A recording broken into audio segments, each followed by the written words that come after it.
Welcome, everyone. This is your friend, the DN What If, here with another exciting fanfiction. Today, we're diving into the story of What If Deku Never Faced a Bully? If you enjoy this video, don't forget to hit that like button and subscribe for more fanfiction content just like this. Now, let's get started with the fanfic. Chapter 1. Shiru? In a world where 80% of the population had powers called peculiarities, there lived a boy named Izuku Midoriya. He had everything: a mother and father who loved him and a dear sister.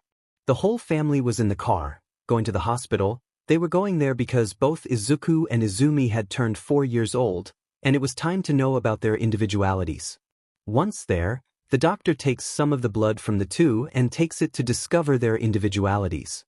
Izuku, Izumi, what do you think your individuality will be?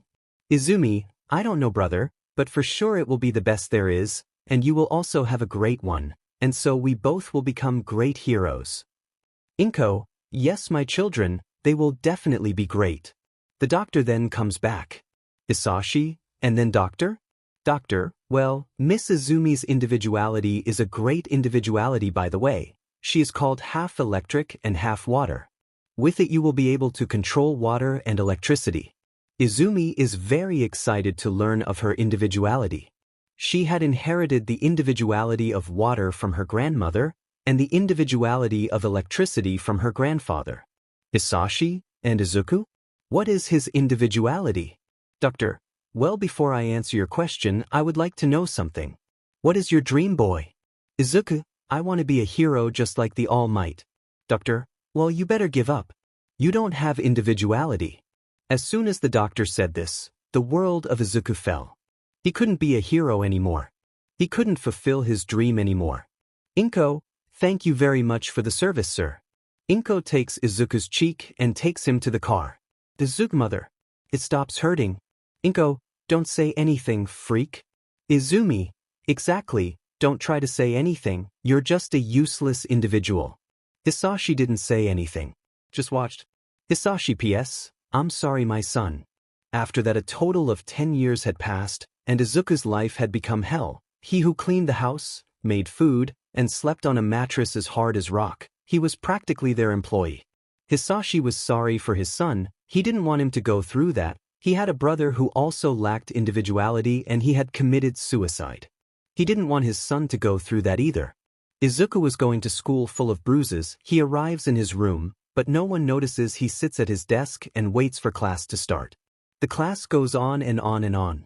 Teacher, very well, now take the forms to decide what you will be when you grow up. Who do I want? A kid?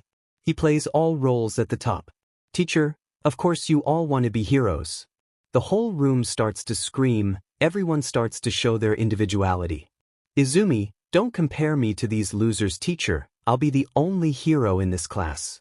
Teacher, you applied for UA? Isn't it Miss Midoriya? Everyone then starts whispering.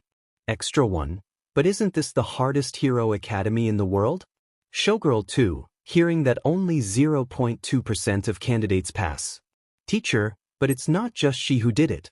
Izumi then stops laughing and starts listening to the teacher. Teacher, Mr. Bakugu and Mr. Midoriya also did that. Everyone then turns to Izuku and starts laughing at him.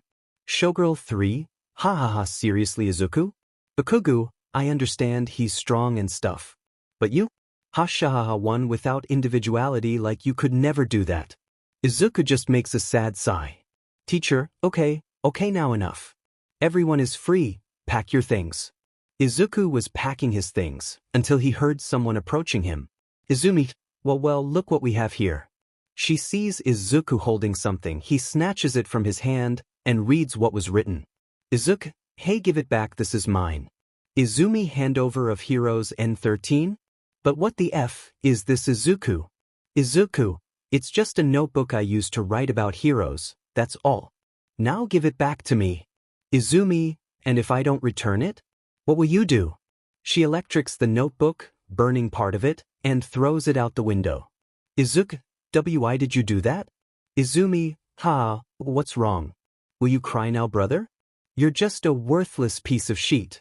But you know, there is a way for you to have an individuality. Izuku-chao? Izumi, Jump off a building and pray that in the next life you'll be more lucky, hasha.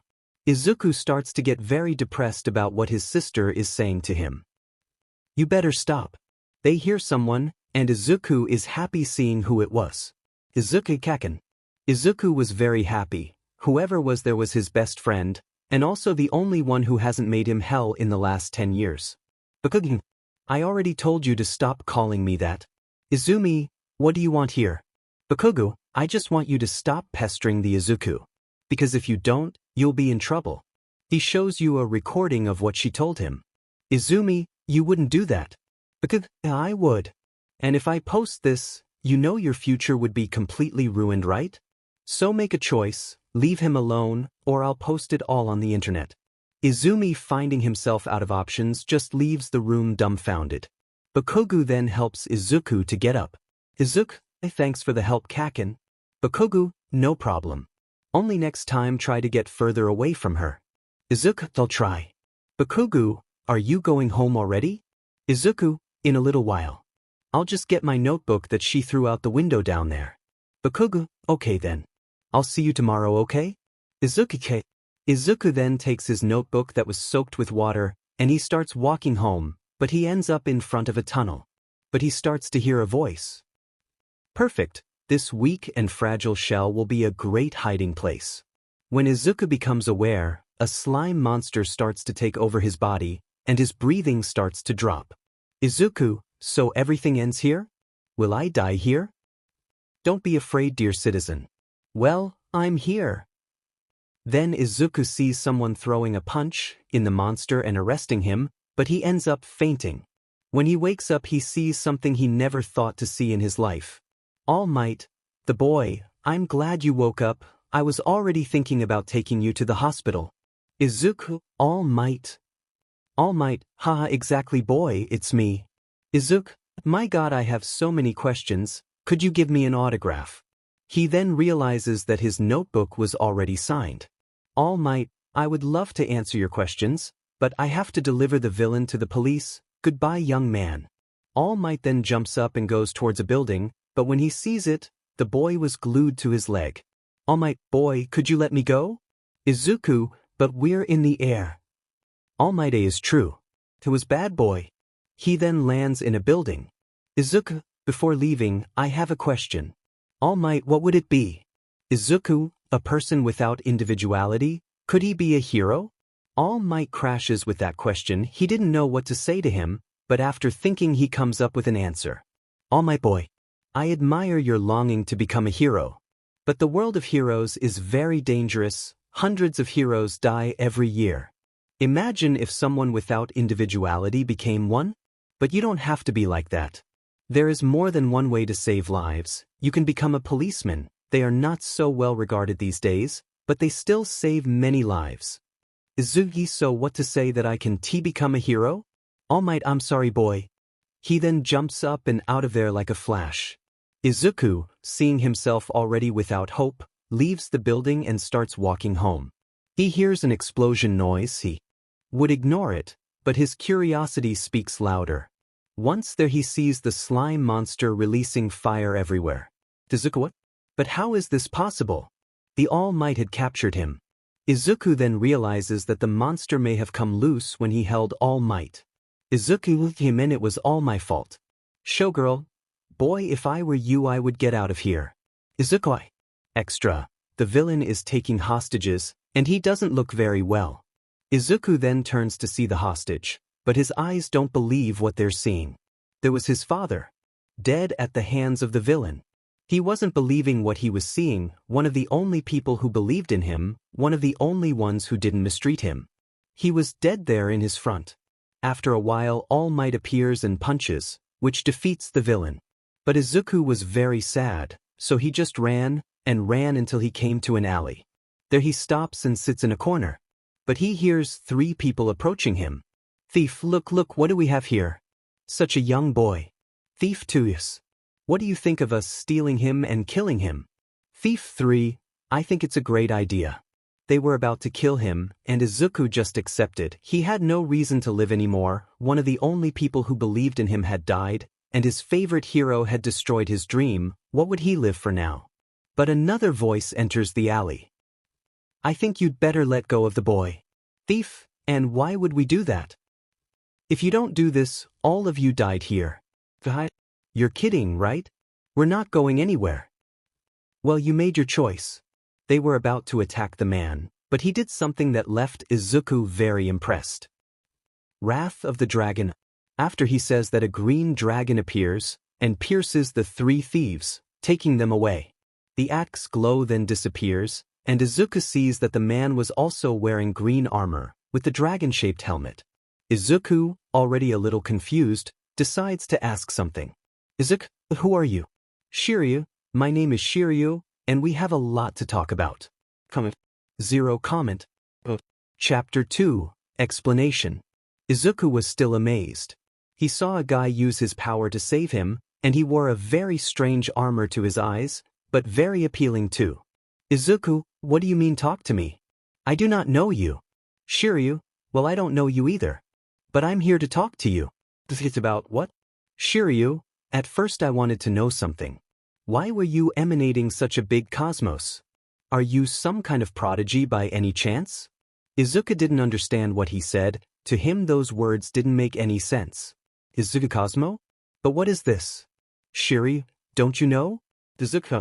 Shiryu PS, but how is this possible? It is he for sure that was emanating that great amount of cosma energy. Shiryu. Anyway, where are your parents? I don't think they would like to see you walking around like that. Izuku, I don't have a father anymore. Shiryu, oh I'm sorry. And your mother? Izuku, she doesn't give a DMN about me, she treats me like an employee in that house. And all this just because I don't have an individuality. My sister even tried to convince me to commit suicide. Shiryu, wait boy, how is it? Explain it again to me. Izuku then tells how his whole life was after they discovered that he has no individuality, and how he was treated worse than animals. Shiryu, hearing that, was set off. How could any mother do that to her own child? Izuku, but anyway, what was this Cosmo you told me? Shiryu, it's not safe to tell you this here. Why don't we go for a coffee to talk about it? Izuku. Shiryu was surprised. Shiryu, wait, you'll agree to go for a coffee with me like that, Boa? I thought you would refuse. Izuku, man, I don't care about anything anymore. My father died, and my favorite hero crushed my dream of being a hero. I literally don't care about anything anymore. Shiryu, I see. But are you going to the cafe with this armor on? Shiryu, of course not, I'll take it off. He then snaps his fingers and the armor starts to glow and turns into a big square box. Izuku, wow. That was awesome, but are you going to take this box out for coffee? Of course not. He then touches the box and it becomes a pendant that hangs around Shiryu's neck. Izuku, is this by any chance your individuality? Shiryu, I don't have individuality. Izuku, what? But how? I saw you release a giant green dragon. Shiryu, I'll explain everything in the cafe. Now let's go? Izuku, let's go. They then walk until they find a coffee shop. They go in and order just some hot coffees. Izuku, well, we're here now, can you explain to me what the hell is Cosmos? Shiryu, calm down, I'll tell you everything. Shiryu, Cosmo or Cosmo energy is the main source of energy in the universe. The cosmos is related to the atoms of any material and their movements. Using this power, it is possible to destroy atoms, control their speed and even transmute materials. Izuku was surprised by what he was hearing. Izuku, wait, so what did you do with the bandits? Did you do with this Cosmo guy? Shiryu, exactly. Izuku then takes a notebook and starts writing down everything he said. Shiryu, what are you doing? Izuku, writing down what? Shiryu, I tend. Izuku, but back to the subject. Who can use this cosmo energy you mentioned? Everyone. Izuku, pare. Are you saying that anyone can have this power? Shiryu, technically yes. Izuku, and how do you wake up this cosmos? Shiryu, calm down, I'll answer everything, but let's go to a detailed explanation now. Shiryu, the origin of cosmic power is a small universe that exists inside living beings, although only part of them can feel this universe. Izuku, wait, are you saying that in all of us a small universe? Shiryu, boy, didn't I say to leave the questions for after I finish talking? Izuku, oh I'm sorry, you can continue. Shiryu, well then. When the individual's cosmos is elevated, this universe expands, creating a phenomenon known as aura. The aura is the visual manifestation of the burning of the cosmos, as if it were the fuel of a star, which is the intermediate stage of its elevation. During the burning of the cosmos, the individual's inner universe burns, and the aura expands as the temperature increases. If the cosmos is high enough, it will explode. The explosion of the cosmos generates a small Big Bang within the individual, expanding their aura to maximum volume and allowing them to access the essence of the cosmos, the seventh sense. Izuku, wow. This is very cool. Shiryu, isn't it? Izuku, yes, but I have a question. Shiryu, which would it be? Izuku, you said you saw Cosmo emanating from me. But how did it happen? Shiryu, well, I think that thanks to a strong emotion you were feeling at the time, it made you wake up and increase your cosmos. Izuku, yeah, kind of, my father had just died. So I think I must have felt many emotions, mainly hate. It's just that he's such a fair person, dying. Shiryu, my thoughts for your father. Izuku, well, but enough talking about it. And that armor you were wearing? What would she be? Shiri, have you ever heard of us Knights of Athena? Izuku, never in my life. Shiryu, well, the Knights of Athena are the army of Athena, the goddess of wisdom, who protects peace on earth. Izuku, gods exist? Shiri, yes. Izuku, that explains a lot. Shiryu, well, back to the subject. Coming from the four corners of the world, they are endowed with strength and courage. Loyal to Athena, who hates guns, their bodies are the only weapon they have to fight, a few exceptions, but let's not talk about that now. They are capable of breaking the sky with their hands and opening cracks in the earth with their kicks. Whenever the forces of evil manifest themselves, Athena's knights appear to fight them. Izuku, what do they use to do such feats? Shiryu, they use the cosmos for this. All Athena knights must have the awakened cosmos. Izuku, but even so, you still haven't said which of the armors. Come down. I'll tell you this now. They train beyond the human limit, until their fists are able to cut through the air and break the earth, and they protect themselves with sacred armor. And they have only one objective and mission, which is to protect the goddess Athena and ensure peace on earth. Izuku, wow, and how did they manage? Shiri, calm down, my dear, I still have more to talk about. Izuku then shuts up and listens carefully to what Shiryu has to say. Shiryu, the chosen ones are trained in secrecy under the tutelage of Enstar appointed by the sanctuary, and when proven their qualification, receive one of the armors. Each knight is assigned an armor, depending on the fate of his star. In other words, it is not enough for him to acquire the strength of a knight, he must deserve it. Skill, personality, destiny and other conditions mix, and only those who have the ideal combination have the right to become knights. The probability of a knight's BRTH is almost as remote as astronomical calculations. Izuku, this is really cool. Shiryu, I know, right? Do you want to know more? Izuku, yes. Shiri, okay, I'll tell you about the hierarchy of the Knights of Athena. Shiryu, those who are chosen as knights receive one of the 88 armors, depending on the fate of their star and their qualities. Armor is classified into gold armor, silver armor, and bronze armor and has been inherited by generations of knights since the time of the gods. In addition to the 88 armor of the knights, there is the armor of Athena, which belongs to the goddess.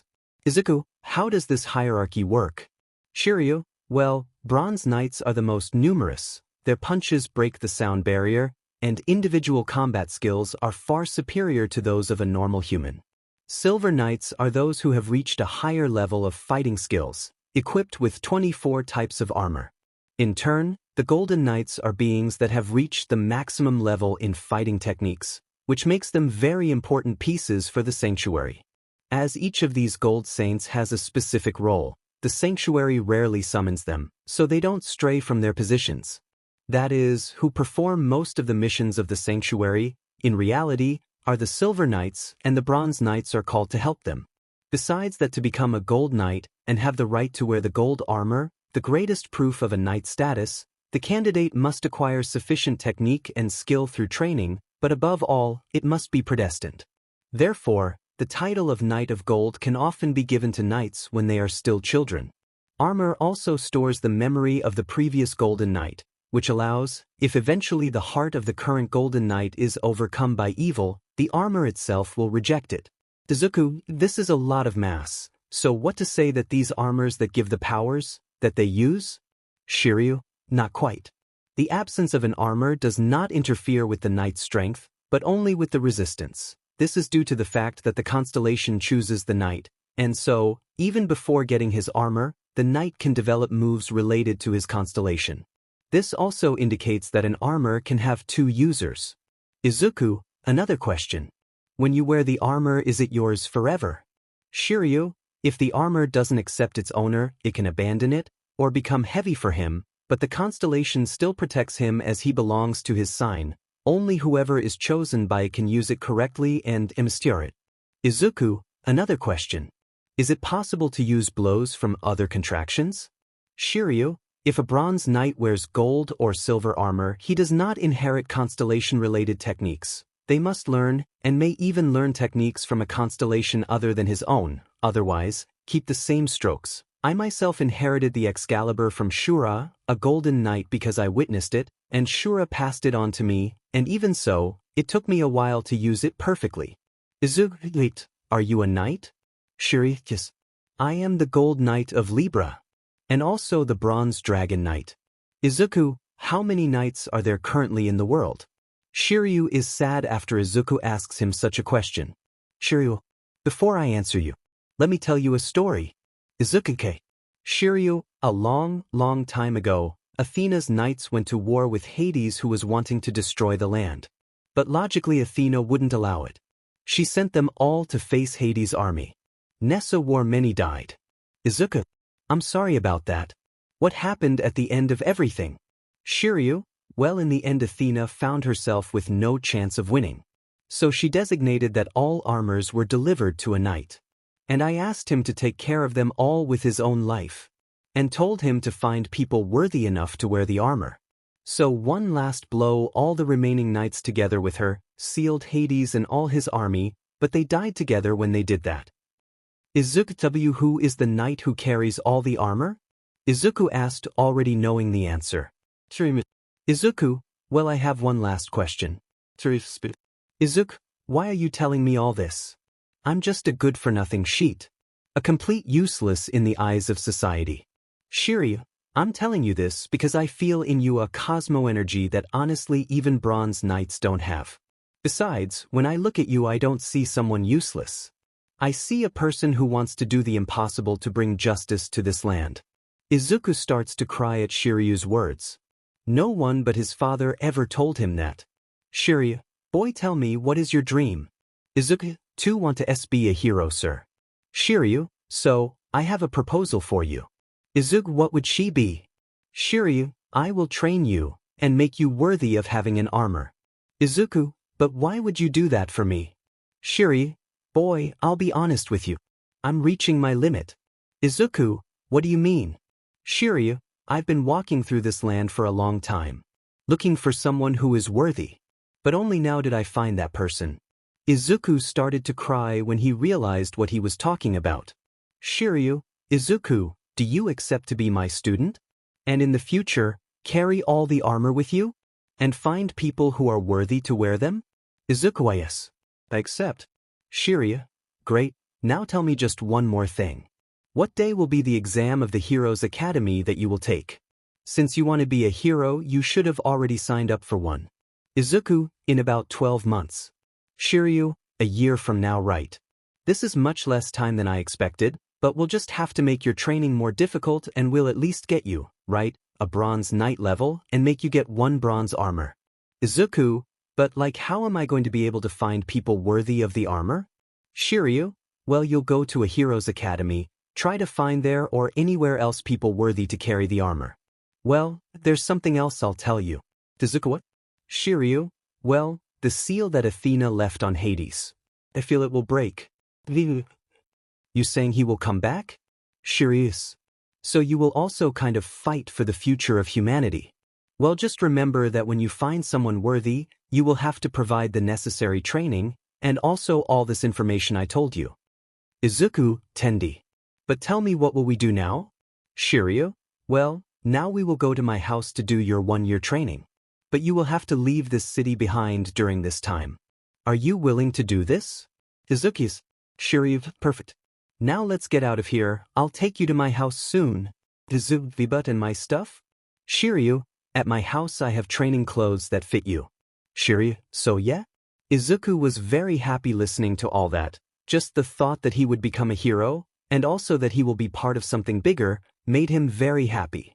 The two of them then left the cafeteria, and Shiryu holds Izuku and jumps to his house to start training. Izuku didn't quite understand what happened, but assumed that Shiryu had used his cosmos for this, as he appeared to be very strong. Zero comment. Chapter 3, Training.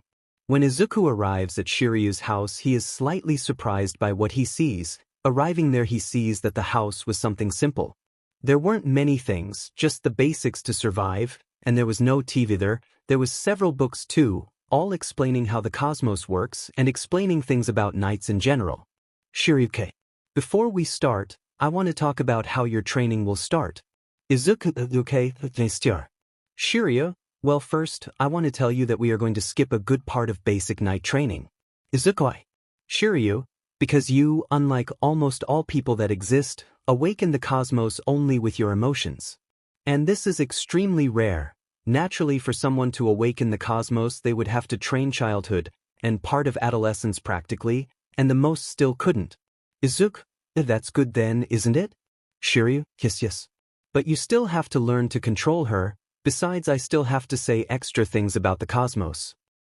How what? Shiryu, well, I'll teach you now about the combat disciplines, which can only be used after a person raises their cosmos. Shiryu, well, now I'll talk about all kinds of combat disciplines that exist. Let's start with the control of nature. Control over nature is based on the ability to control the force of nature itself. Whoever controls nature completely is capable of wonderful feats, such as communicating with water, wind, trees, animals, and the world itself, continuing to fight even after death, or even ripping the divinity out of someone's body. Even if you don't use nature during combat, its users become superior to ordinary warriors in every way. The Pisces Knights have a partial manipulation of this force. Izuku, this DSPLN is very strong. Shiryu, yes, she is considered one of the strongest ones out there. Shiryu, the next one is dimensional control, which refers to the ability to control spacetime. The Knights of Gemini use this manipulation to generate their blow. Any human can learn this type of control, but most die because the training is too severe. Izuku, it's an interesting combat technique, but it's not really my type. Shiryu next is control over water, even that is my current technique.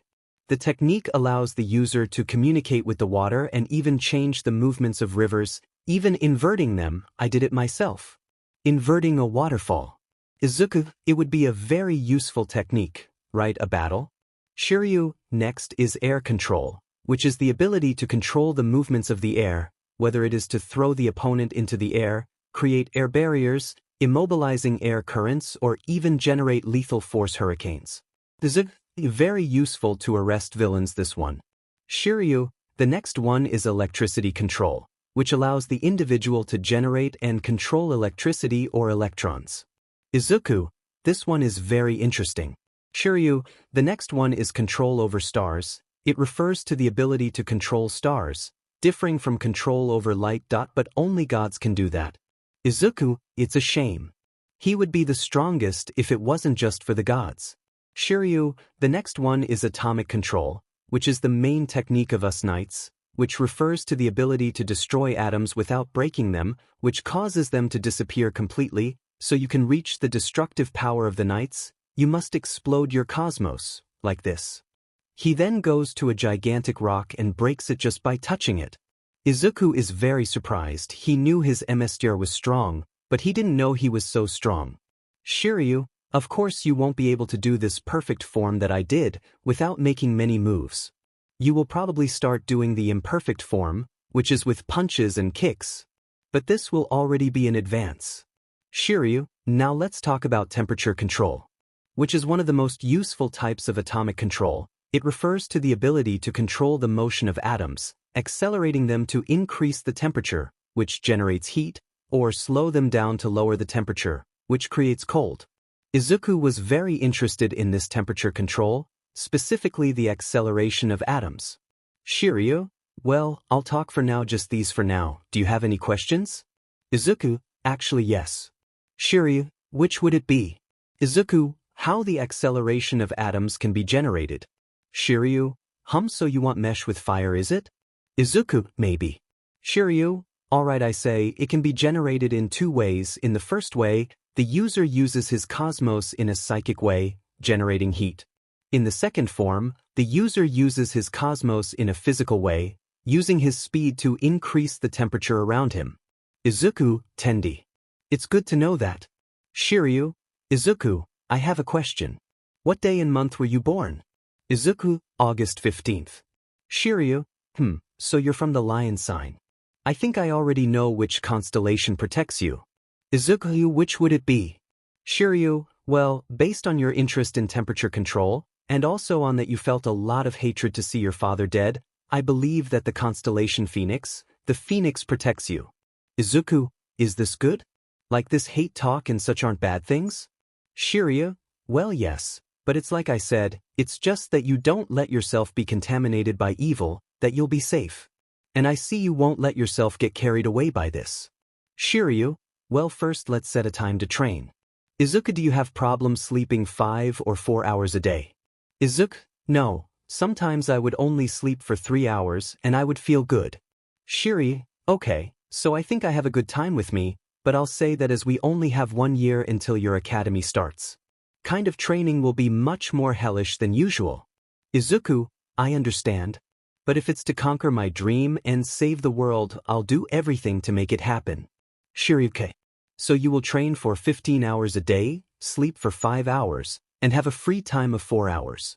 Izuku, wait, but no human would be capable of such a feat. Shiryu, Athena's knights must be beyond human capacity. If you are not able to do this training, you will not be worthy to wear some armor.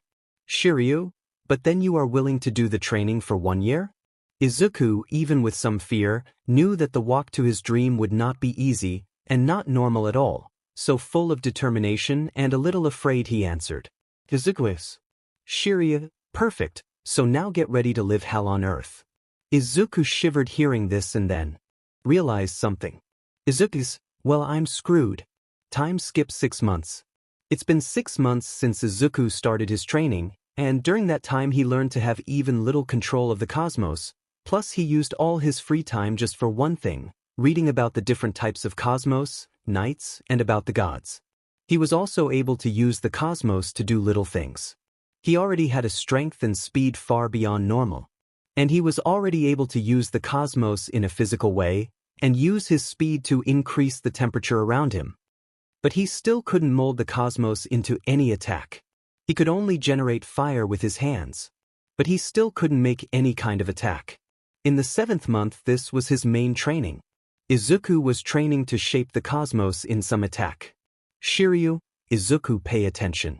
Think of your father, of his death. Think of everyone who made you miserable and made you suffer, your sister, your mother. And think of All Might and how he delivered your dream. Izuku begins to emanate an incredible amount of cosmos. Shiryu, do you feel this hatred? Izuku, yes. Shiryu, so, channel this cosmos, which hate generates all in just one place. And focus all your strength on it. Izuku then thinks about everything his master said. About his father, mother, sister, and All Might. And with a quick movement he lets loose a punch that generates a fire phoenix that advances to a stone and destroy it. Izuku, I finally got it after such a long time. Shiryu, good boy, you were very good, but answer me, do you know the name of this scam? Shiryu, it's called Phoenix Bird, it's a very strong blow and very useful too. Izuku, but then how did I manage to do the coup? Will the training end for today? Shiryu, okay boy. For today you have a day off. Izuku, thank you Shiryu, you're welcome boy. Time skipped 6 months.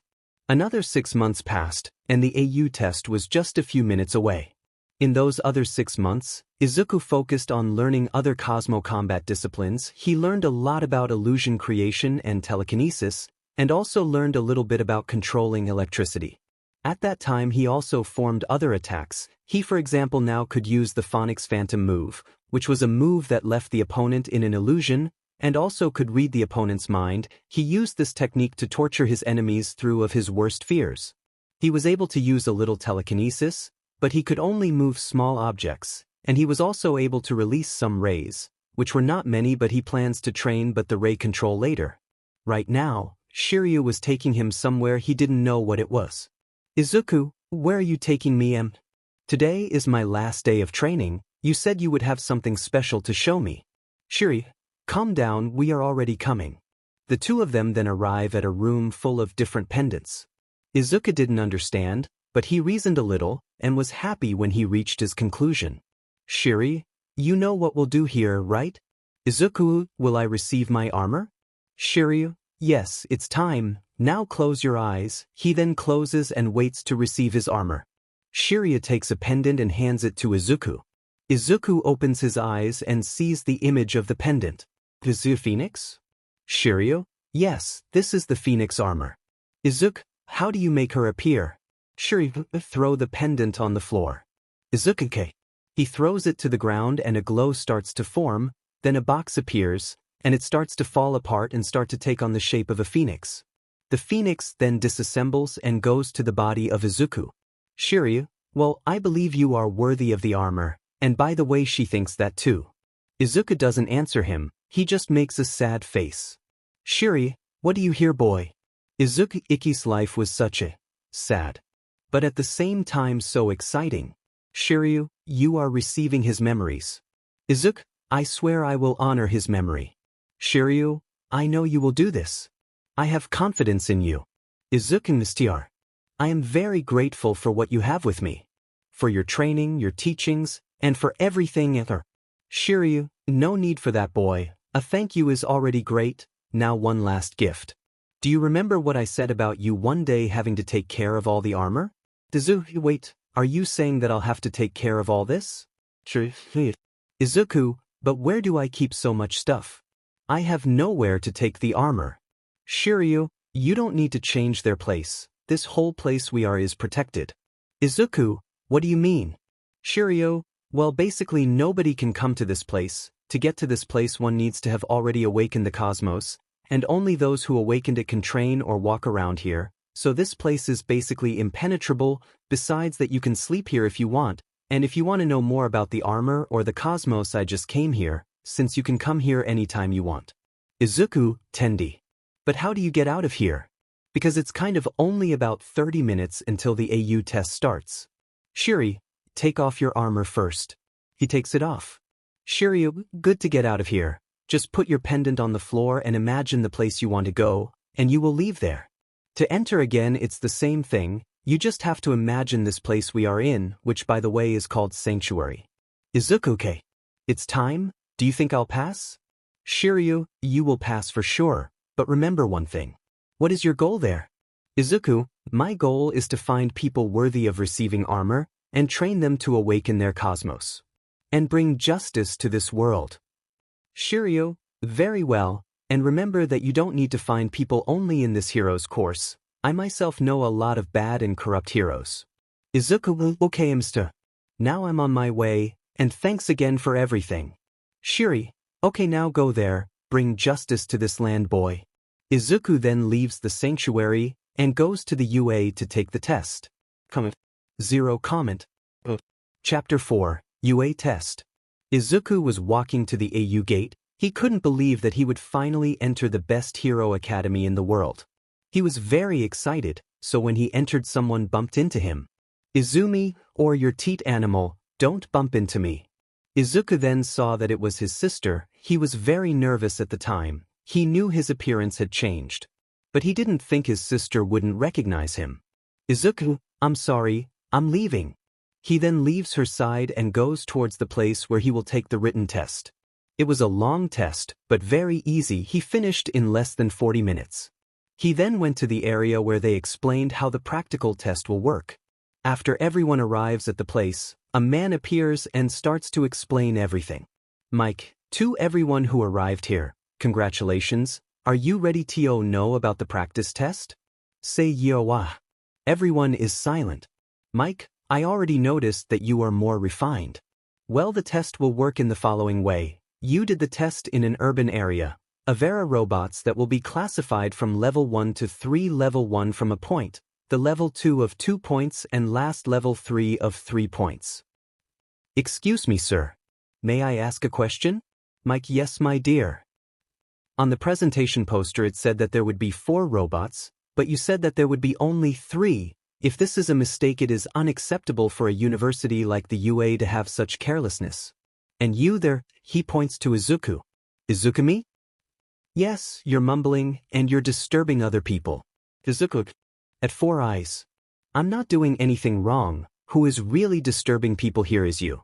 And if you had waited for the mic to speak, you would have known that the 4th robot is a pointless one and therefore should be ignored. Mike, yes, dark hair Mr. is right. The 4th robot is not value a point and therefore it must be ignored, and it is also allowed to use equipment that help your individuality. Now all of you will be divided into 4 areas and will take the test. I wish you all good luck. Izuku then receives a paper written C, so he goes to the C team bus and is taken to the area where the test will take place. After everyone is there, the mic says, "Very well, sir." Then the gates open and Izuku, at superhuman speed, enters and starts destroying 4 level 2 robots with his flames. Everyone who saw it thought he was robbed since he was advancing ahead of everyone. Mike, the boy is right. In real life there is no count and go. Go. Go. Everyone then starts running to destroy the robots. Avia had passed a long time, and Izuku had already destroyed about 30 robots level 1, 25 robots level 2 and 15 robots level 3. According to his counts, he has already scored 125 points, which for him was more than enough. In the observation room. Mike, it seems that this year we have really interesting students. All Might, yes really. Aizawa, I'm interested in a specific one. Mike, you? Who was this legendary person who managed to catch your attention for the first time? Aizawa points to Izuku, who was destroying tier 3 robots with his flames now. Mike, who is this boy and what would be his individuality?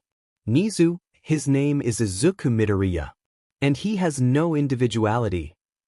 All Might looked in disbelief. He was looking at the boy he destroyed the dream. All Might what? But this is impossible. We are seeing him destroy the robots with his flames. Aizawa, it could have been a late awakening. Mike, Aizawa is right. That could have been it. Nizu, good, but let's see if he's really that good. Nizu presses a red button and something happens. With Izuku. Izuku was destroying a robot. When it melts, he hears a big tremor, and when he turns to see what it was, he comes across a giant robot and sees everyone running away. But he also hears a small voice coming from within the stones. Someone help me. He then runs to the source of the voice and sees a girl with her leg trapped by a rock. Izuku, can you move? No, my pen is stuck.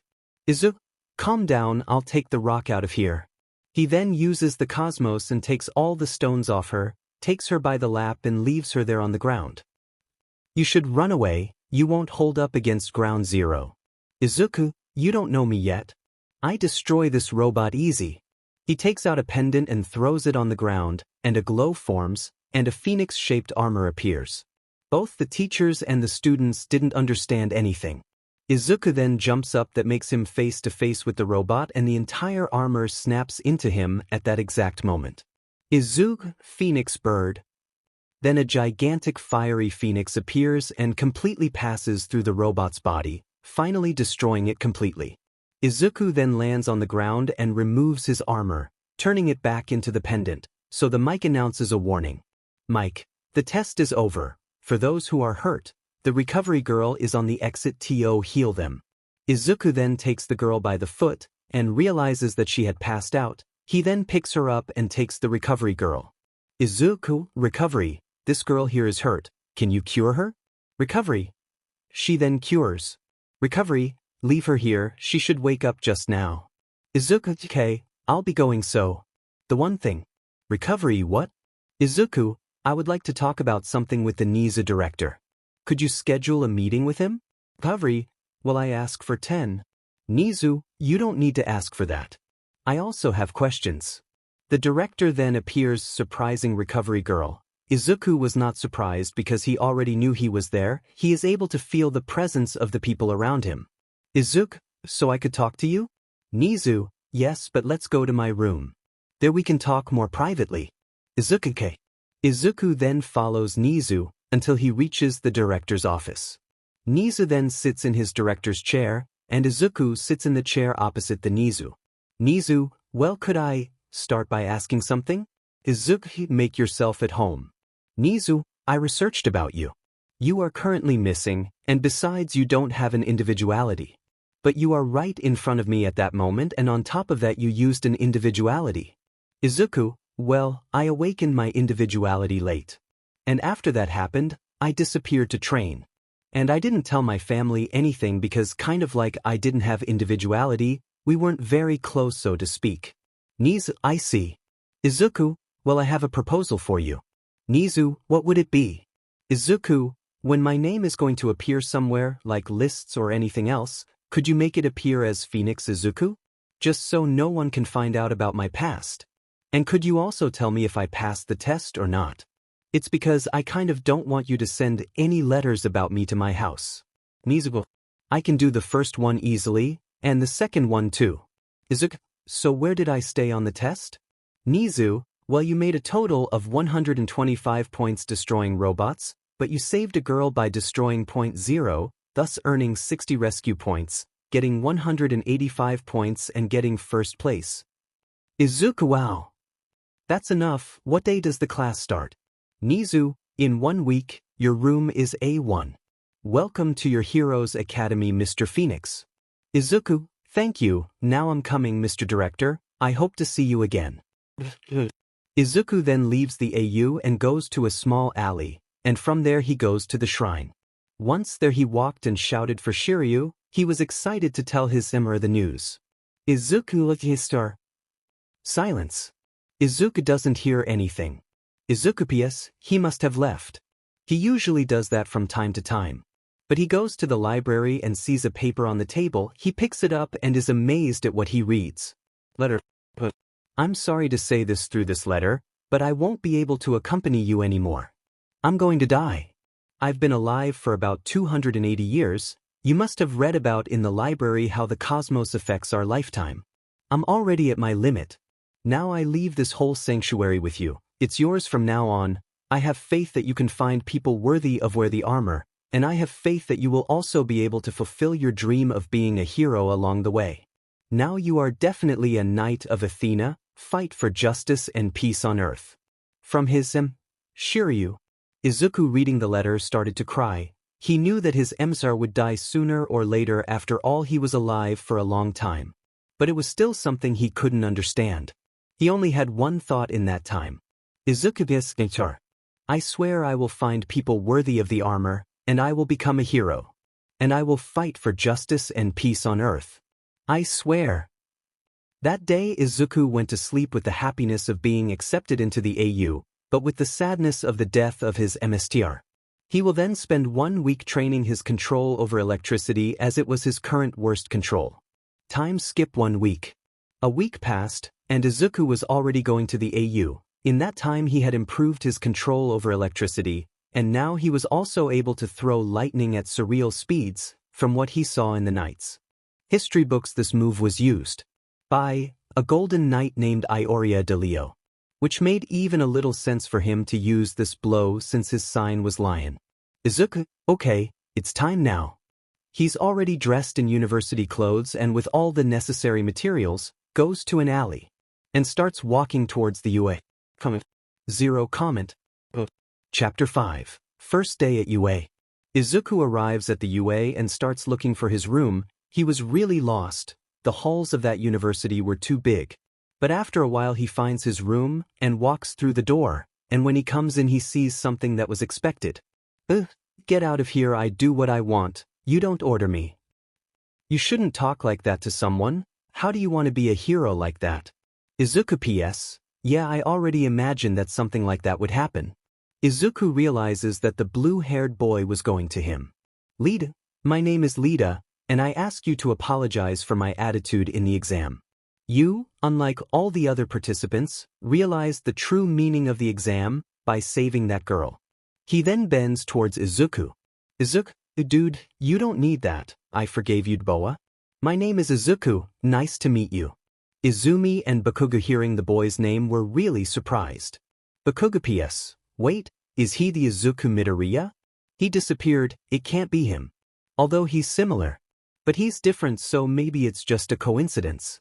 Izumi PS, relax Izumi, it must be just a coincidence, it's not possible that that FNG nerd is this guy. Are you the boy who saved me? Izuku turns back to see the girl he has saved. Izuku, yes, it's me. Uraraka, I must introduce myself, my name is Uraraka, I thank you for saving me from 0 point, she bows to Izuku. Izuku, it was no big deal. Izuku then realizes there's someone hiding in a sleeping bag, and quickly thinks about who's there. Izuku, well, you better not introduce yourself. The sleeping bag opens, revealing a tired-looking black-haired man. Aizawa, well, at least one of you noticed me. Call me Aizawa, I'll be your teacher this year, and I know it sounds weird, but wear your sports uniforms and meet me on the court in 15 minutes. We'll do it an individuality test. Uraraka, but what about the presentations? Won't there be a boot or something? Aizawa, I only have 3 years to turn you into heroes. I don't have time for these things. Everyone then goes to the locker room, gets dressed and goes to the court. Aizawa, well, now that everyone is here, let's start the tests. Aizawa, Bakuga, I'm here. Aizawa, you were second best in the entrance exam. What was your high school throwing record? Bakuga, 67 meters. Teacher. Aizawa, do it again, but with your individuality, you can do anything as long as you don't leave this circle. Bakuga, okay. He then catches the ball and screams. Bakuga, die. All students but Izuku and Izumi die?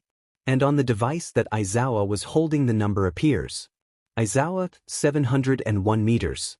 That's what I expect from you, and another thing, whoever comes in last will be expelled. The whole class, what? Uraraka, but teacher, this is not fair. Aizawa, fair? The world is unfair and you have to learn that, and here at UA we don't waste time training people with no potential. So give it your best shot. Do you understand me?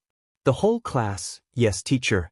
The first test was a 50-meter run, where Izuku decided to just use a little Cosmo, and with just that he managed to get first place, almost tying with Lida. Then there was the pressure force. In this one he also just used a little Cosmos, which was enough for the machine to break. Even he was surprised by it, he knew it was strong but he didn't know how much. I'll skip to the last one now, but the others were the same as in the anime. The last test was the Izuku throw. Izuku was about to throw the ball when some bands trapped his arm. Izuku-ha? Aizawa, I told you to do your best. And everyone is doing it, why aren't you? The whole class was impressed, because if he was so good without giving his best, what would it be like if he gave it his best? Izuku, hey, but I am. Aizawa, no, it's not. I saw you on the admission test summoning that armor. I want you to wear it. Izuku, but teacher, the ball will burn. Aizawa, she is fire resistant, and if you don't do it now you will be expelled. Izuku, since you're asking, right? He then picks up his pendant and throws it on the ground, and a light forms and Phoenix's armor appears, and mounts on his body. After that he throws the ball up and screams. Izuku, Phoenix bird. A fiery phoenix then appears, causing the ball to be thrown too, but too far. On the Aizawa device was marked an unbelievable number. The whole room, so, how much was it? Aizawa then turns the device towards the class, and they don't believe what they see. The entire room, 881 kilometers. What incredible power. You are awesome. You sure won. Izuku was starting to get embarrassed, he wasn't used to getting so much attention. Aizawa, okay, now let's go to your rank. When he opened the rank, Izuku just had a thought. Disgrant Nizu, son of a fig. He thought of it not because of his rank, but because of what was written in his name. 1. Izuku Midoriya. 2. Todoroki Shoto. 3. Katsuki Bakugu. 4. Izumi Midoriya. 5. Momo Yaoyorozu. 6. Fumikage Tokoyami. 7. Ijiro Kirishima. 8. Denki Kaminari.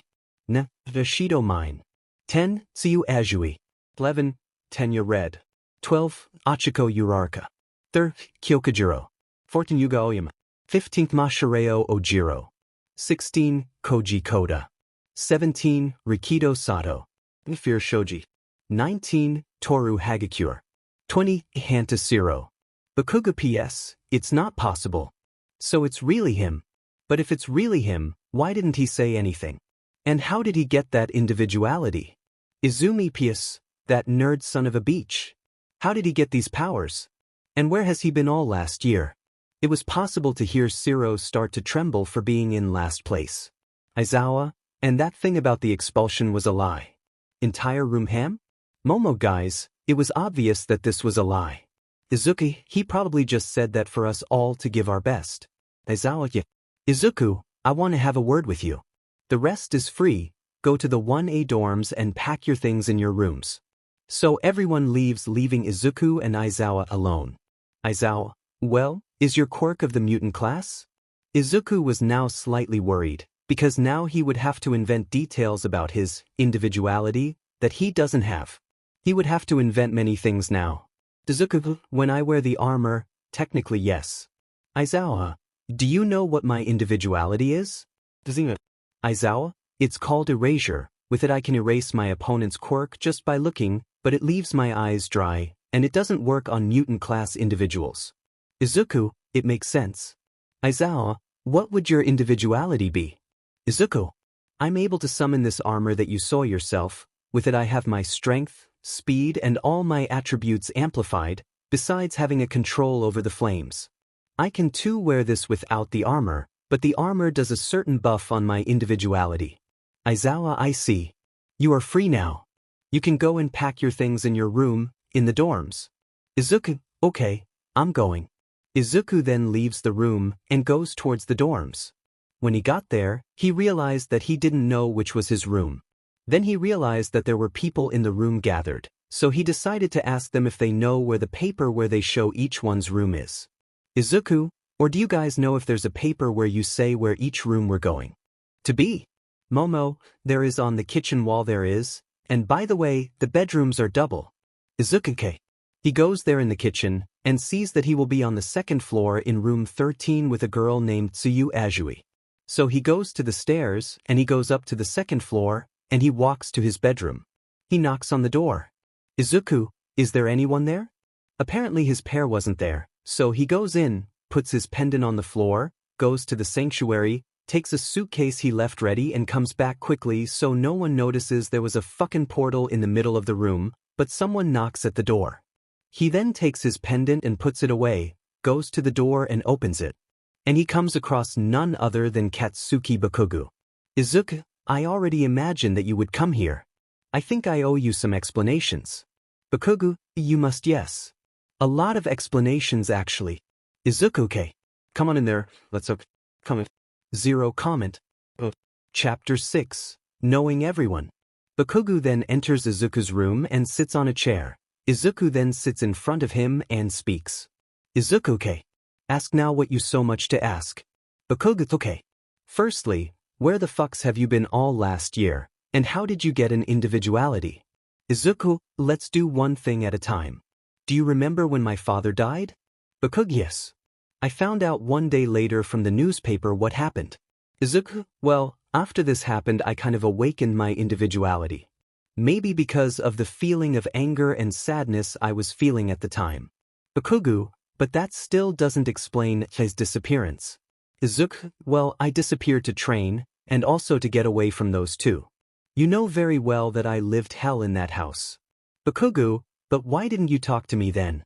You know very well that my mother would accept you at my house very well. Izuku, it's just that after I awakened my individuality, I started training with a guy. And I kind of needed to focus 100% only on training, and here in the city I would have to go to school, and do many other things. And where I could just focus on training. Bakugu, it makes sense. So I already know what I'm going to do now. Izuku, what are you going to do? Bakugu, order pizzas, right? Let's celebrate your return, and then we enjoy and make a good impression on the class. Izuku, I think it's a great idea. Then someone knocks on the door, and Izuku goes home to see who it was. Mina, hi Izuku, we are gathering downstairs for everyone to introduce themselves and for us to get to know each other better. Would you and Bakugo like to go? Izuku, yes, we are going. Mina, we're waiting for you there so. Izuku-ke, Bakugo, did you hear let's go? Bakugo, I ordered the pizzas already, so let's go. They then leave the four and head towards the elevator, but the Izumi passes by them just muttering and going to her room. Bakugo, and what will you do with your sister? Izuku, well, she doesn't want to see me and neither do I, so let's leave it at that. Bakugo, Tendi. They then go to the living room. Bakugo sits in an armchair that was free, and Izuku sits next to Tsuyu on the sofa. Mina, okay, so now that almost everyone is here, we can start. I'll start talking about myself.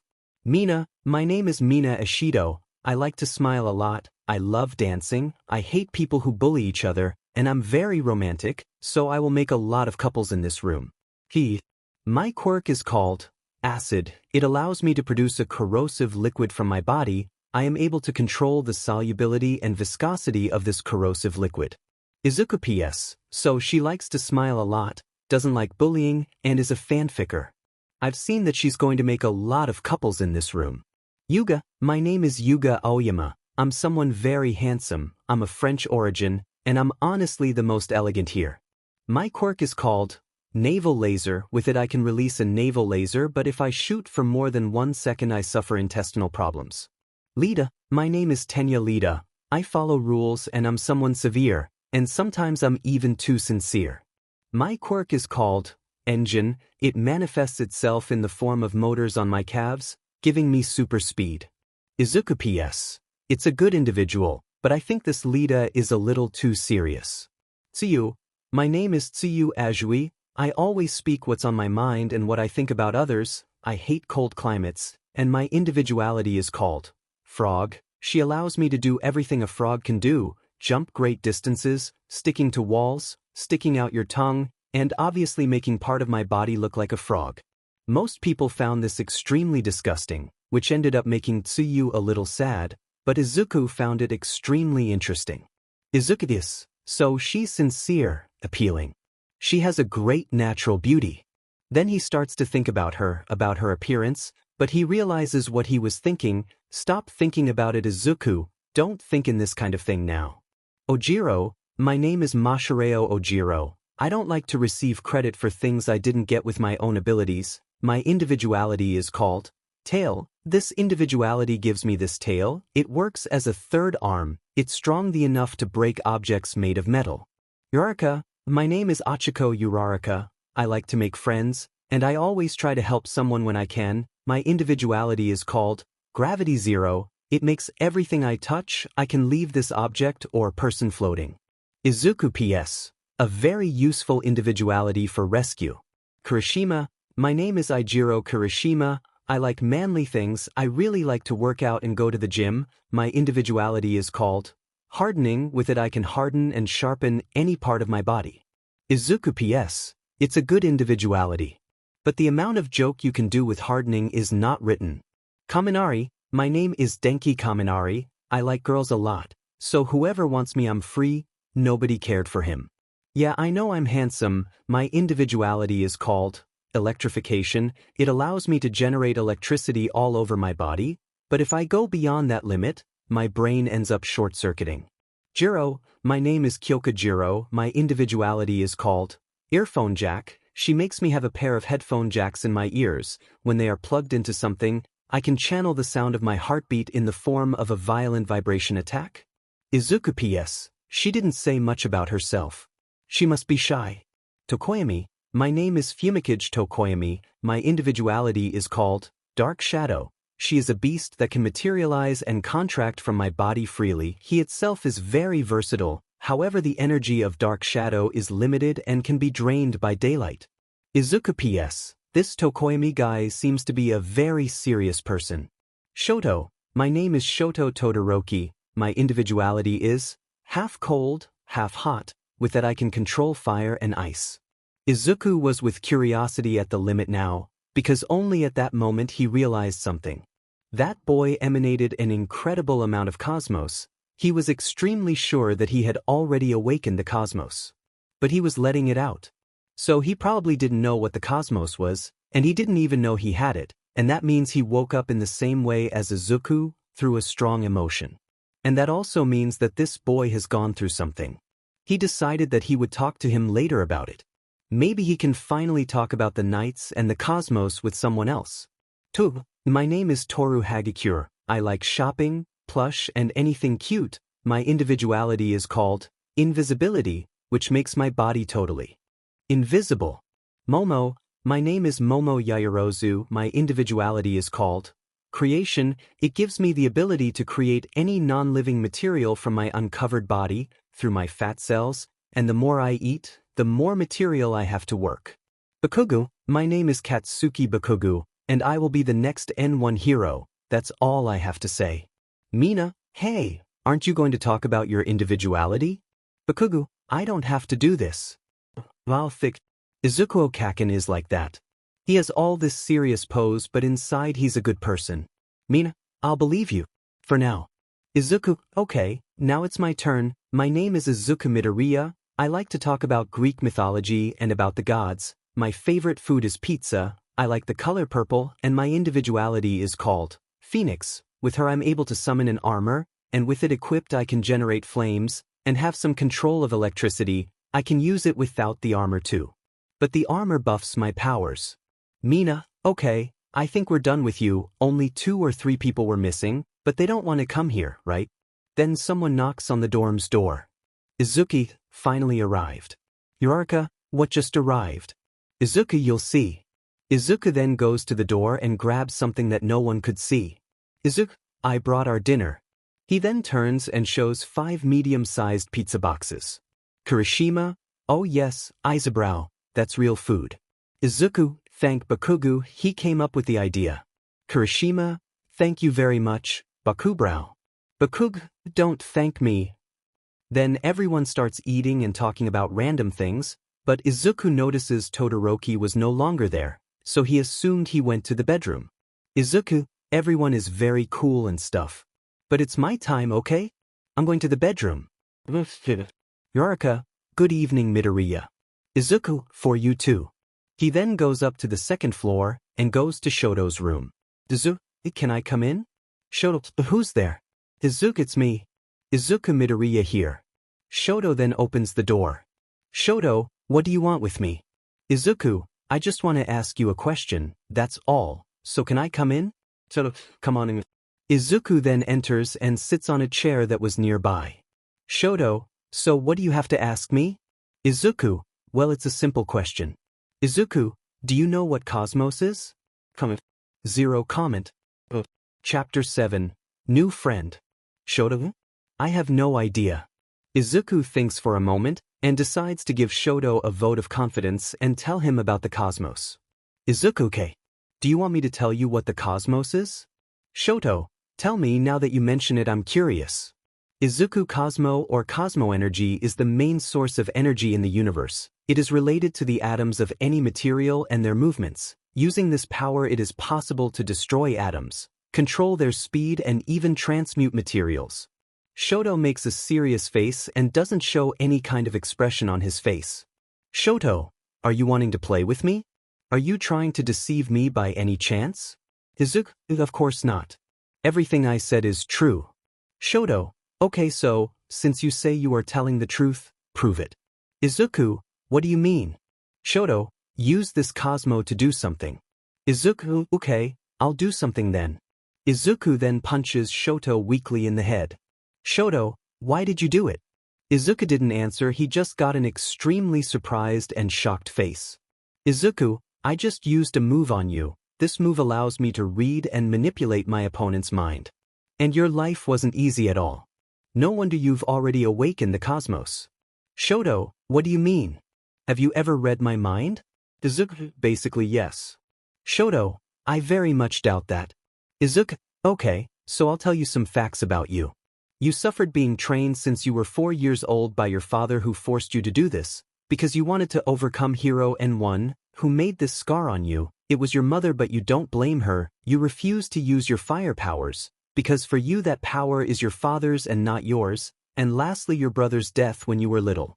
Is it enough for you? Shoto was at that moment very shocked by what Izuku said. He knew things he shouldn't know. Shoto, with that maybe I believe you. But I have a question. Izuku, which would it be? Shoto, well, why are you telling this exactly to me? We never spoke before. Izuku, well, of all the people in our room, you are the only one who awakened the cosmos. Shoto, wait, are you saying that I have this cosmos in me? Izuku, yes. Do you want me to tell you more about the cosmos?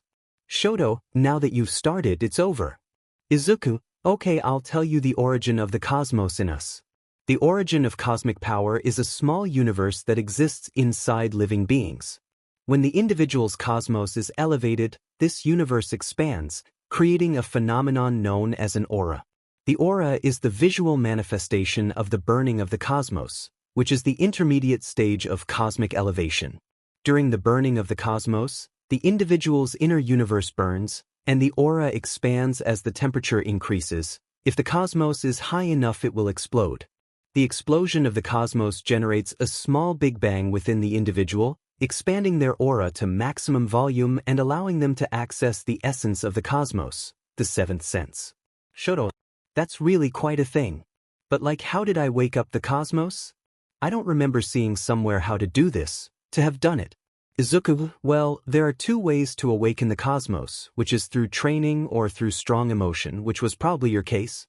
Shoto, I see. But you use this cosmo to do all your attacks, right? And I assume you don't have individuality, since I never got to see an individuality like yours. Izuku, smart you in. Well, yes, I use the cosmos to make all my attacks. Shoto, so what is this armor you wear? Izuku, well, before talking about it, I think it would be good for us to go somewhere else. Because here there is the risk of someone listening to us. Shoto, and where would we go? We can't leave the dorms at this time. Izuku, I already know a perfect place for us to go. Izuku then takes his pendant and puts it on the ground, and a portal appears. Shoto, what is this? Izuku, that's where we're going. Come on and trust me. Shoto was a bit reluctant but decides to enter the portal. Arriving there, he comes across a wonderful place with several rooms, places to train, and a huge library. Shoto, what is this place? Izuku, this place is called Sanctuary. Nobody can bother us here. This is the place I used to train. Besides that, I learned almost all my knowledge about the cosmos here with these books. In this place you can only enter people who have already awakened the cosmos. So it's literally impossible for anyone to find us here.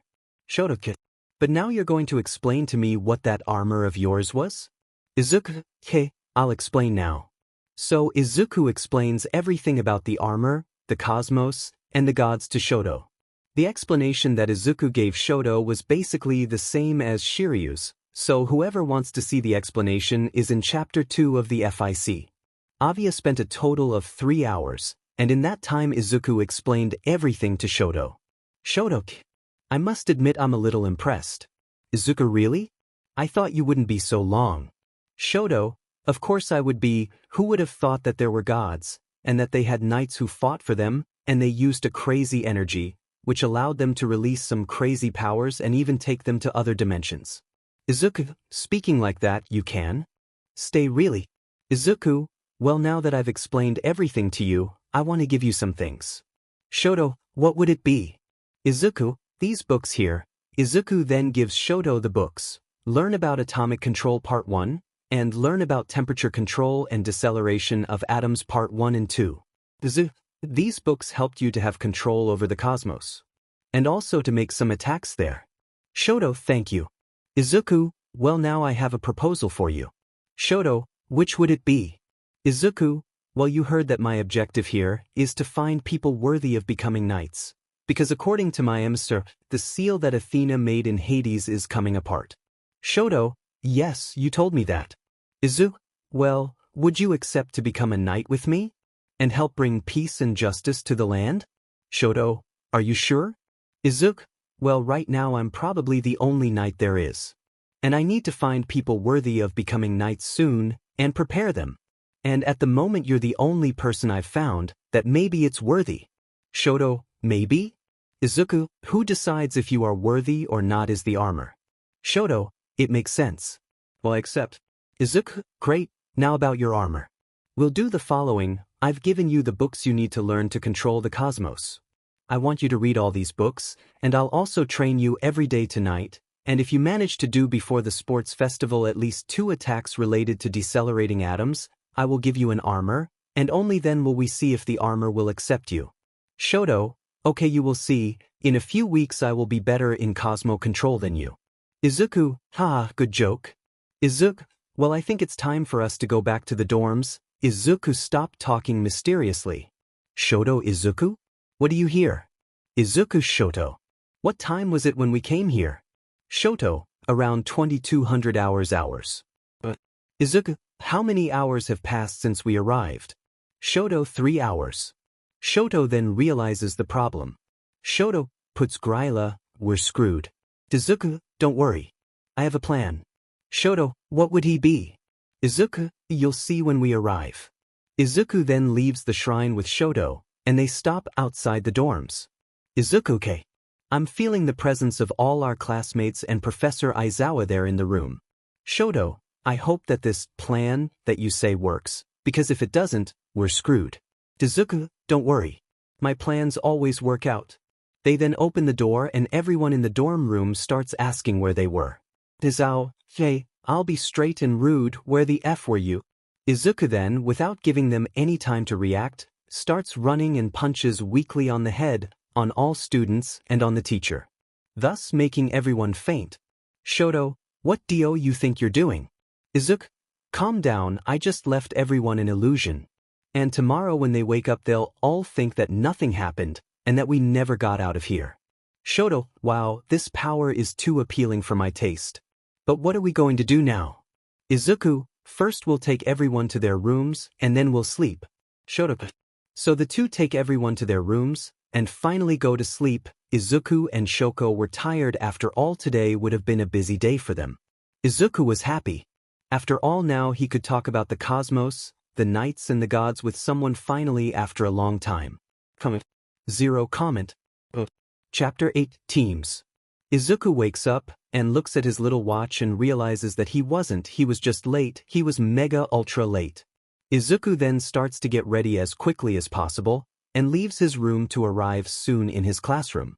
As Izuku was running into the room, as he walked through the fields he could see Shoto running a little ahead of him. Izuku, Shoto. Shoto then turns around and is faced with none other than Izuku Midoriya. Izuku, then Shoto. Are you also late? Shoto, what did you expect? We went to sleep there around 1 o'clock in the morning. Izuku, it was that or you would never know about the cosmos, the knights, gods. Shoto, thinking like that, I think it was time well spent. Izuku, well let's stop talking because we are extremely late for class. Shoto, you're right. The two of them then run back to their room, and when they get there, to their misfortune, Aizawa was already there. Aizawa, I'll be short and thick. Why the F were you guys arriving 15 minutes late? Izuku, sorry teacher. It's just that we forgot to set our alarms. Then we ended up waking up a little late.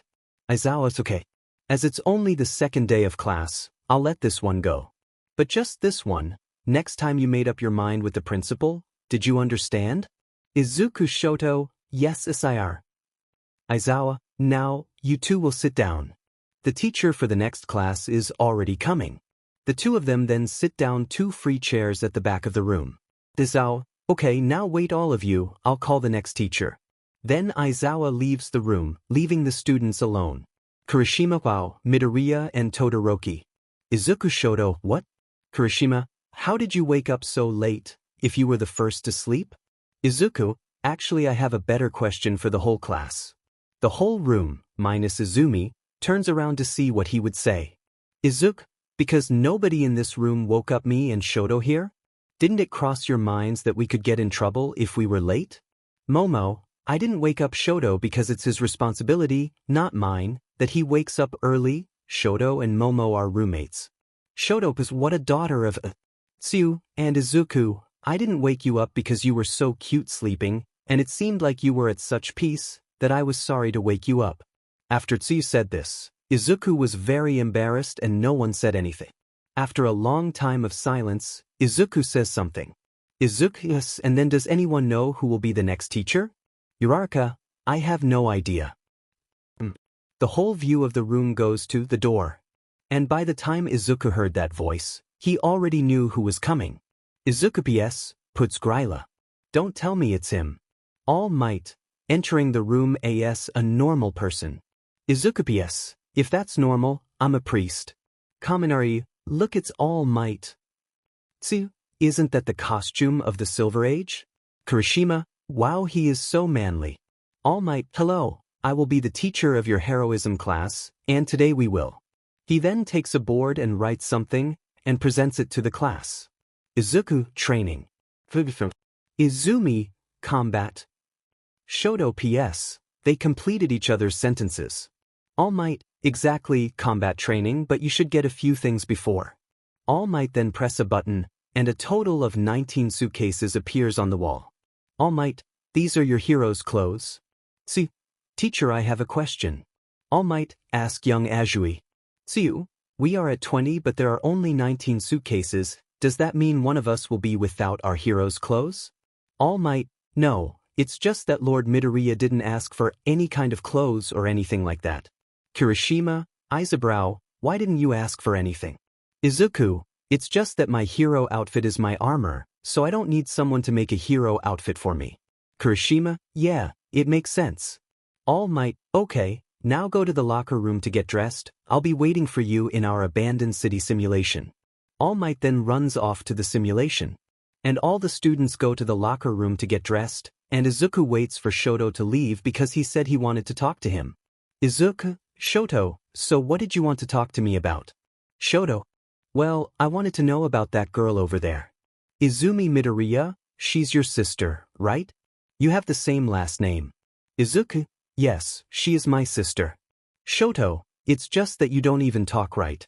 Actually, until today, I've never seen you even exchanging glances. Izuku, well, it's just that. Let me tell you something. You know I don't have individuality, right? Shoto, yes. Izuku, well, because I don't have an individuality, both my mother and she were making me hell all my life. We used to be good brothers and friends.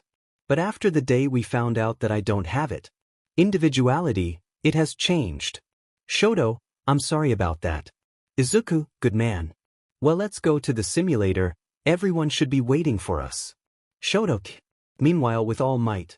All Might, alright, everyone is here already? Uraraka, Professor, Midoriya and Todoroki haven't arrived yet. Izuku, oops, I heard our name here? Izuku and Shoto then arrive at the exact time that Uraraka says this. Mina, you apparently became friends, right? They arrived late together, and now they arrived here together again. Izuku, Ash is now prohibited to make friends, is it? Mina, no, it's only been 2 days since we arrived, so I thought it was strange. Izuku, Tendi. All Might, okay, before I explain the training, does anyone have any questions? Lita, will the fight be in pairs? And if so, how will we decide the teams? Uraraka, will we have some kind of punishment like in Professor Aizawa's class? Yuga, doesn't that cover look magnificent on me? Bakugo, can we break someone's face? All Might, calm down, I'll answer everything. Yes, the fight will be in pairs and we'll decide by drawing lots, and there won't be any kind of punishment, and yes, this cape is very good on you, young Aoyama, and you can't do any kind of serious injury to the opponent. All Might, now I'm going to explain how the test will work. We will have 2 groups, 1 villain and 1 hero. The villain will have a bomb inside a building, which he can hide anywhere. The villain will win if they spend a total of 10 minutes or they incapacitate the heroes. And the heroes win if they touch the bomb or incapacitate the villains. Well, that's basically it. Does anyone have any questions? Sir. All Might, tell young Lita. Lita, why will we make the pairs in the form of a draw? Momo, we will do it in the form of a draw because often the heroes cannot choose who they worked with, and they have to form a strategy with their partner there at the time. All Might, Miss Yaoyorozu is absolutely right. It makes sense. All Might, now let's draw the first fight. All Might then grabs an electronic device and draws the teams that participated in the first fight. All Might say the teams were like this. He then puts the teams that fought on the screen that was there. Izuku seeing the teams thinks. Izuku psm. This will be interesting. Team A, Izuku Midoriya and Shoto Todoroki versus Team B, Izumi Midoriya and Katsuki Bakugo. Zero comment. Chapter 9. Izuku e Shoto vs Izumi e Katsuki. All Might, Team A will be the heroes, and Team B will be the villains. The villains will go to the building and put the bomb somewhere, and the heroes will prepare that in 5 minutes you will be able to enter the building. Izuku and Shoto go out of the building, and try to come up with a strategy to win. Shoto, okay, why don't I just freeze the building and then we go there and touch the bomb? Izuku, it wouldn't work. Izumi and Katsuki are smart. They would definitely find a way to escape the frostbite. But don't worry, I have a plan. Shoto, which one? Izuku, the Izumi and I have some business to take care of.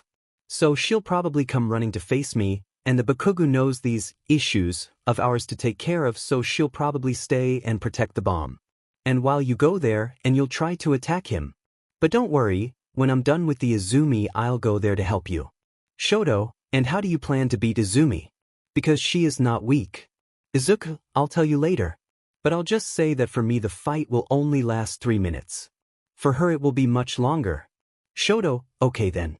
Izuku, well, one last thing, when you find the room he is in, tell me, okay? Shoto, but how am I going to tell you if we're not going to have any means of communication? Izuku, well, I practiced using telekinesis with the cosmos a little. So I can talk to you mentally, although I don't have a very good range, I should be able to talk to you now. So when I defeat her I'll tell you, and then you tell me where he is. Okay? Shoto, yeah, it really is a good plan. Izuku, so let's go.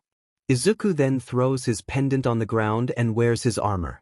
All Might, it's been 5 minutes, heroes can enter. The two of them then enter the building. Izuku, this is where we parted. Shoto, okay, I'm going to look for Bakugo then. The two then split up, and Shoto starts running looking for the room where Bakugo is protecting the bomb. Izuku already entered just walking, waiting for his sister to arrive. Not even 1 minute passed right, and Izuku began to feel a known presence, getting close to him. Izumi arrives destroying a wall with his rays, which almost hit Izuku.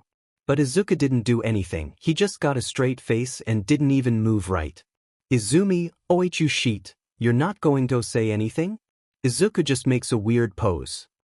Izuku then, right, a quick movement, throws a red ray on the head of Izumi that crosses it, but it doesn't seem to cause any kind of apparent injury. Izumi, what was that demon you just throwed at me? Izumi however didn't notice that she was no longer standing in front of Izuku. Now she was stuck on the wall and couldn't move anymore. Izumi, how did I end here, you sheet? Izuku, Izumi, I'm going to tell you a curiosity. Did you know that most people consider physical pain the worst pain you can feel? Izumi, why are you telling me this? Izuku, it's just that I don't really agree. For me, the worst pain you can have is in the mind. Izumi, what do you mean? Izuku, well, I always remembered that you were always afraid of clowns, wasn't it? Behind Izuku appear dozens of clowns, all different, they were IT style. Izumi, oh, what's that? What are these clowns going to do to me?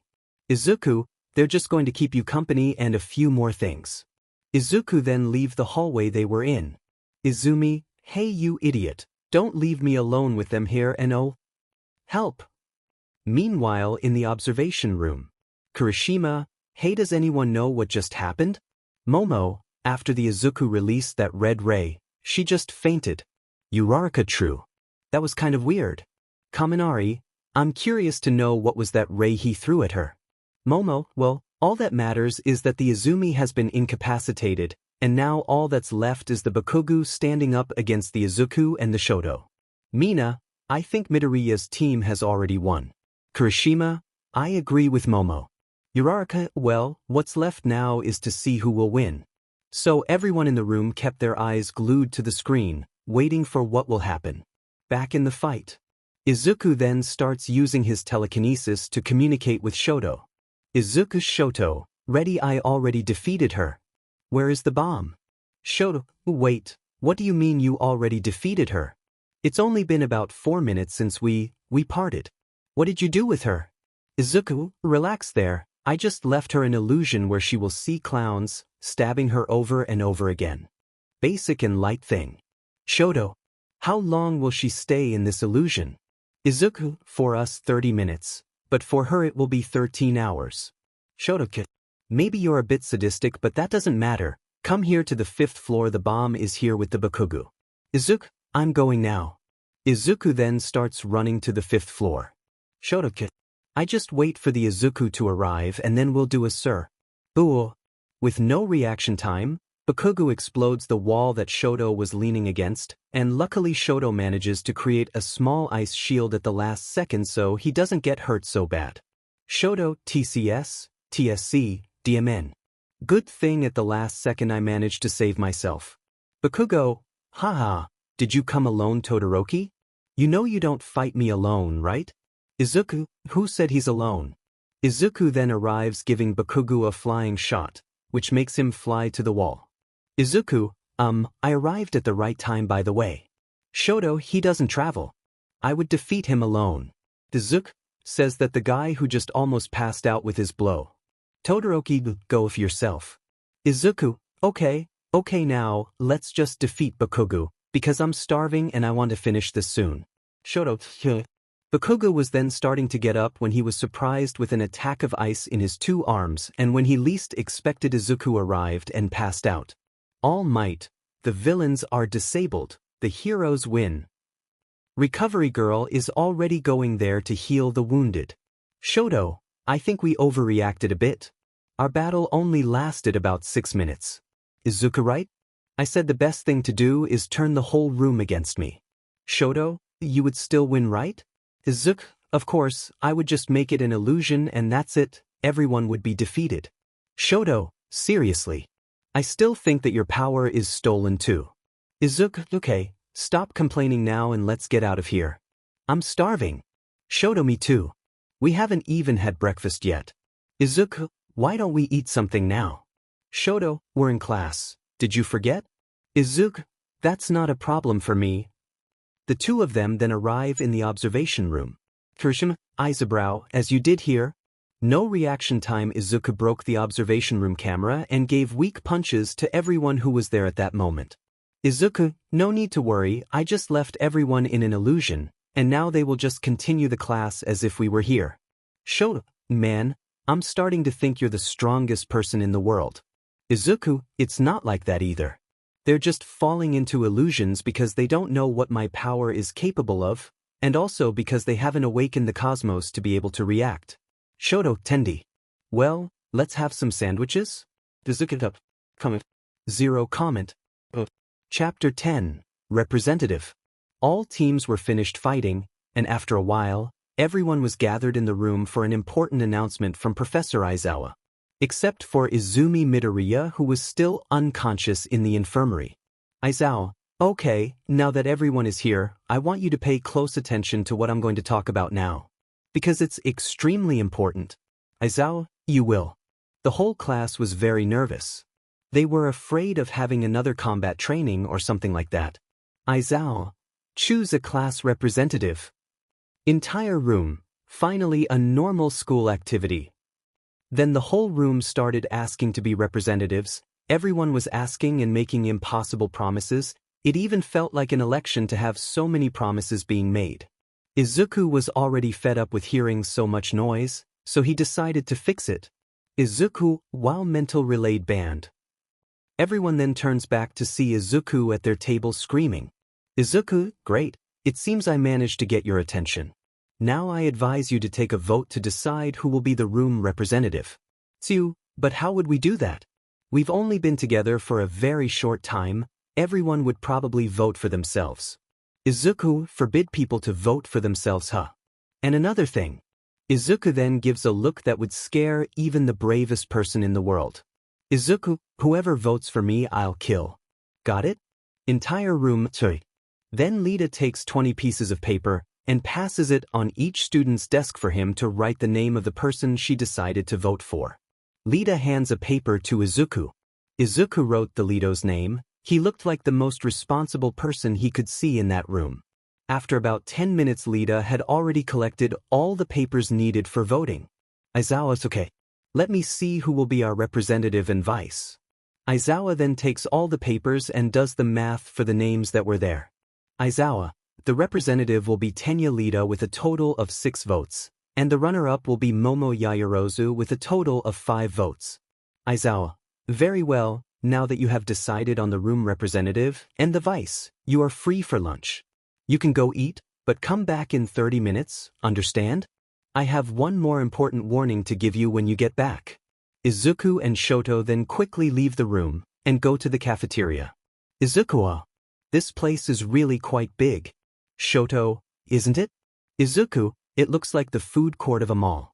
Shoto, yes. Now why don't we go get something to eat? Izuku, I think it's a great idea. Shoto then goes to the place where food is sold and takes a small pot of rice.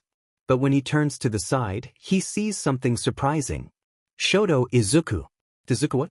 Shoto, will you be able to eat all this? Izuku was currently getting some pizza to eat. A giant-sized one. Shoto guaranteed that that pizza would be enough for at least 8 people. Izuku, pizza is the best food there is. Understand this?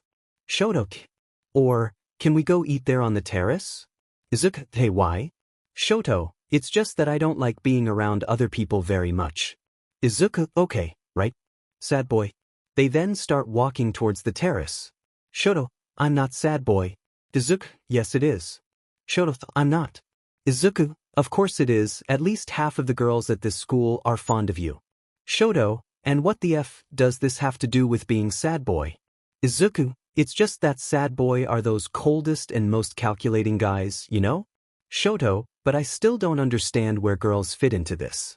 Izuku, girls tend to like more cold and calculating guys. Shoto, nothing of her. And you exaggerated when you said that half of the girls like me. It must be only 30 or 40% of them who really like me. Izuku, wow, and that's not enough? Go get dressed. Izuku, okay. Now let's talk about something else. Shoto, about what? Izuku, Athena. Shoto, about Athena? Izuku, like, don't you think it's strange that she hasn't shown herself so far? Shoto, from what you told me, Athena reincarnates every time she dies, isn't it? Izuku, exactly. But I still haven't seen her. Shoto, hey, why don't you look for a woman who looks like Athena here at school? Izuku, no, she's not here at this school.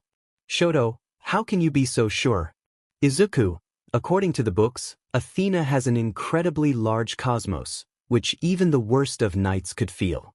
And here in this school, only you have the awakened cosmos. Shoto, I see. You know what that means, right? Izuku, yes. She's out there, as far as we know she may not even be in Japan. Shoto, and if I understood correctly, that's not good, right? Izuku, not at all. But my main fear is something else. Shoto, what? Izuku, my fear is that if Athena really reincarnated, it won't be just she. Who will reincarnate? Shoto, what do you mean? Izuku, the other gods. Poseidon, Hades, Odin. If Athena reincarnates, they will too, that's a fact. Shoto, and that's not good at all, is it? Izuku, well, I don't know about Odin and Poseidon. But Hades, I know it will be a problem. Shoto, Hades is the god Athena has been fighting with in holy wars, right? Izuku, well, at least one thing I'm sure of. Shoto, from what? Izuku, that you are reading Athena's storybook, which I gave you. Shirako Shiko. Izuku, you go to me. Izuku was about to speak, but something interrupted him. Shoko, Izuku? You weren't going to say something? Izuku, Shoto, let's go downstairs. Izuku then started down the stairs at a gigantic speed, and Shoto followed. Shoto, why are we going down? Izuku, I felt someone with an awakened cosmos nearby. Shoto, but why are we running so hard for this person? Izuku, this person wasn't just emanating cosmos around randomly like you used to, he's controlling you. Do you know what that means? Shoto then connects the dots and understands what Izuku was talking about. Shoto, does this mean that this person knows about the cosmos and knows how to control it? Izuku, exactly, And whoever it is, if she knows about the cosmos, we have to find out who told her this. So Izuku and Shoto finally arrive at the canteen, but all the students were gathered at the windows. He didn't understand why this is so. Izuku, wow, Uraraka. Uraraka, Izuku. Where were you? Lita and I were looking for you to eat together. Izuku, I was on the terrace with Shoto. Leaving that subject, can we say why everyone is gathered at the windows? Uraraka, there is that some reporters were trying to invade the school. Izuku, what? But how did the security guards let that happen? Uraraka, apparently, a wall was destroyed. It must have been some reporter using his individuality probably. Well, now I have to go, bye-bye. Uraraka then leaves, leaving Izuku and Shoto alone. Izuku, Shoto, you know what that means, right? Shoto, you think the person with the awakened cosmos is involved in this, right? Izuku, yes, even because I don't feel any cosmos around anymore. Which means that he or she has already left. Shoto, that's not good, right? Izuku, not at all. The alarm goes off telling everyone to go back to their rooms. Izuku, well, I'll solve this problem later. I think we'd better get back to class now. Shoto, just. Everyone then returns to the classroom, waiting for the warning that Professor Aizawa was about to give. Aizawa, very well, now that everyone is here, I have an important warning to give. Aizawa, tomorrow we will have an important event. We will go to the USJ to do your rescue training. Izuku, hearing that, had a slight feeling that something bad was happening in that place. Aizawa, that's all I had to say, now stay with your normal classes for the day. Then after that they had math class, hero history, and some English. Classes were already over and everyone was already in the dorm getting ready for bed. Shoto yawns, I'm tired as hell, I think I'm going to sleep. Izuku, what did you say? To sleep? I think you're wrong, you're only going to sleep there for 1 in the morning. Shoto, hey, but why? Izuku, we agreed that we would train your Cosmo control at night. Shoto is. So let's go, I don't know why but I'm feeling that I'm going to give up in this training story. Izuku then opens a portal to the shrine with his pendant. Izuku, as my MSTer told me. Hell on earth for you will begin now. Shoto, I can see that this training is not going to be easy. Comment. Zero comment. Chapter 11. Fight in the USJ. Izuku Avia just woke up at 7 a.m. There was only an hour before the incursion to the USJ. He stayed part of the night, around only 4 hours training with Shoto. Izuku was really quite surprised by Shoto. With just a few basic instructions he managed to control his cosmos quite a bit. He apparently was a prodigy. Izuku at that time was descending the stairs towards the living room, waiting for them to go to the USJ. Arriving there he finds his teacher Aizawa sitting on a sofa. Apparently just the two of them, woke up earlier than usual. Izuku, teacher? Aizawa, Midoriya? What are you doing here at this hour? There's still time for the raid to start. You could be sleeping right now. Izuku then sits in an armchair that was there. Izuku, it's just that I don't want to be late like the other day. But I think I woke up too early. Aizawa, yes. Then a silence arrives in the air. It was strange to say the least. But Izuku decides to break the silence with a question. Izuku, teacher, can I ask a question? Aizawa, make yourself at home. Izuku, we will go to USJ how? Aizawa, by a bus that the UA will make available. Izuku, I see. Another awkward silence begins.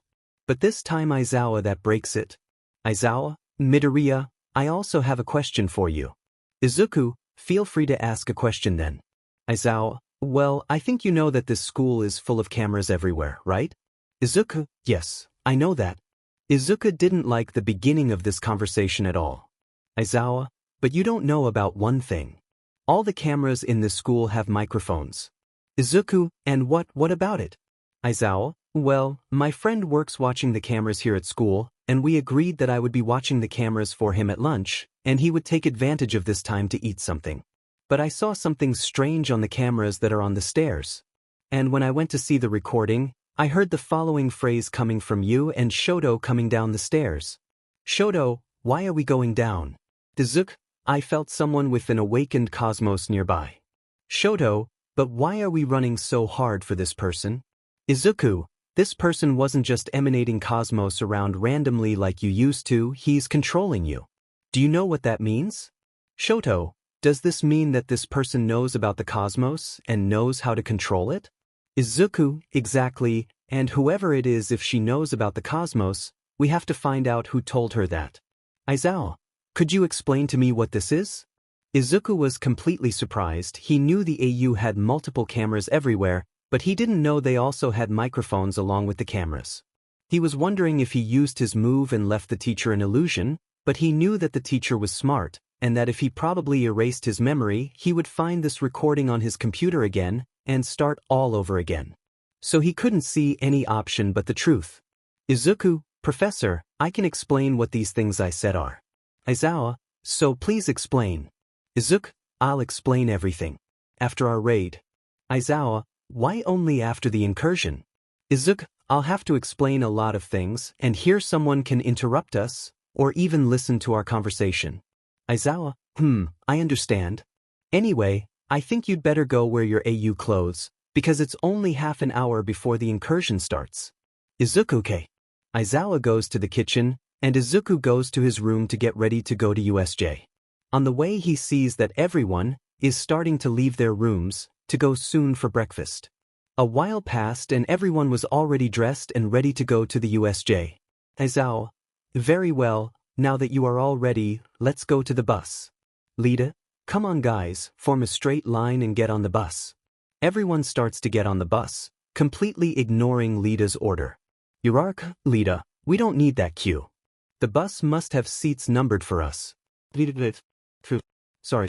Izuku and Shoto then get on the bus and sit in the last place, so no one can hear them talking. And then the bus starts heading towards USJ. Izuku starts talking very softly, in a voice that only Shoto could hear. Izuku, Shoto. Shoto, what? And why the hell are you talking so low? Izuku, what I'm going to say is important, so no one else can listen. Shoto, I see. What do you have to talk about then? Izuku, we have a problem. Shoto, which one? Izuku, Professor Aizawa, he overheard our conversation yesterday, while we were going down the stairs. Shoto, what? But how the F did he do it? There was no one there. Izuku, the cameras apparently also have microphones attached to them. Shoto, and why didn't you leave him an illusion, and make him forget about it? Izuku, it wouldn't work, he's not stupid, he definitely has this recording saved on his PC, if I put it in an illusion, he just finds the recording again and talks to me about it, and then it will start all over again. Shoto, so he managed to leave you with no way out. What are you going to do now? Izuku, well, I agreed with him that after the incursion, I'll explain everything to him. Shoto, so one more person will know about the cosmos. But how are you going to make him believe that? Because for me to believe you need to read my mind, see my past and wash me in the sanctuary. Izuku, I'll do the same thing with him. Shoto, but how will he enter the sanctuary? You yourself said that to enter you need to have the cosmos already awakened, and as far as I know, it doesn't. Izuku, I have a way to make him wake up, through emotion. Shoto, what do you mean? Izuku, well, if one of his students die, I think he would wake up by emotion. Shoto, you plan to use someone as a sacrifice by any chance, do you? Izuku, no, I would never do that. My plan involves something else. Shoto, what is it then? Izuku, you'll find out right away. Shoto, I'll put a vote of confidence in you. The bus then stops. Aizawa, everybody come down, we've already arrived at the USJ.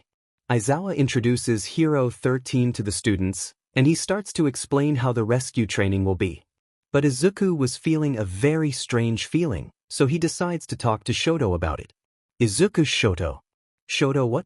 Izuku, I want you to be aware, I feel that something bad is going to happen. Shoto, also, since the morning I've had a strange feeling about this incursion. Izuku, yes I am. Izuku was about to say something, but he starts to feel an oddly familiar cosmos. Izuku, Shoto. Shoto who?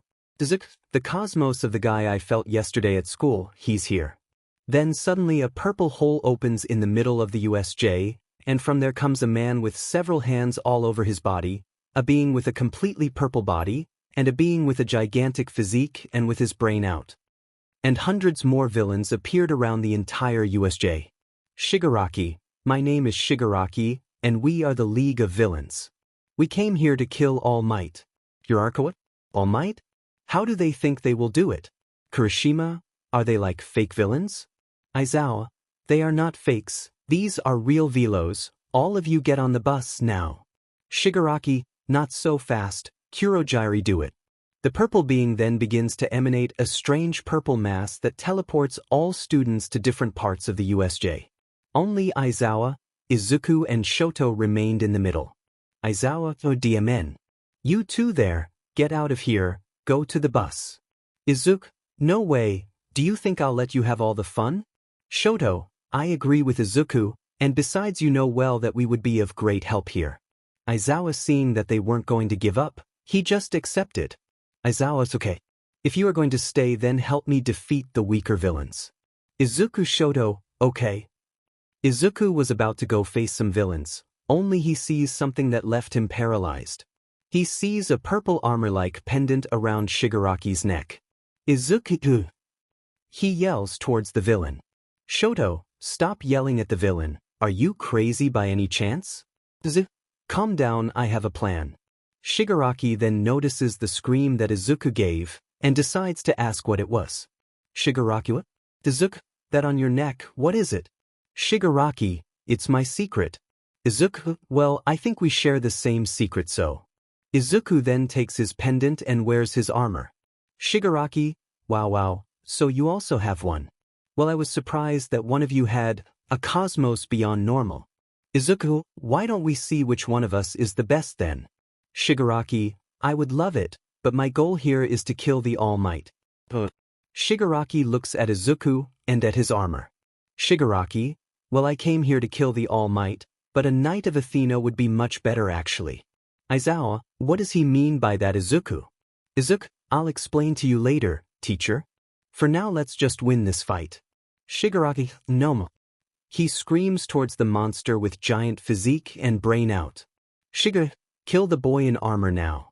The Nomu then starts running towards the Izuku. Shoto-Timon, what do we do now? Izuku, the teacher started to fight the normal villains. So we'll both have to fix this thing. And then the fight starts. Nomu with his incredible speed almost hits a punch right Izuku, but he dodges it, and already in the air starts making his attacks. Izu, Phoenix Bird. The phoenix appears and crosses half of Nomu's body, splitting it in half. Izuku, is that all you have to give me the Little Villains League? Shigaraki, if I were you, I would look at Nomu again. Izuku then looks at Nomu, and is surprised by what he sees. Nomu was not just standing, he was without any scratches. Izuku, but how? I'm sure I hit him. Shigaraki, this Nomu has strength and regeneration far beyond normal, there's no way you can destroy him. Izuku, Tiemen. I didn't think that would happen. Shoto, it was created to kill All Might, what did you expect? Izuku, let's focus on the fight now, we'll talk later. Shoto, right? The Nomu advances towards Izuku again, he was about to land a blow on him, but when he was getting close, a wall of ice was created, thus preventing him from approaching. Izuku immediately advances towards Nomu. He knew that blows and kicks wouldn't work, so he would appeal to stay attacking from afar. He launches several blasts of fire at Nomu, one from where they were standing, another from behind him, and another from across the sky. Shoto, on the other hand, kept trapping him with his ice, so he wouldn't dodge any blows, and therefore take all the damage. At first it worked, but after a while they realized that it wouldn't do any good to do that, as he regenerated very quickly. Aizawa, apparently you are in trouble, right? Shoto, teacher? Weren't you facing the weaker villains? Aizawa, there weren't many here where we are. Now I'm going to help you here. Shoto, okay, first kicks and punches don't work with him, so try to hold him with your tapes and it should work. Aizawa, right? He was about to help them, but he noticed something. Aizawa boy, where is Nomu? Shoto turns around and realizes that Nomu is gone. Shoto, what? But how? He was right here. Izuku was a little further away, but Shoto and Aizawa could see him. He was also looking for Nomu, but he was nowhere to be found. But when Shoto looks at Izuku, he gets desperate. Shoto, Izuku, beware, he's behind you. Izuku was halfway away from them, so he hardly heard anything Shoto said. But soon something horrible would happen to him. In Aizawa's vision, he was seeing the worst thing he had ever seen. A few meters away from him, there was his student Midoriya Izuku, having his chest pierced by Nomu. Shoto Aizawa, Izuku. Izuku then falls to the ground with his chest pierced, and to complete the Nomu takes a large stone that was there and throws it, crushing him completely. Aizawa and Shoto in emotion begin to use their powers to try to stop Nomu. Shoto drops all the ice he had to try to freeze Nomu and trap him, while Aizawa released all his ribbons to trap Nomu. But there was no point in Nomu simply destroying everything they sent. Shigaraki, I just killed the strongest person in your group. Why don't you give up and accept death right away? Shoto Aizawa, never. Shigaraki, Tiri. Nomu, kill them both too. Nomu, then in incredible speed, runs up to them and throws them away. He was about to crush them like he did with Izuku, but something happens. Every place starts on fire all of a sudden. Did you miss me? Shoto Aizawa, Izuku? Shoto, but how? We saw you die, how are you alive? Izuku, I'll explain later. As for you, he points to Nomu. Izuku just die. Ave Phoenix X. Izuku then launches a fire phoenix, which was capable of at least destroying an entire house by itself. Izuku's blow not only hit him, it disintegrated him completely, thus giving him no chance to regenerate. Izuku, okay, I've taken care of this one. And now, what will you do? He looks at Shigaraki. Shigaraki, I want you to know the following. I came to get the copper but I found it was the gold. Izuku, what do you mean? Shigaraki boy, I came to kill All Might. But knowing that you are a Knight of Athena is 10x better than killing All Might. Be aware that now you are lightly scarred.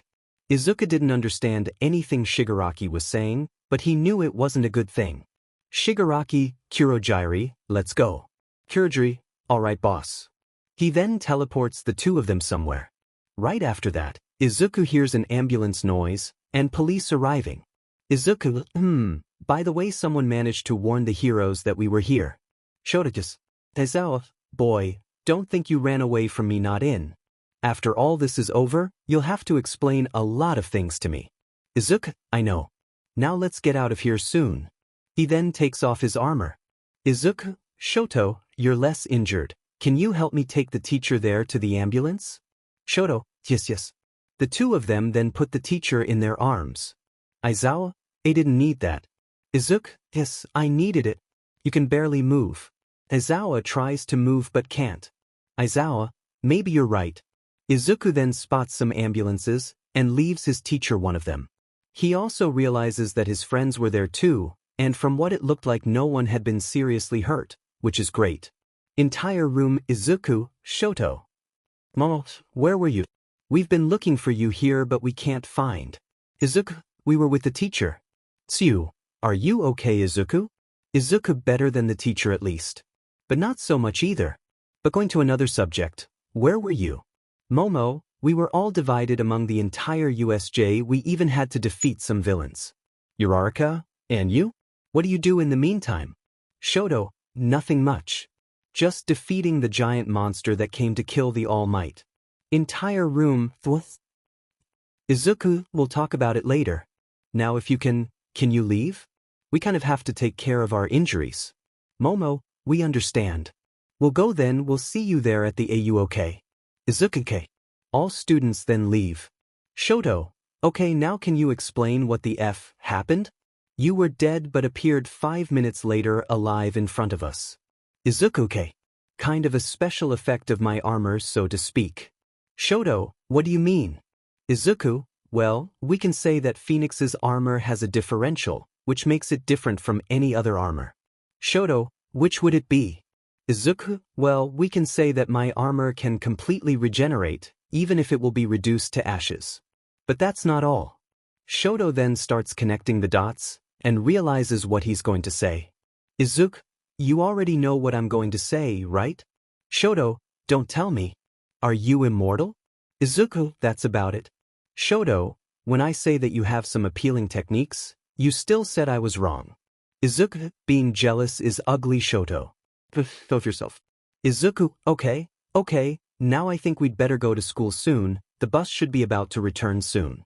Shoto, yes, let's go. Izuku, Something tells me that I'll take a while to explain all this to Aizawa. So, and how? Izuku, okay, when he goes back to the dorms I'll explain everything to him. Comment. Zero comment.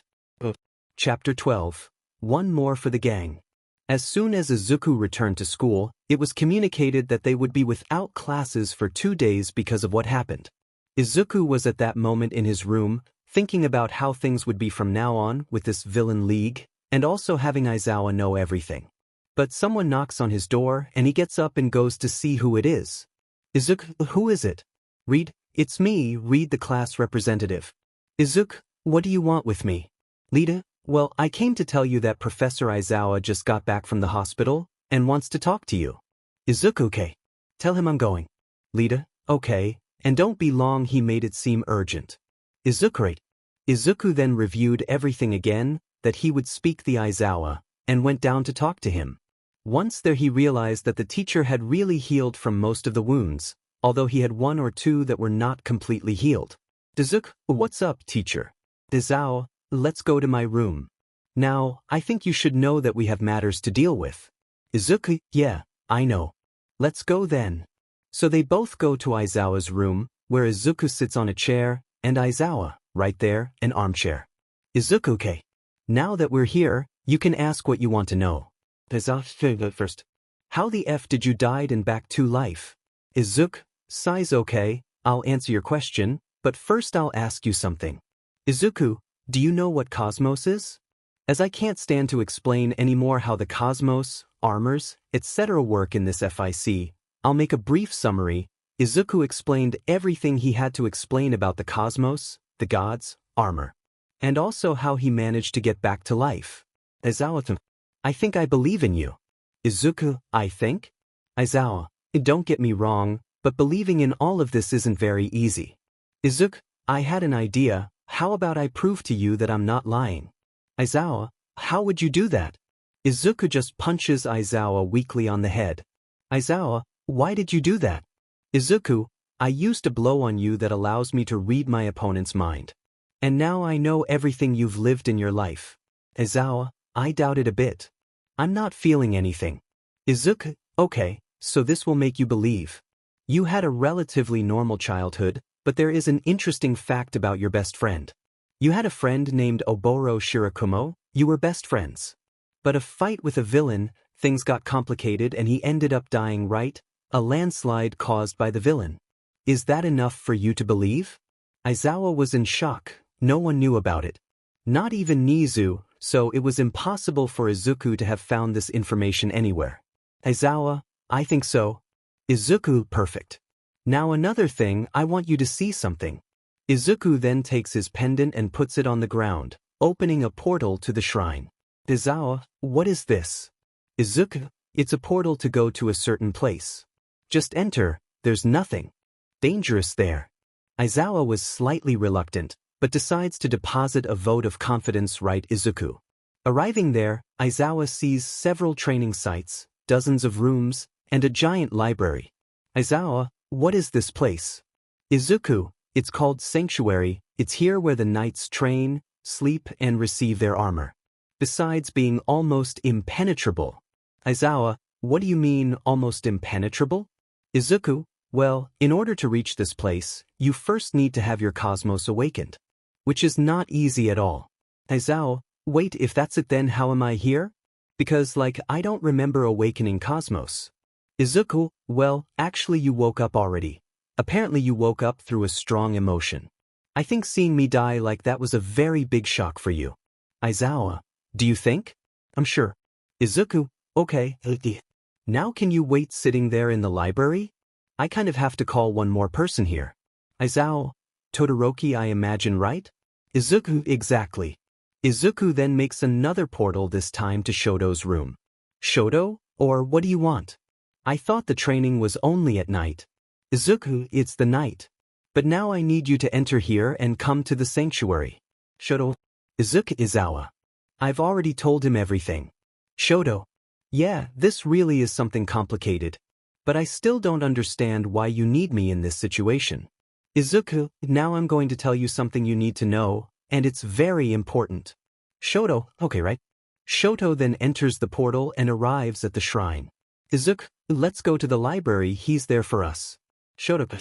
They both walk and arrive at the library, where they see the teacher sitting on a chair waiting for them. Shoto, now that I'm here, tell me what you wanted so much to say. Izuku, well, my dear friends. Today when we arrived from the USJ, I came here to the sanctuary and went to get to the armor. Think you know why? Shoto, yes, I also saw the pendant the Shigaraki had around his neck. If I were to guess, you came to see if the armor he was wearing wasn't one of those we have. Izuku, well, in the beginning it was. But I remembered that Athena's armors are not purple in color. Aizawa, if what he had wasn't Athena's armor, what was it then? Izuku, it's called Sapuris, and it's the armor that the specters of Hades wear. And I think you know why this is a problem, right? Shoto, that means Hades reincarnated, isn't it? Izuku, well, not necessarily. Aizawa, what do you mean? Izuku, it's likely that the same thing happened to him as happened to me. The difference is that I was trained by a knight, and I received an armor from Athena, and I have the mission to save this world. But he must have been trained by some specters surviving the last holy war, and received a Sapuris, and his mission must be to bring chaos and destruction to this world. Izuku, but this is just my guess. Something else might have happened too. Aizawa, so I think I know what we should do now. Izuku, what? Aizawa, I think our focus should be to find Hades' reincarnation, because if he's already reincarnated, isn't it much easier to kill him while he's weak and doesn't even know he's Hades, the god of the underworld?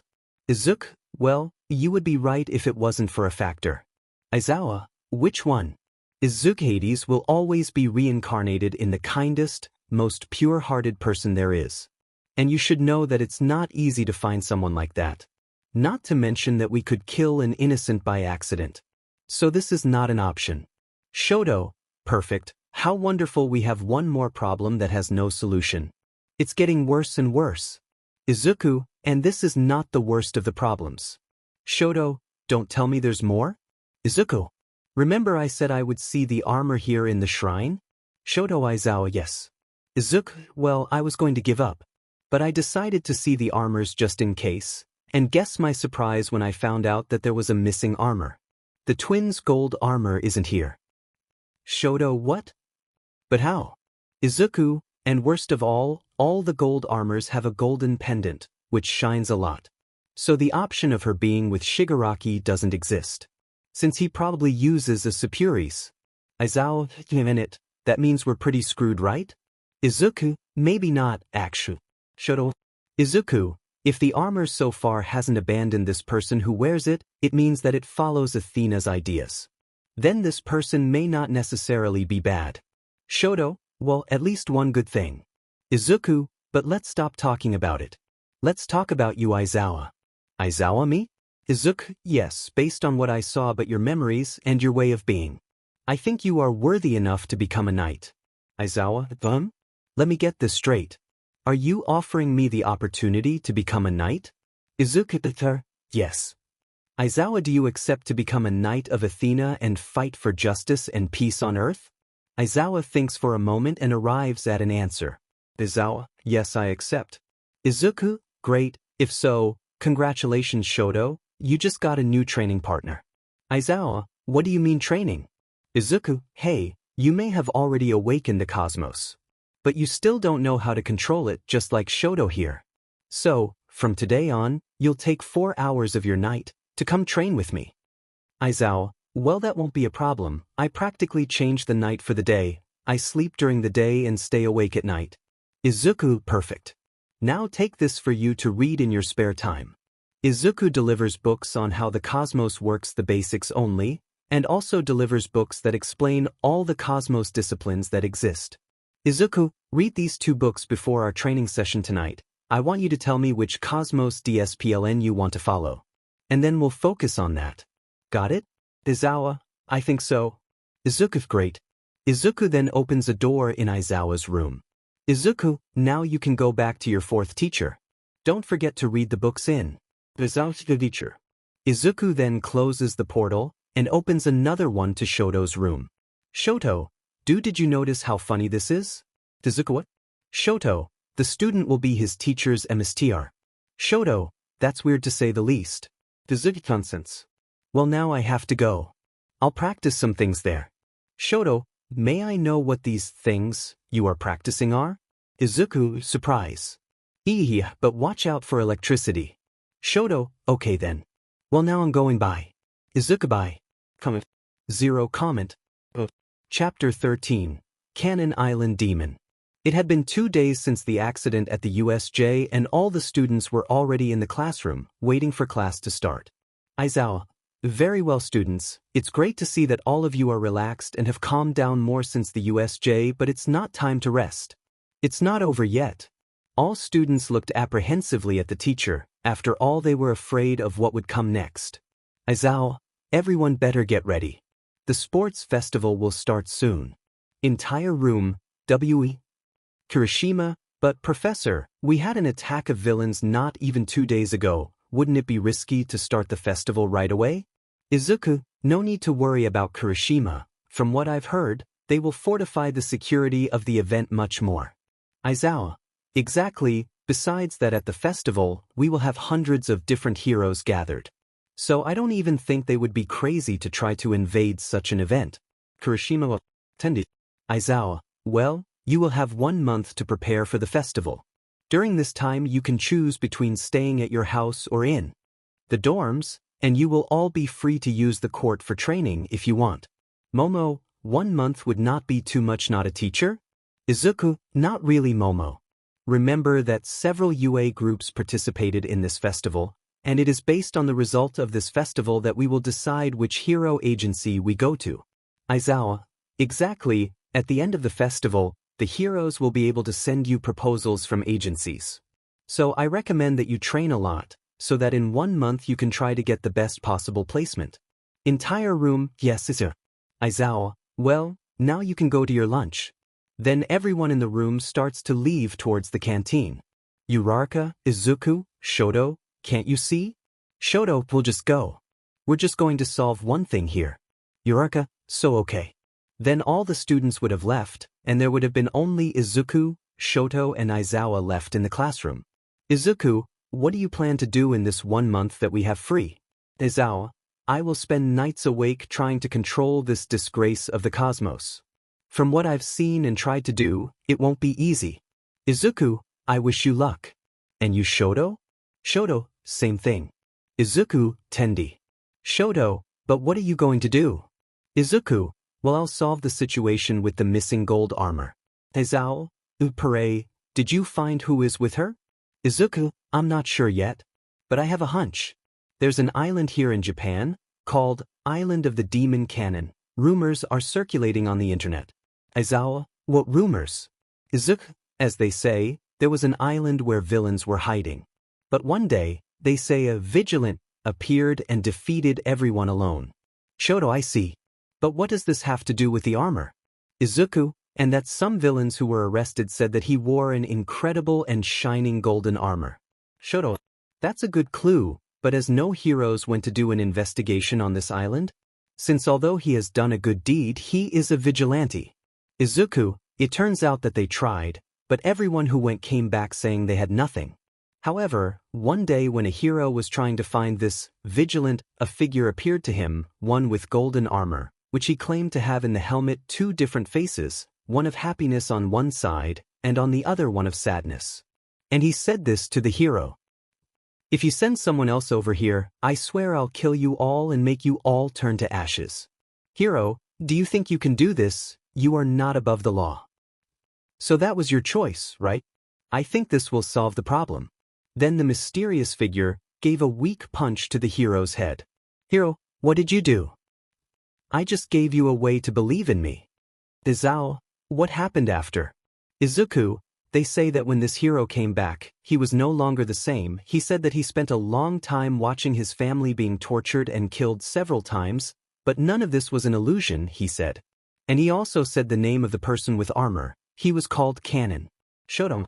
So that's where the name of the Demon Island Cannon came from. Izuku, exactly, and you know what makes me believe even more that this guy is a knight?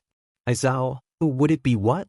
Izuku, the Knight of Twins is known to be the best of all knights in the art of illusion. And this guy says he fell in illusion. For me, all the pieces fit. Shoto, I see. So are you going to see this guy? Izuku, yes, but let's remember that I got all this from the internet. So it may well be a lie, but it doesn't hurt to try, right? There's nothing but a doubt. How the F are you going to get to this island? Izuku, well, if I go to the shrine with the pendant, from there I can go to literally any other place in the world. I just have to think about this place and I'll stop there. Shoto, I still think this is too appealing. Izuku, you know, when you receive an armor, you'll be able to do that too, right? Shoto, just. But until then, only you can do that. And that will still be very appealing. Izuku, okay, Tendi. Now if you don't mind, I'll go eat something. Shoto, I'm coming too. Bye teacher.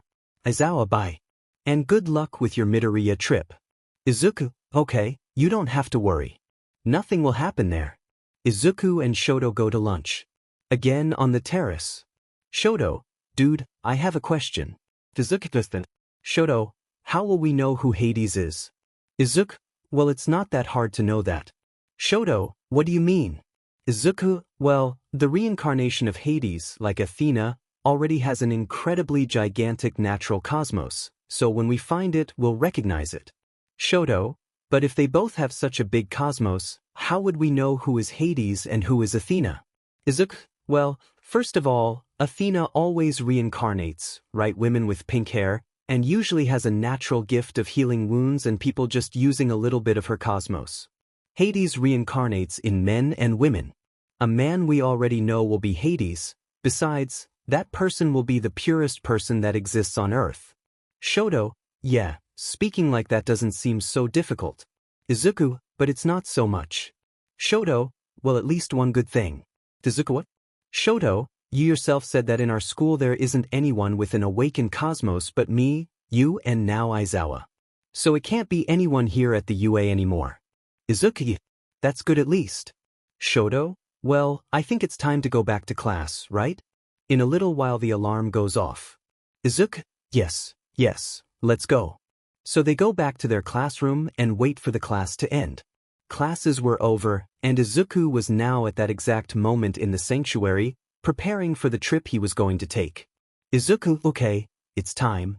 He then opens a door to the Demon Island cannon. Izuku, after crossing the portal, starts walking among the trees that were there. But suddenly something happens. Izuku is hit with a kick to the stomach, which he swore that if he were normal he would die instantly. The guy who hit him was about to try another attack. Izuku, I am the Dragon Shiryu's apprentice. The guy who was about to hit him for the punch the moment he hears that sentence. You said, Dragon Shiryu? Izuku is. Get a boy. Izuku then obeys him. Izuku, are you Canon? Talk about Canon who defeated several villains on that same island? I'm talking about Canon who has the twin armor. The man has a surprised face for a while. But soon he recovers. Canon, yes. It's me, what are you doing here? Did Shiryu send you by chance? And before answering anything, who are you? Izuku, my name is Midoriya Izuku, and I think we have a lot of conversation. Zero comment. Chapter 14. Training not at all light. Canon and Izuku were at that time in a cave that Canon called home. Canon, very well. Now you can explain to me who you are specifically, and why you are here. Izuku, well, as I said, my name is Midoriya Izuku, and I was a student of Shiryu. Canon, what do you mean, was? Izuku, well, he's no longer with us. Canon, I understand, so he's already dead. Well, I thought it was strange that a known cosmos disappeared recently. Izuku, well, I answered one of his questions. Can I ask one too? Canon, you are abused and brat. But you can go ask me. Izuku, what were you from my Sir Shiryu? Canon, we can say that we were old comrades in the war. Izuku, so you were on his side in the Holy War? Canon, exactly. Izuku, hey, but how? Shiryu Avi told me that no one but him had survived. Canon, well, it was technically to be true, however when Athena made that sacrifice along with all the other remaining knights. I don't know what happened, but I survived along with him. Izuku, wow, really? But if so, why Shiryu never got to tell me about you? Canon, well, after all that, Shiryu decided to try to find people to train and become knights. But I just didn't want to do that. So I took possession of this island and became a vigilante of a city near here. Izuku, I see. Canon, but back to the main topic here. Can you tell me what the F you are doing here? Izuku, well, I came here to ask for your help. Canon, what do you mean? Izuku, well, how am I going to explain this? Hades may have reincarnated. Canon, what? Canon, explain that right, boy. What do you mean he reincarnated? Izuku, well, you don't know, but I'm at the most famous heroes academy in the world. And like we had an event a few days ago, and villains managed to invade the place where it was taking place. Canon, and what does this have to do with Hades? Izuku, their leader had a superius. And he seemed to know the cosmos, the armor and everything else. Canon, this is a problem. But you want to say something else, right? I feel you are eager to say something else. Izuku, please. Can you speak our? Izuku, well, I have a request for you. Canon, what would he be? Izuku, could you train me? Canon, wait, boy. Are you sure you want to be coached by me? Izuku, well, at the moment you must be the only knight who has been alive for more than I don't know. 300 years? So you have a lot of knowledge and you should already know how true knight training works. And also why I need to be stronger, to face the dangers that are to come, and to protect those I love. Canon, well, first I want to know something. How long will you be able to stay here training with me? Izuku, I have 1 month. After that I have to participate in the AU Sports Festival. Canon, I understand. Well, that's good, because I'll only train you for a maximum of 2 weeks. Izuku, hey? Why only 2 weeks? Canon, it's because in exactly 2 weeks, I'll take care of some matters. Izuku, what subjects? Canon, some issues there. Keep what Canon said. Izuku, but will you be able to train me in just 2 weeks? Canon boy, your training will be Pike Queen Island of Death. Do you know this island? Izuku, yes, I saw it in the memories of the former Phoenix armor-bearer. His training was even there. Canon, so your armor is Phoenix. That's good. Izuku, Canon, because I can almost kill you without having to worry if you're really going to die. Izuku had gigantic chills after Canon said that. Canon, after this brief trailer of how your training will be, would you be willing to continue, even knowing that you will probably almost die several times? Izuku, if it's for me to get stronger, I would be. Canon, perfect. So that said, get ready for hell. Time skip 1 week. It's been 1 week since Izuku started training with Canon, and this 1 week was definitely the worst days Izuku has ever spent in his life. In that time he was beaten, thrown in the lava and almost died. He had to stay almost all day inside a volcano to gain more resistance to lava. He was caught in illusions where he saw all the people he loved die. He was caught in illusions where he was tortured for more than 20 hours. In addition to every day having to fight Canon to see if he was really evolving. Izuku was at that moment being tortured, right? An illusion, and as a bonus he was also seeing his friends die. That was a punishment, for Izuku couldn't even touch Canon in their last fight. Illusion on. Canon then takes a bucket of lava that he had there, and throws it at Izuku's head. Izuku, although he was screaming in pain, his body was no longer as affected by the lava as before. This is thanks to Canon having forced Izuku to stay like a volcano for 1 whole day. Canon, well, we've been here for a while in this lava game. Let's change a little. He snaps his fingers and you turn black all of a sudden. But Izuku starts to see every friend of his dead on the ground. Shoto Izuku. Shoto appears to him all bloodied, and without most of the members. Izuku, PS, calm down Izuku. This isn't real. It's just an illusion. Izuku tried to say that to himself. But just seeing the sight of his dead friends drove him completely crazy. Uraraka, I thought you would protect us Izuku. But I will.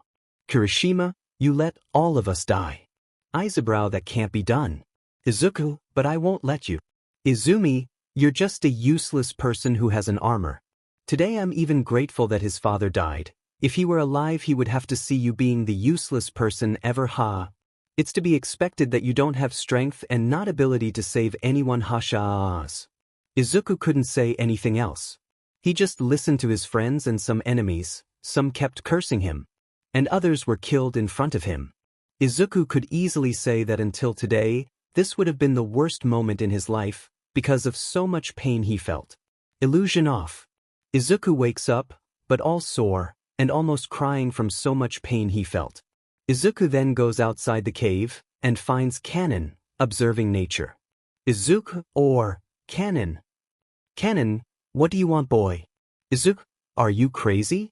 Do you think you can make me an illusion as many times as you want? And another thing. Is this training happily advancement? Because I'm not feeling anything. Exactly nothing. Kanon, these young people these days. Let's do this, boy. I want you to come on me and use your full strength. Let's see what you can do. Remembering that when you arrived here I couldn't even touch myself properly. Izuku then wears his armor and starts trying to inflict punches on Kanon, but none of them hit him. It's already been about 3 minutes since Izuku tried to punch right Kanon, and he dodged everything. Izuku already full besides, he decides to use his most powerful blow. Izuku Kanon, suffer from the wings of the phoenix. Bird Phoenix Gex. Izuku then spawns an extremely large bird, which surprisingly hits Kanon, and takes a lot of trees and rocks with it. When the dust clears, it is possible to see a Kanon, without his shirt and with several bruises on his chest. But how? How was I able to hurt you? Kanon, that's what I'm talking about, boy. When you came here you couldn't even hit me right, and when you hit me, you couldn't even hurt me. And now you can hit me and you can hurt me much more. Kanon, you understand this, right? Izuku, yes. Now I understand. Kanon, perfect. So let's continue with your training. Okay? Izuku, yes, sir. Time skip 1 week. 1 more week passed, and Izuku respected Kanon a lot more now. In this 1 week Kanon took the opportunity to tell his story to Izuku, in addition to improving Izuku's illusion techniques. And Izuku focused this 1 week on learning electric attacks. He even managed to form his first electricity attacks. He called it plasma lightning, and he had also formed one more. But this one he would guard for the festival. Izuku, mister, I really appreciate you accepting to train me during all this time. I don't know if I'll be able to reward you one day for what you did for me. Kanon, you don't need all this formality. Now tell me, what will you do in these 2 weeks that you have free until the festival starts? Izuku, I already know what I'm going to do. I'm going to become a vigilante. Kanon, what do you mean? Well, now that I've learned 2 new attacks, I can use them and no one will recognize me, and then I just have to wear a different outfit with a preferred mask. And tell me, what's the best way to train scams? Obviously it's kicking butt, right, some villains? Kanon, yeah, you're not wrong. Well, I wish you luck. Izuku, I also wish you luck in your matter to resolve. Whatever it is. Kanon, one last thing, kid. Izuku, what? Kanon, if you find Athena's reincarnation, can you come talk to me? After all, the more Athena nights, the better. Izuku, yes, for sure. Now I need to go, bye and good luck with your business. Kanon, likewise. Izuku then goes to the shrine with her pendant and begins to prepare her things for her debut as a vigilante. Zero comment. Chapter 15. New Watchman in the Area. Izuku was at the shrine at that time. He was there putting the finishing touches on his vigilante outfit. Izuku's vigilante outfit is basically the same battle outfit he wears in the anime in season, only it should have been green. It's practically all black, with purple details. Izuku had just finished his outfit. He had made it based on a design he made when he was younger, but of course with certain changes, such as the color, some details, and a mask that hides the face much more. Izuku, perfect. Now let's see if it fits me right. Izuku then wears her outfit. And it really fit him, and by the looks of it she was working fine. Izuku, great. Now with this outfit, no one will recognize me. Izuku then opens a portal on a random street, and starts hunting criminals and villains out there. He sees that nearby, a woman was being surrounded by 2 men. He then decides that they will be the first that Izuku will catch. Criminal 1, hello young lady. You don't want to go have fun there with us? Criminal 2, yeah, it's going to be a lot of fun. And no, please leave me alone. She starts walking backwards. Criminal 1. This is not an option. They were then about to do something worse with the girl. But someone comes and interrupts it. What do we have here? 2 men trying to catch a helpless girl. That's not cool. Criminal 2, and what will you do to prevent us? So, it's a magic trick, lightning appears and rips off their 2 legs. Criminal 1, are you crazy by accident? You take off our leg. Izuku, you tried to harass this girl. I just returned the height. He then just hits them on the head, making them faint. The girl who was there just watched everything with fear. She didn't know what that guy would do to her now. Izuku, no need to be afraid. I won't hurt you. Izuku then picks up a bag that she dropped. When Izuku looks at her, to return the bag, he sees something he hadn't noticed before. This girl had the cosmos awakened, but she didn't seem to know how to control it. Izuku thought, and decided not to say nothing about the cosmos for now. After all, he didn't even know the girl's name, and he had just saved her. Thanks. Izuku, you don't have to. Izuku then hands the bag to the girl. He was about to leave, but the girl asks something. Could you tell me your name? Izuku, well, I think you noticed, but I'm a vigilante, so I can't speak my real name. So just call me Lion Gold. Pandora? Lion Gold, right. Okay, by the way, my name is Pandora. Izuku froze for a moment. He had already read about Pandora, and also saw how she got her redemption through Iki's memories. Pandora, what happened? You seem to have been scared a little. Izuku, not at all. It's just that this name reminds me of a person I've already met. Pandora, I see. Can I ask you another question? Izuku, make yourself comfortable. Pandora, can I have your phone number? Izuku was certainly surprised by the request, but he wouldn't refuse. After all, she had Cosmo awakened, so Izuku was interested in her. Besides, even he didn't want to admit it, he found the dent very appealing. Izuku, yes, I can. Write it down. Pandora then takes out her cell phone and starts writing down the Izuku number. Izuku XXXXXXXXX noted? Pandora? Yes, I saved you here. Izuku, well now I have to go. Pandora, bye, and good luck saving people. Izuku then leaves that place. And some people would wonder, why did he give her his number? What if she told the police everything she knows? Well, Izuku doesn't worry too much about it. After all, if there's sheet, he can just make the girl an illusion. And she'll never remember who he is. Time skip 4 days.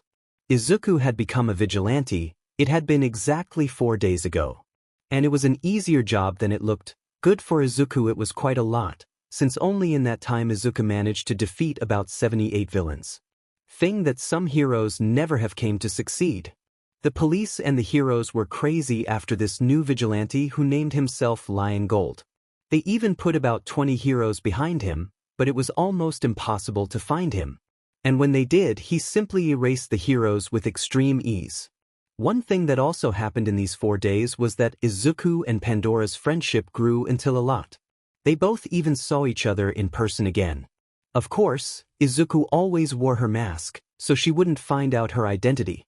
When they met for the 3rd time, Pandora decided to tell Izuku about her past. And when she told Izuku everything, he was amazed. It turns out that Pandora's parents beat her and practically enslaved her every day. It turns out that she had no individuality. So she always suffered prejudice at school and not anywhere else she went. It wasn't surprising the fact of her having the cosmos awakened. After all, she went through a lot. And Izuku had used his blow on her. Of course, he only did touch her. He wouldn't be crazy to punch her, no matter how weak he was. Using his slide to see her memories, he saw that it was really all true. Izuku at that very moment was waiting for a certain person to arrive at a marked place. It turns out that at that time, he also met a man named Jillian. It turns out that he served as a source of information for Izuku, and they were about to meet as Jillian said that she found a super important information. Jillian? Or Lion, are you here? I've arrived. Izuku, I'm here. He appears behind an iron bar that was there. Jillian, man, no need to scare me like this. Izuku, okay, now stop whining and tell me what information you got. Jillian, first of all, have you ever heard of the Yakuza? Izuku, never in my life. Jillian, Yakuza? is one of the biggest villains organizations that exist in Japan. Izuku, okay, so a lot of villains gathered. But why are you telling me this? Jillian, well, I found out from reliable sources that they are experimenting with a girl. Izuku, what girl? Jillian, her name is Eri, and she is about 15 years old. The leader of the Yakuza apparently has been doing a lot of experiments with her since she was 9 or 10 years old. Izuku, but why do they do these experiments? Jillian, well, they do it because she has an incredible gift to heal anything. Be it animal, insect, human. Any wound she can heal, no matter what. Izuku, hey, but why do they do that? She may just have a healing individuality. Jillian, well, now it's time for the surprising fact. She has no individuality. What? So how does she manage to? Izuku was about to say something, but something goes through his mind, and he starts to form a theory. Izuku, would you by any chance have a picture of her there? Jillian, yes. She is this one, look. Izuku then takes the photo and sees the girl.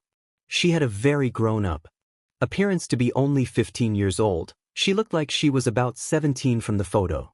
But what impressed Izuku the most was her hair. It was very long hair and pink. When he saw this, he could only think of one thing. Izuku, yes, it will be possible that she is Athena. She has pink hair and can heal wounds and has no individuality. There are many chances she is Athena. I need to find her as soon as possible. Izuku, Jillian, do you happen to know the location of the Yakuza's base where she is? Jillian, but I can do it, but it will take a while. Izuku, about how long? Jillian, 1 month probably. Izuku, okay, I think that's acceptable. At least in that time he'll be back. Jillian, he who? Izuku, a friend of mine. We can say. Izuku, well, thanks again for your information, now I have to go. Jillian, wait. Izuku then leaves the place where they were and starts looking for crimes around the city. But something hits him and he is surprised at what it was. Aizawa, not so fast. Izuku, Eraserhead? Aizawa, apparently you know me. Good thing, because today you will be arrested. Izuku, hasha. Aizawa, what's so funny? Izuku, Eraserhead, honestly I think you alone don't fight me. Who said he's alone? Alongside Aizawa comes the hero N3 Hawks, and the hero N2 Endeavor. Endeavor, today you will be arrested Vigilant. Hawks, it's like he said, today you come with us. For better or for worse. Izuku, PS, this is going to be a complicated day. Izuku, sorry, but I prefer the second option. He then assumes fighting posture. Aizawa, you made your choice. Comment. Zero comment. Chapter 16. Izuku vs. Aizawa. Izuku and Aizawa were now facing each other in fighting positions, preparing to start the attack. As it had already passed a time that Aizawa was training the cosmos, he could already feel a little the cosmos of other people. And he was feeling an incredible amount of cosmos emanating from that Vigilant. Izuku, so, are we going to be just spitting or are we going to fight? Aizawa, let me tell you. I'm just waiting for you. Izuku, don't be so. Izuku then, at an incredible speed, moves forward and throws a punch right Aizawa that just missed him. Endeavor, don't forget I'm here too, Hell Spider. Endeavor then unleashes several beams of fire towards Izuku. Hawks, or, I'm here too, don't forget me. Hawks then throws several feathers towards Izuku. Izuku's situation was complicated. He was surrounded, the Aizawa ribbons on his left side about to trap him, Endeavor's fire rays on the right side coming very close to him, and Hawk's feathers were coming through the air with a reasonable speed. But Izuku had an idea at that time. Izuku, PS, okay, it's a risky idea but it should work. Izuku then an incredible speed runs to Endeavor's side, dodges his fire and hits him with a kick in the face, and takes advantage of this to leave him an illusion to incapacitate him. He uses Endeavor's own body to boost himself on it and go to the air, where he takes advantage and punches Hawks in the face, and leaving him also an illusion. After that he does that famous hero landing, and behind them were Hero N3 lying on the ground in a faint, and Hero N2 in the same situation. Izuku, these two are weak. Now only you are left, Eraserhead. Aizawa, I have to admit, you are strong. It seems that I will have to appeal against you. Izuku, what are you going to do now? Aizawa doesn't answer him. Izuku, you won't answer me is. Are you afraid? Aizawa doesn't answer him again. Izuku, I see. He decided to leave me in a vacuum then. Izuku was about to move forward, right Aizawa? But he sees something that surprises him a lot. A chain scraped by Izuku. When he saw the chain he just thought of one thing. Izuku PS, Demenit, just a few weeks of training with Hao, and he's already managing to use Andromeda's chains. I must say I'm impressed. Izuku change tools is it? I must admit that chains are better than ribbons. Aizawa, more or less. But let's see if you can dodge everything. The chains then start to move trying to hit Izuku in every way possible. Izuku had to be very careful in this battle, after all Andromeda's chains had quite considerable strength, and he had to remember that he couldn't equip his armor, so if any chain hit him, the chances of Izuku getting seriously injured would be high. It was getting annoying for Izuku to dodge the Aizawa currents, so he decides to attack. Izuku then gives a big pushback and stands a few meters from Aizawa. Aizawa, are you tired? Izuku, of course not. But I think it's time for me to attack, isn't it? Aizawa, after hearing this, felt a brief chill, so he decided to go defensive. Izuku, Eraserhead, get ready. Listen to the lion's roar, plasma lightning. Aizawa, a circular defense. Several bolts then start to hit Aizawa, but he was defending most with his currents. Izuku, it's no use defending my Eraserhead attacks. Millions of attacks will hit you, even if these chains are resistant, nor would you withstand so many attacks in a row. Aizawa was doing everything he could, but even he wouldn't have enough strength to withstand so many attacks in a row and with such power. Then he faltered for a moment and lightning managed to hit. After that it was just downhill. When he noticed his chain's avium failed and he was being hit by all the rays that were there. The pain was so much that he ended up fainting. But Izuku, seeing all this, just made a smile. He was surprised at the strength that Aizawa had achieved in such a short time. He then took the 3 heroes who were lying there and left them lying in a corner. So he called the ambulance and told them to come to cure them. Then he just quickly leaked from that place, because he didn't want to having to face more heroes that day, but he only thought of one thing. Izuku PS, if Aizawa is with this strength, imagine how is Shoto? Now I'm looking forward to when the festival starts. Izuku TMB thought that if Shoto also had this level of strength or higher, he didn't see any reason not to give him an armor. Time skip 1 week and 3-2. 10 days passed and there was only one thing in the newspaper. It showed Watchman Leon Gold that until that moment, he had done the feat of defeating more than 150 villains, and defeating heroes N2 and N3. The newspaper practically didn't talk about anything else, and crime in the city has dropped by at least 30% since Izuku started working as a guard. One thing that also grew a lot in that time was the friendship between Izuku and Pandora. It got to the point that Izuku revealed to Pandora his biggest secret. His identity. He didn't care too much. After all, he just had to touch Pandora to see her mind, and see what her intentions were, and she didn't plan on telling anyone about Izuku. So you're safe. Izuku was just curious to know if the fact that her name was Pandora was a simple one coincidence or not. He plans to read more about human reincarnation later, because he still didn't know if Pandora was a reincarnation of the ancient Pandora who had her redemption or not. But what matters is that he saw all of Pandora's memories, so he already knew she wasn't a bad person. Izuku was at that time getting ready to go back to the UA dorms. After all, today they would have to go back to classes, and the teacher was also going to give more details about how the festival would actually happen. Izuku, okay, I'm done. I'm worried about the excuse I'll have to invent to justify my disappearance. He then opens the dorm's door, and sees that in the dorm room, there were only mine. Tsu, Shoto, Kirishima and Kaminari, the rest were probably in their rooms or avium out. Izuku, hey guys. Mina, K, hi Izuku. How was your trip? Izuku, travel? Mina, you haven't traveled to Brazil to visit a friend of yours? Izuku, what do you mean? I never said that. He is interrupted by Shoto. Shoto, yeah, I told everyone that you traveled to Brazil to meet an old friend of yours. And that you wanted me not to tell anyone, so that no one would think you weren't just dedicating yourself to training. Izuku, I understand. Yes, I went there to Brazil.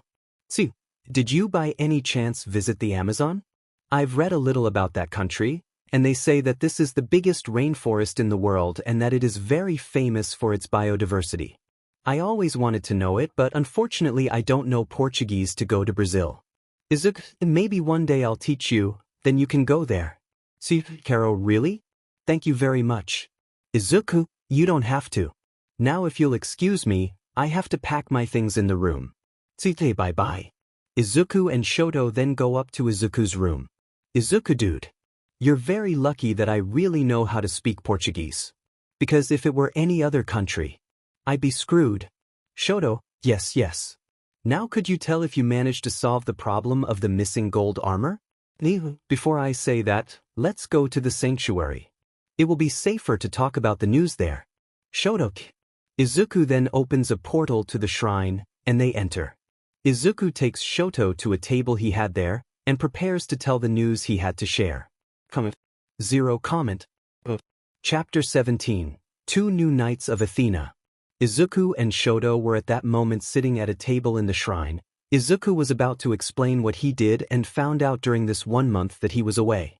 Shoto, well, we're here. Tell me what happened in this 1 month? Izuku, well, let's start with the missing armor. Shoto, yes, it was one of our main problems. Izuku, well, actually the armor never got to disappear. Shoto, what do you mean? Izuku, well, when I went to the island, I confirmed what I already thought. Who has the twins' armor? His name is Canon, and he survived the holy war with my MSTR Shiru.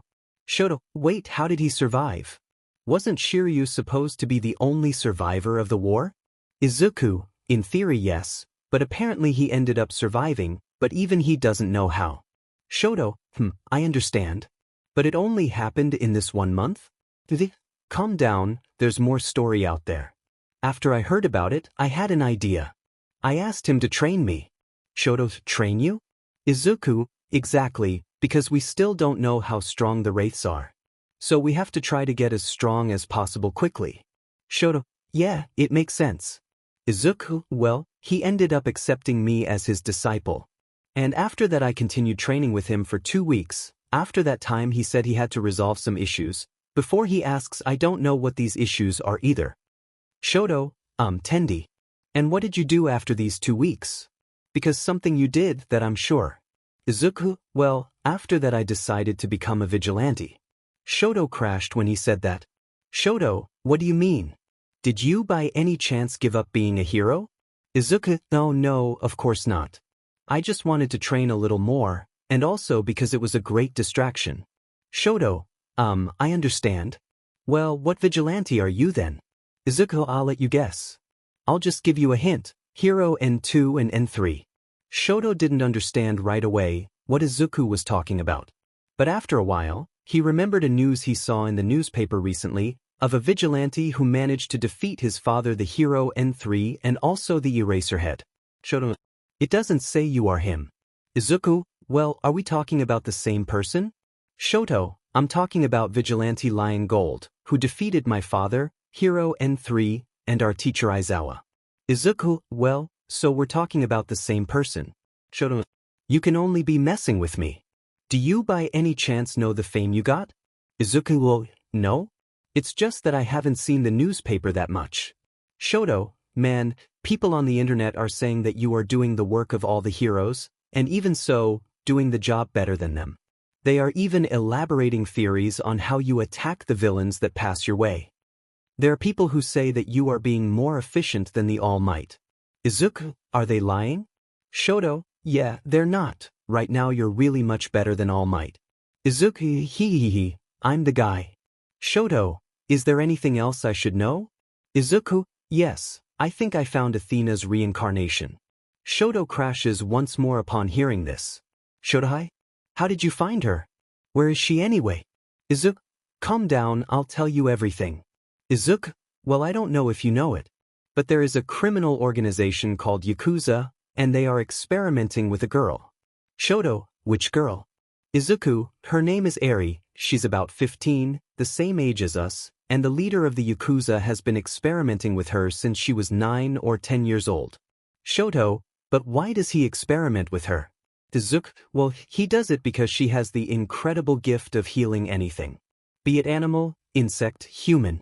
Any wound she can heal, no matter what. Shoto, hey, that could easily be her individuality. Izuku hears the surprise fact, she doesn't have individuality. Shoto, but how does she manage? Shoto crashes after a thought crosses his mind. Izuku, I think you came to the same conclusion I came to when I heard this. Shoto, she's Athena, right? Izuku, most likely. Shoto, and what day are we going to invade the base where she is? Izuku, don't worry about it. We'll only be able to invade the base when we have its location, which I'll get in probably 1 month from now. So we'll have to wait to invade there. Shoto, Tiamen. Shoto then hits the table, so angry he was feeling. Izuku, what's that for?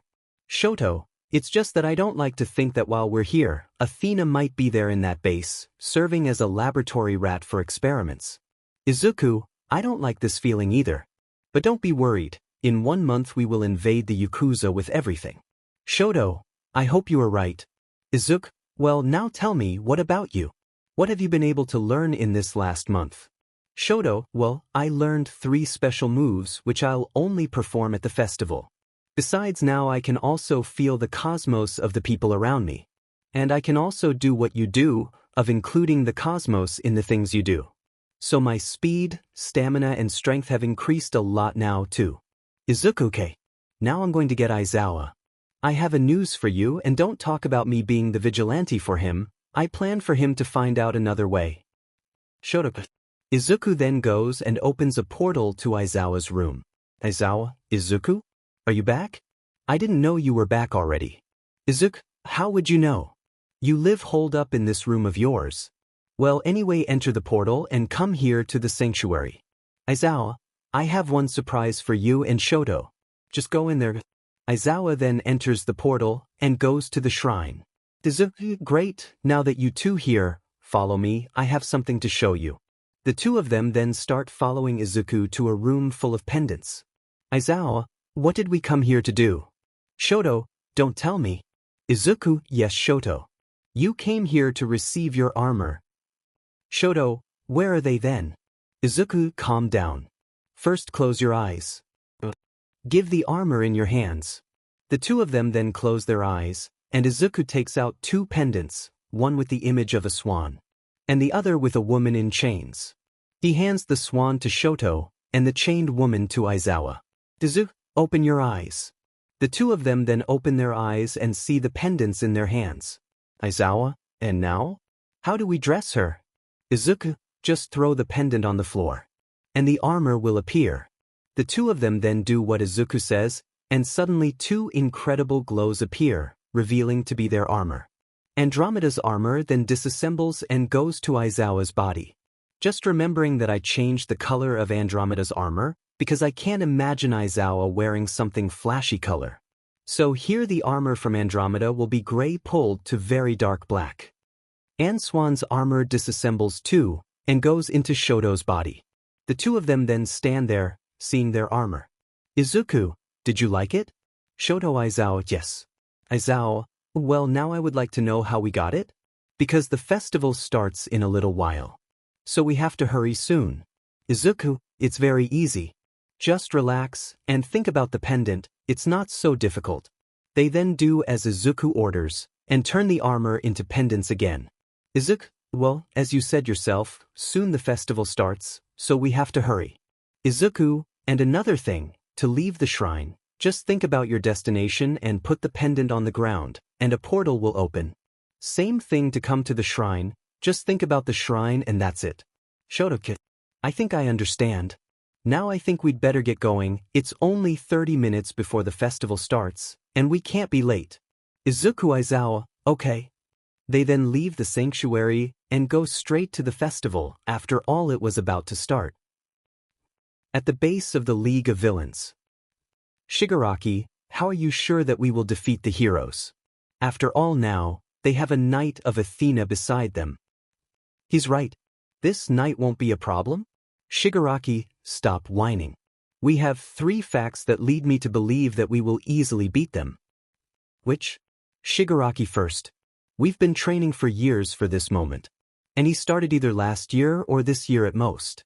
Shigaraki, second. Quantity. We have at least 10 wraiths on our side. And they have what? 2 bronze knights? Shigaraki, third. Information. Did you happen to know that we have a traitor in the AU? Who would he be? Shigaraki, he doesn't. A female figure then begins to appear in the shadows. Shigaraki, isn't that right? Miss Izumi? The figure reveals itself to be Midoriya Izumi, sister of Izuku. Izumi, exactly, Sir Shigaraki. Shigaraki, they don't suspect anything, right? Izumito. It doesn't even cross their minds that I'm a traitor. I don't think they even think that there is a traitor. Shigaraki, perfect. So we'll be one step further away from finding our Lord Hades. Comment. Zero comment. Chapter 18, Beginning of the Festival. Izuku and Shoto were already at the place where the festival would take place, they were just waiting to be called. Izuku, Shoto. Shoto, what? Izuku, is it just me, or are you also having a bad feeling about this festival? Shoto, I don't know why, but I also have this feeling. Izuku, well, anyway, I think it's better if we listen to what Mike will say. If I'm not mistaken, it's only a few minutes before he starts presenting the festival. Shoto, you're right, let's see what he will say. Izuku was watching his colleagues, but he noticed a strange thing. Izuku, or Shoto, where is the Izumi? I don't see her here. Shoto, she told the teacher that she was sick, so she couldn't attend the festival. Izuku, Tendi. At the base of the League of Villains. Lord Shigaraki. Shigaraki, calm down, you don't need to be screaming. Talk, what's new? We found out. Shigaraki, found what? We found out in which body Hades reincarnated. Shigaraki, hearing this, smiled from edge to edge. Shigaraki, who did he reincarnate in? From what we saw in a girl called She's an Academy of Heroes. But we found out that she will be transferred to UA in a few days. Shigaraki, that's not very good. We have to find a way to make her recover her memories fast. How would we do that? Shigaraki, there are many ways. But what I'm thinking is to make her touch Hades' sword. As soon as a reincarnation of Hades touches his sword, she instantly recovers all past life memories, and it will be fully willing to complete Hades' mission. Do we have this sword in hand? Shigaraki, yes. Anyway, do you have any more news to tell me? Yes, and it's a very important one too. Shigaraki, you can talk then. We also found out in which body Athena reincarnated. Shigaraki, this information is as important as the other, say, in which body Athena reincarnated. Apparently in a 15-year-old girl named Eri, she's right now in a Yakuza base. Shigaraki, I see. What do you plan to do about it? Shigaraki, well, we'll go there and kill her. If we did that, we'll practically have the war won. Do you by any chance already know where this base is? Not yet, it will take at least 1 month to find out. Shigaraki, it's acceptable. When you find out, tell me immediately, because we'll kill her. Yes, sir, now I'm leaving. Even Miss Izumi is wanting to talk to you. Shigaraki, tell her she can come in. Yes, boss. Izumi then enters the room that Shigaraki was in. Shigaraki, and then Izumi? Have you already sent the video to the heroes? Izumi, yes, it should get there by the end of the festival. Shigaraki, perfect. As soon as the heroes have this video in their hands, they will definitely hunt the Izuku to his death. Izumi, yes. Now how about we talk about something else? Or better do something else. She then poses a sec for Shigaraki. Shigaraki, it's not even night yet, are you sure you want to do this now? Izumi, why not? They then start doing things that aren't quite right. You know what I'm talking about? Straight face. Back to the sports festival. Mike had already done the festival presentation and was introducing all the first-year classes. The more unknown groups were really very annoyed. They thought they were just there to brighten up one, which isn't much of a lie. Mike was now explaining how the first stage of the festival would happen. It was a relatively simple stage, it was a 4 kilometers obstacle course. Everyone was already getting ready waiting for the countdown to start. Izuku, seriously? An obstacle race? I thought they would do better. Shoto, I have to admit I was a little disappointed. I think at our current level we pass these 4 kilometers easily. Izuku, yes. Shoto, I had an idea. Shoto, which one? Izuku, well, you should already know nobody, absolutely no one, in this festival can defeat us. So if that's the case, why don't we agree to just use our armor in the final fight? Because honestly, I think the only fight that matters, and the only reason I'm here, is for us to fight and see who is stronger. Shoto, I agree with you. So what will we do in this obstacle course? Izuku, let's just use the cosmos. And see who is the fastest. Shoto, okay, right? Mike, let's get started. 3, 2, 1 E. Weiwayan Fi. All the students start running at their highest speed. But Shoto and Izuku obviously get way ahead, Shoto using his ice to increase his speed, and Izuku using his flames to give him a big speed boost. The two of them were very even, but Shoto decides to do it with Mu, and makes a wall of ice behind him, which prevents Izuku from going forward, and he ends up hitting the wall with his head. Izuku, this motherfucker is smart. No problem, I'll just get through this. He then throws just a little fire, and unfreezes a part of the wall and starts running again, only this time with an incredibly higher speed, and with more flames behind him. Soon they would be tied again, but they then warned of the first hurdle. It was relatively simple, there was a huge hole in front of them, and some strings to play Tarzan. But they just focus a little bit of cosmos on their feet and give very tall hair to the other side. The whole audience is amazed at their talent and skill of both of them. Some wondered if they would be better than even many current heroes. Soon the second obstacle would appear. There were about 10 0 points, but much higher than the normal exam. Izuku and Shoto seeing that just think one thing. Izuku Shoto PS, boredom. Izuku then just sends a phoenix bird at the robots in front of him, quickly defeating them. And Shoto just freezes the ones in front of him, so he passes quickly past them too. The audience went even more crazy after seeing them do it. While everyone was screaming watching them do it, they were thinking about only one thing. Izuku Shoto PS, she. Soon it was also possible to see the third and last obstacle. It was a minefield with hundreds of mines all over the place. Shoto just walked over using his ice, while Izuku just focused Cosmo on his foot again, and took one of his jumps across the minefield. So after that it was already possible to see the finish line. Izuku and Shoto were very tied. But Izuku decides to do something. Izuku, Shoto, I have something very serious to tell you. Shoto, what? Shoto then turns his face to Izuku, to know what he would say. But Izuku just punched him very hard, which took him to the wall. It worked. I wouldn't imagine he would fall for that.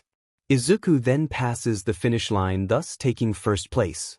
It was possible to see a very angry Shoto coming after him, with an evil face. Shoto, hey you son of a mother, why did you do that? Izuku, if I didn't we would tie. And anything goes in these races. So I didn't break any kind of rules. Shoto, well, at least now I know that we are equal in terms of speed. Izuku, we're just like that because I didn't train my speed so much. Shoto, yes. Now let's wait for the others to arrive. I want to know soon how the second stage will be. After a few minutes, all the other participants arrive. And the mic starts to explain the second step. The second stage will be a cavalry battle, just like the anime. And the mic also explains about the first place having 1 million points and such. Izuku, man, I had an idea to make this 10 times more fun for us. Shoto, which one? Izuku, watch. Izuku, teacher Mike, I have a question. Mike, you can ask. Izuku, can you make a team of only 2 people? Mike, there's nothing in the rules that prevents you from doing that. Izuku, perfect, so my team is already formed. It will be me and Todoroki Shoto. Mike, you two did that? Izuku Shoto, yes. Mike, okay then. Shoto, I think I understand your plan for us to be able to have more fun. Izuku, isn't it a great plan? Shoto, the 2 of us against everyone else? I think it's great. Izuku, perfect, so get ready because the countdown should start soon. Comment. 0 comment. Chapter 19, Cavalry Battle. Izuku or Shoto? Shoto, what? Izuku, so, Kind of one of us will need to climb on each other's backs. Shoto no. Izuku. And my balance kind of SCKS, so I'll have to climb on your back. Shoto Timon man. Do you know how my back will be when this is over? Izuku, it's all for a good cause. And you can go to Recovery Girl later, heal your back. Shoto, okay go. Get up there. Izuku then climbs onto Shoto's back, and soon the present Mike starts counting down. Mike 1, 2, 3 go. The battle then begins, and as expected the majority went after Izuku, trying to get the 1 million chip.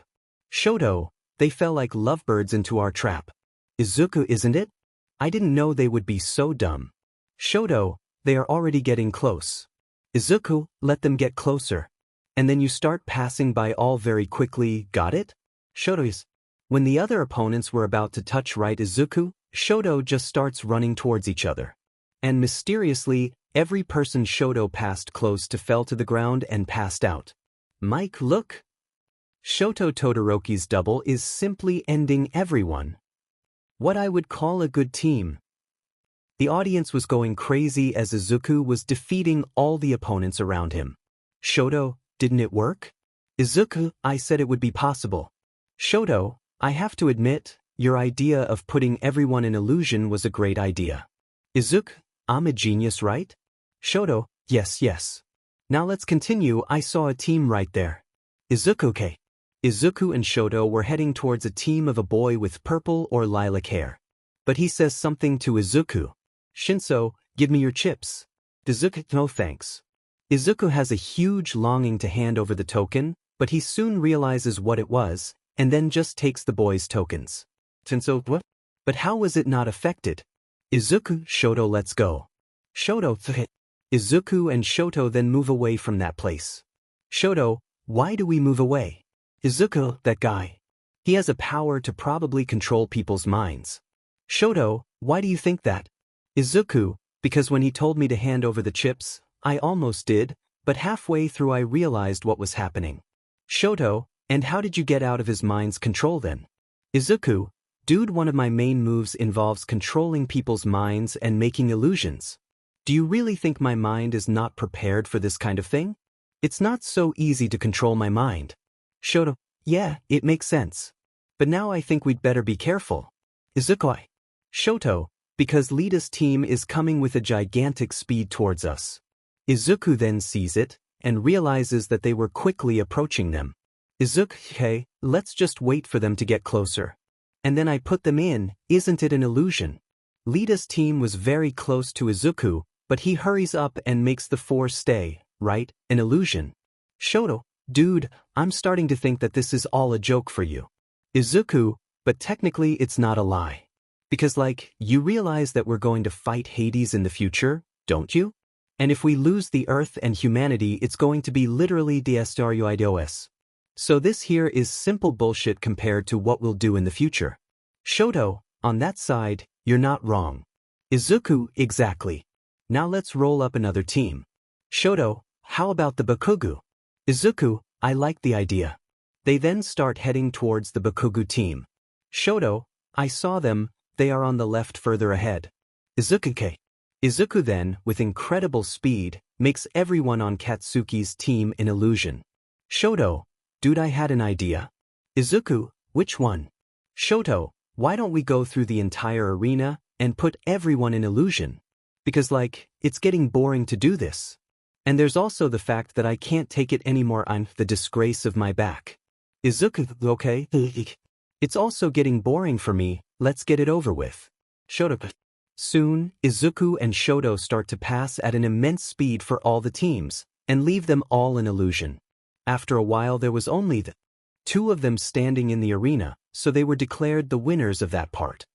And right after present Mike presents the last part of the festival, and also what to decide the winner of the sports festival. Which, not surprisingly for Izuku, was an individual battle, which was what Izuku most was waiting. The only reason he came to this festival was his fight with Shoto. And obviously he was very excited for this moment. In the other side of the world. Canon. What brings you to my territory? Canon, sir. I come here to ask for your help. My help? Canon, what happened?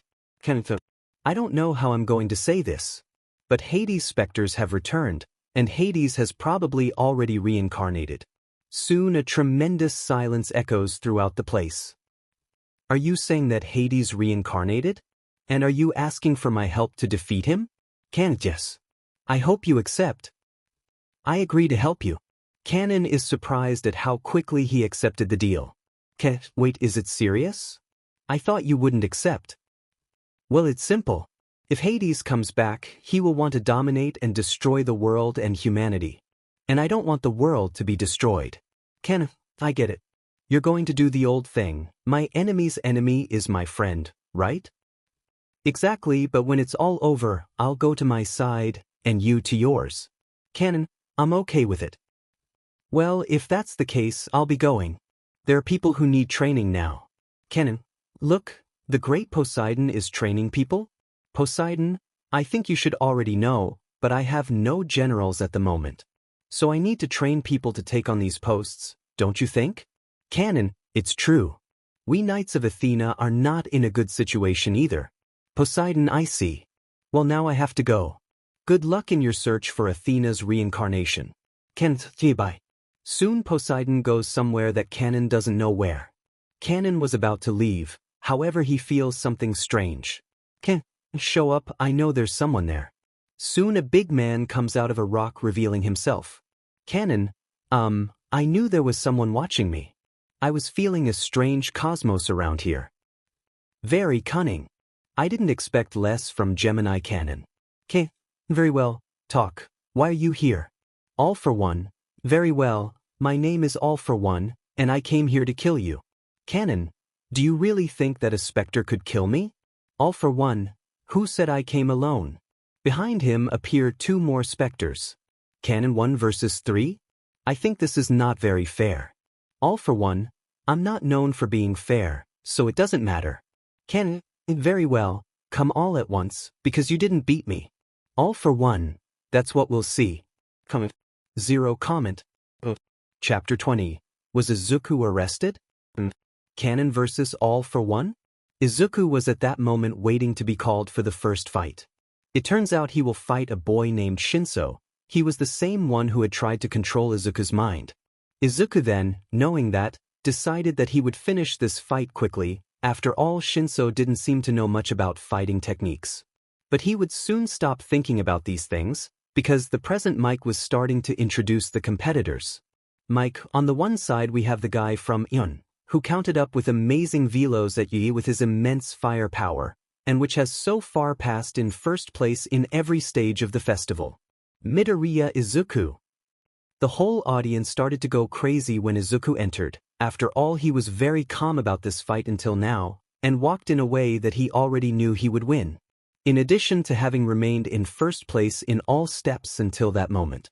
Mike, and on the other side not far behind young Midoriya, Hitoshi Shinszo, a calm and serious guy, but not Tob Undressed. With his power to control minds, he can count anyone with just one question answer. The audience starts screaming again. After all, Shinszo also had very good power. Mike, very well, now that the both are in the arena, we can start the countdown. Mike then starts counting down. Mike, E3. They can get R. Mike finally announces that the battle has started, but the two opponents just stand still. Until Shinszo starts talking. Shinszo, you are the boy who resisted my individuality in the last test, aren't you? Izuku, yes. Exactly. Shinszo, turns around and surrenders. Izuku, you know this doesn't work with me, right? Shinszo, yes. But I wanted to do a test. Izuku, got it. Well, I assume you're going to give up now, isn't it? Shinszo, before let me say something.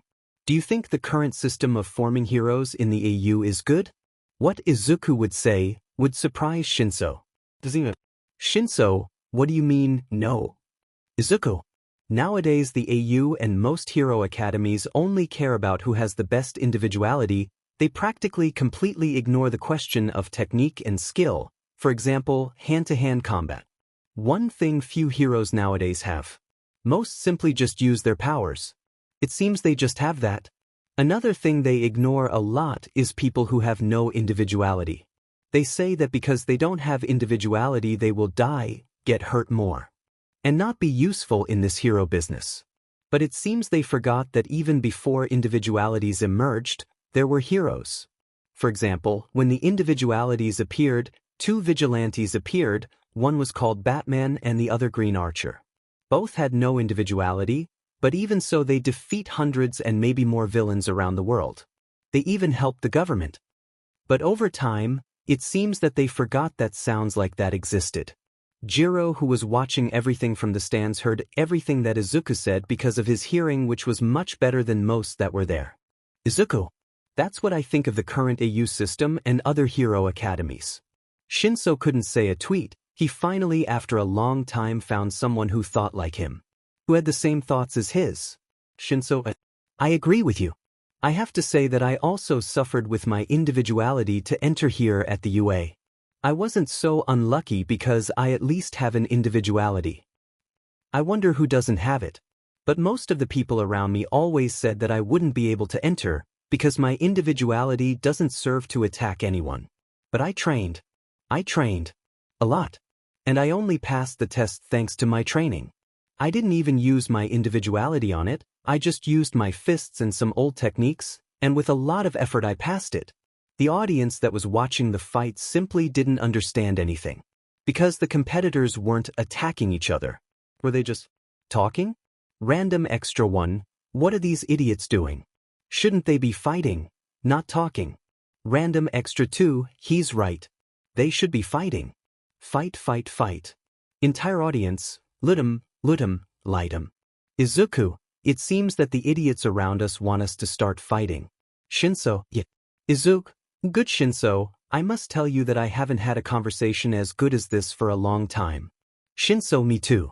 Izuku, another thing. Could it be that after the festival ends we could keep in touch?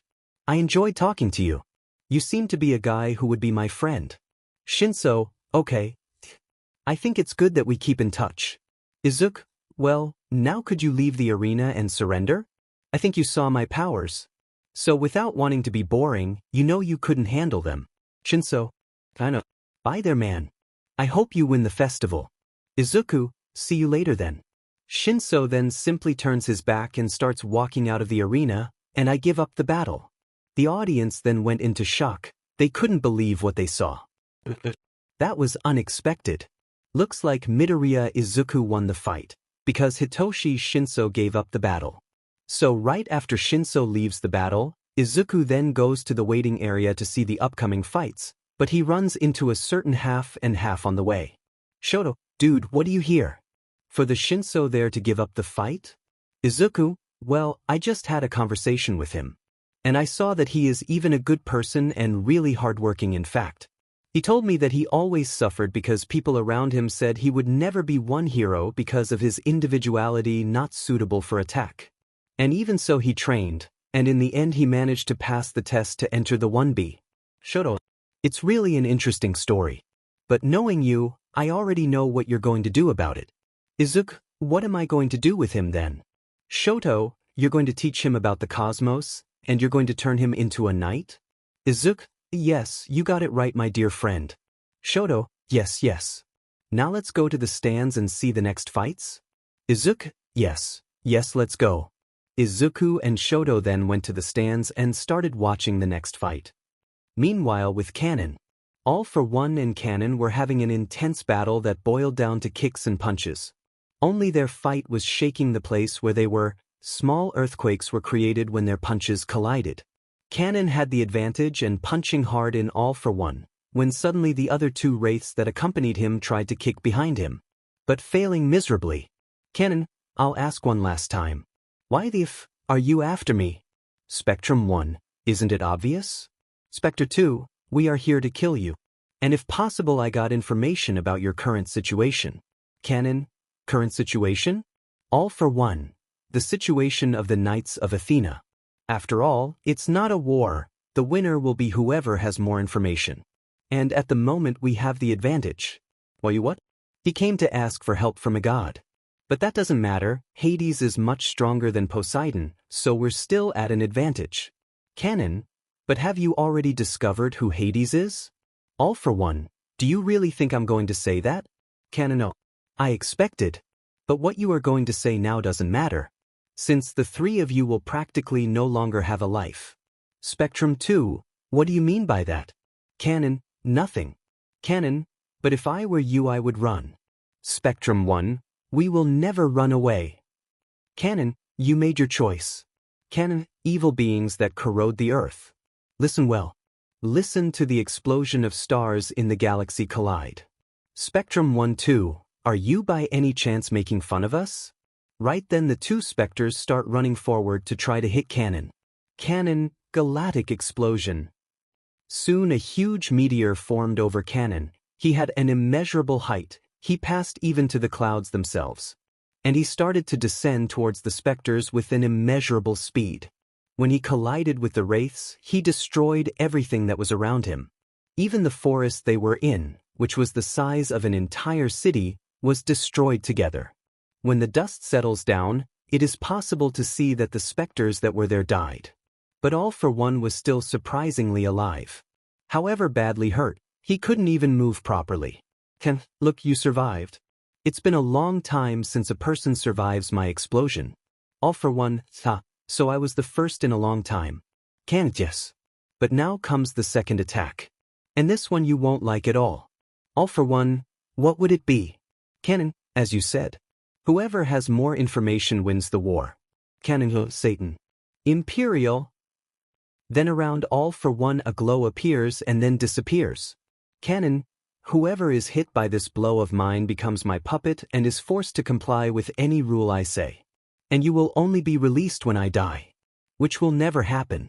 Canon, now you will tell me everything you know about the reincarnation of Hades. And everything you know about the current specters. Meanwhile with Izuku, the festival was almost over. Only one fight to go. Mike, my dear friends. We arrived in the last fight. On the first side we have the guy who defeated all of his opponents with one blow. Midoriya Izuku. Mike, and on the other side, the boy that freezes all of his opponents with a simple touch. Todoroki Shoto. Mike, let's start the countdown. Mike 2. 3. Izuku finally. Our fight has arrived. Shoto. Now let's see who is the strongest. Izuku. Let's do our own counting, and let's go on top of each other. Shoto. Izuku Shoto. Izuku Shoto 2. Izuku Shoto 3. Izuku and Shoto then go at each other and their fists clash, creating a small earthquake. The whole audience is ecstatic with their punch.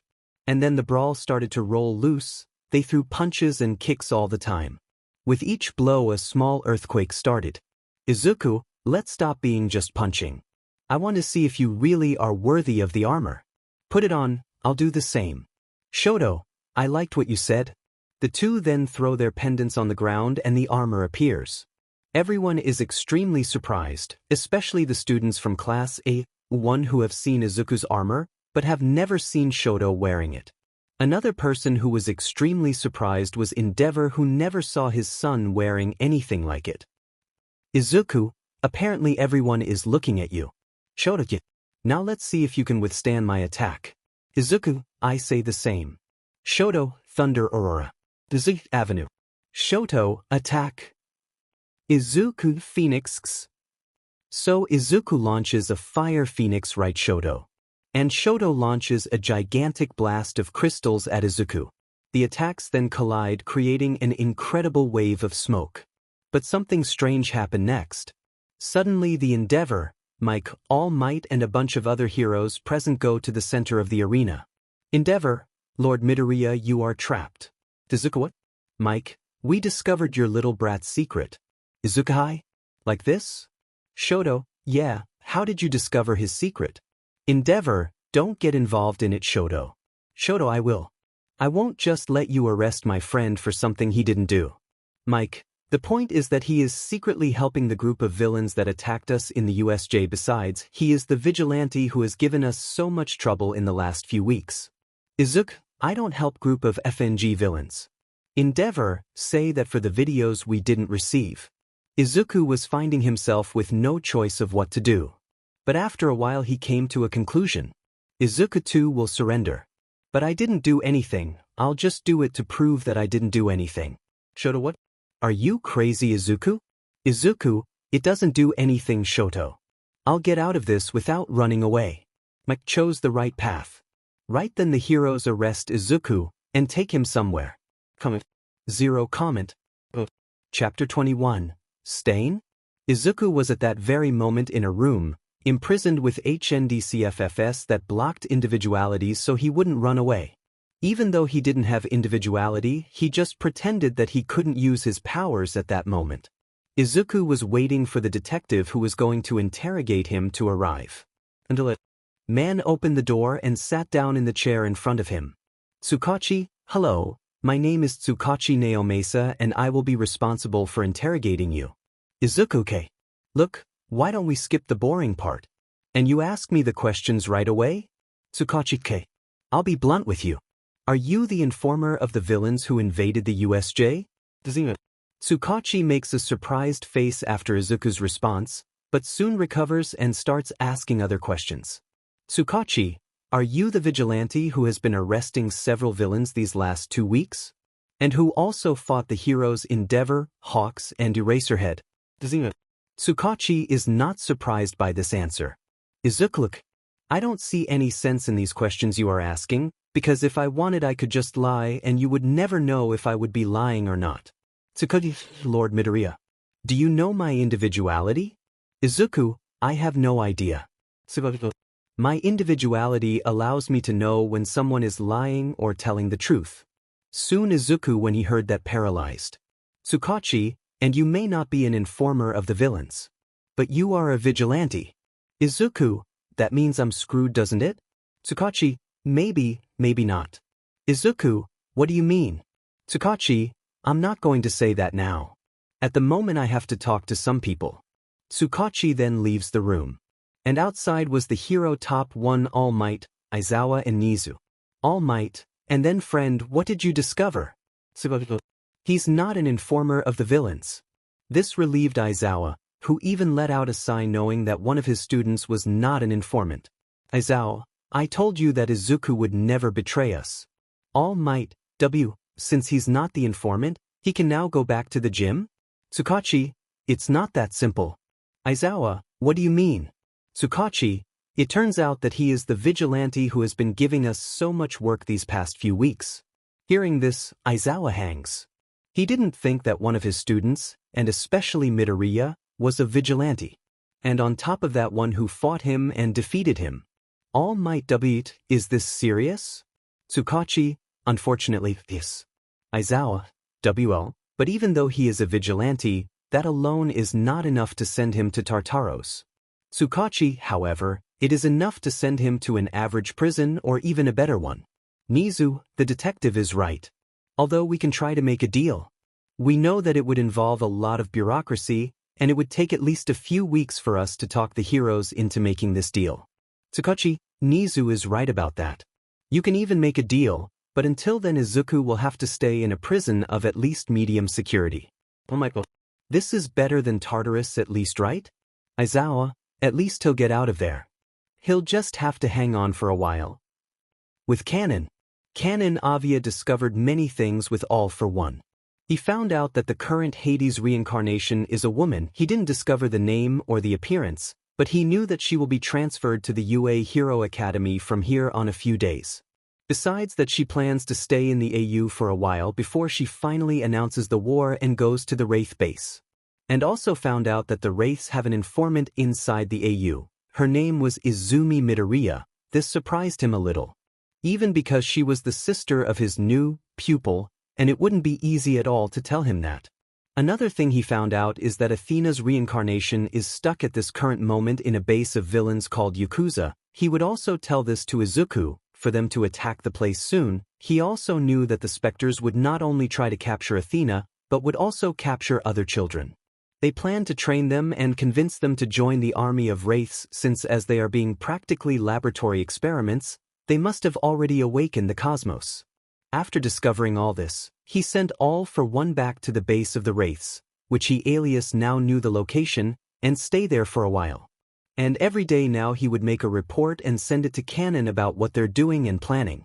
Now Kanon had only two goals: to warn Izuku about the reincarnation of Hades and the traitor, and also to warn him about Athena's reincarnation and set a day for them to invade the Yakuza and rescue Athena, and who knows how to find other willing teenagers to become knights. He was very far away from the UA at the time. So he was running there. He needs to warn about it, as soon as possible. With Izuku. Izuku was at that very moment inside a bus being transferred to a medium prison. Professor Aizawa told him that he is not totally lost. And he said that they were going to make a deal to release him. But even for them to succeed, he would have to stay in prison for a while. Which was certainly a problem, as he planned and needed to tell Kanon about Athena's reincarnation. But apparently this will have to wait a while. He had just arrived at the prison and the guard was taking him to his cell. One thing he didn't like is that they collected his pendant.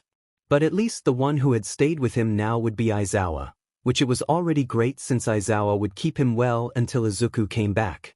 Arriving in the cell, the guard removes the HNDCFFS from his feet and leaves him there. Izuku was about to lie down on the lower bed when he heard a voice, and with it someone who emanated a relatively large amount of cosmos. Or man. Izuku? Who's there? Stain, my name is Stain. And the bottom bed is mine. Comment. One comment. Chapter 22, Knowing the Prison. And new friends? Izuku. Stain. Wait, weren't you the vigilante who fought Mirko and came close to defeating her? Thing. It seems that there are people who still remember me. Izuku, how could I not remember? You were the talk of the moment when this happened. Stain. Fed it. Well, anyway, as I said, the bottom bed is mine. Izuku, okay, you can have it. Stain, well, anyway, answer there, boy, what did you do to be here?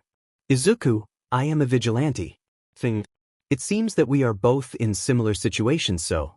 Izuku, well, back to the subject here. Could you tell me how things work here in prison? I'm kind of new here. Stain, well, they wake us up every day at 7 in the morning. And we'll have our breakfast, which in short is some bread and some juice. After that we'll go straight to work out, for an hour and a half, right after we have to do our jobs. Everyone here has to do something. After this PRD we'll take a shower. And then have lunch, and after that we have 1 hour free to do what we want. After that again comes a 1 hour workout, and more work after that. Then comes some free time, and we'll have breakfast at night. After that we only have a little free time and then we go to sleep. And there are also some days that have some events, and on special days like Christmas, Easter, etc. there are special foods. Well, what matters is that this is it. Our schedule is practically this. Izuku dude. Stain what? Izuku, this prison seems to be better than many people's lives. I thought that because it was a prison things were very bad. Stain, well, for the most part it is. But like you're an average prison, right? Izuku, I don't understand how this rank of prison works. Can you explain it to me? In morals. Well, the worst prison and the safest is Tartarus. That's where the worst villains that this country has ever seen live. And there are the difficult prisons. These are prisons with a security good, and this is where most people who commit crimes end up. There the food is not as good as it is here. And there are the medians that are where we are. These here are where most of the vigilantes are sent and people who commit very small crimes. One important thing to say is that here there are male and female prisoners. And here, as I said, the food is normal and the security is very average. In short, we are in best prison in terms of rights possible. Izuku. Wait, but why is that? I thought the law enforcement and the heroes didn't care where we vigilante went. Stain, well, they must know that what we've done, which is acting as a vigilante, isn't exactly a crime, completely wrong. Whether we like it or not, we've defeated several villains. So they must understand that, and understand that we weren't doing this for bad. And that's why they send us to a cooler prison. We can put it like this. Izuku, it makes sense. Well, at this moment it's morning. What are we going to do now? Stain, by the time? We have free time, by the way. Izuku, does that mean that we can leave the cell and go, I don't know, walk around? Stain, of course I did. How did you not notice that the cell is literally open? Izuku, I think I'm a bit slow for this. Stain, I noticed. Well, what will we do now? Stain, as we're at free time, how about I take you to meet my friend, in quotes since she's crazy. But she's a good person, and like us she was a vigilante. Izuku, I think it's a good idea. Stain, great, follow me then. Soon Izuku follows Stain to the place his friend was. And walking around the prison he realizes that a lot of people with cosmos awakened in that place. He swore there were at least 25 people with cosmos awakened there. Which was not so surprising since many people who became vigilante only did so because they realized that there are many false heroes out there, or also because society judged some for having villain individualities and others for not having individuality. And this generates a traumatic past in them.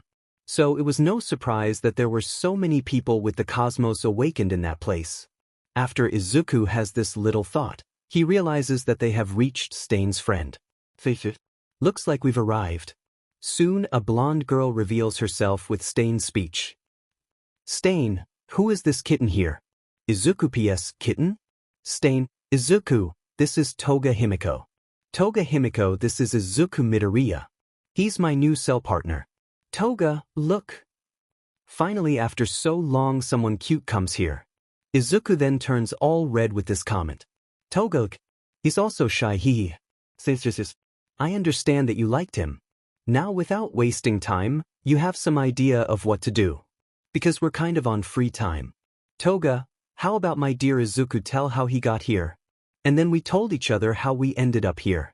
I think it would be good for him to start a friendship with us, to get to know each other better. Izuku, what do you mean, my Izuku? Toga, you're not mine yet. But in a while it will be. Izuku turns red again at this comment. Then you'll flirt, and I was thinking of taking Izuku to see all the places in the prison. Toga, we'll do that later. Long enough for that. Now start Izuku, how did you get here? Izuku, I never had individuality. So because of that most people mistreated me. Even my own mother and sister. The only one who treated me equally was my father and a friend. But one day when I was coming home, a villain attacked me. And I was going to die.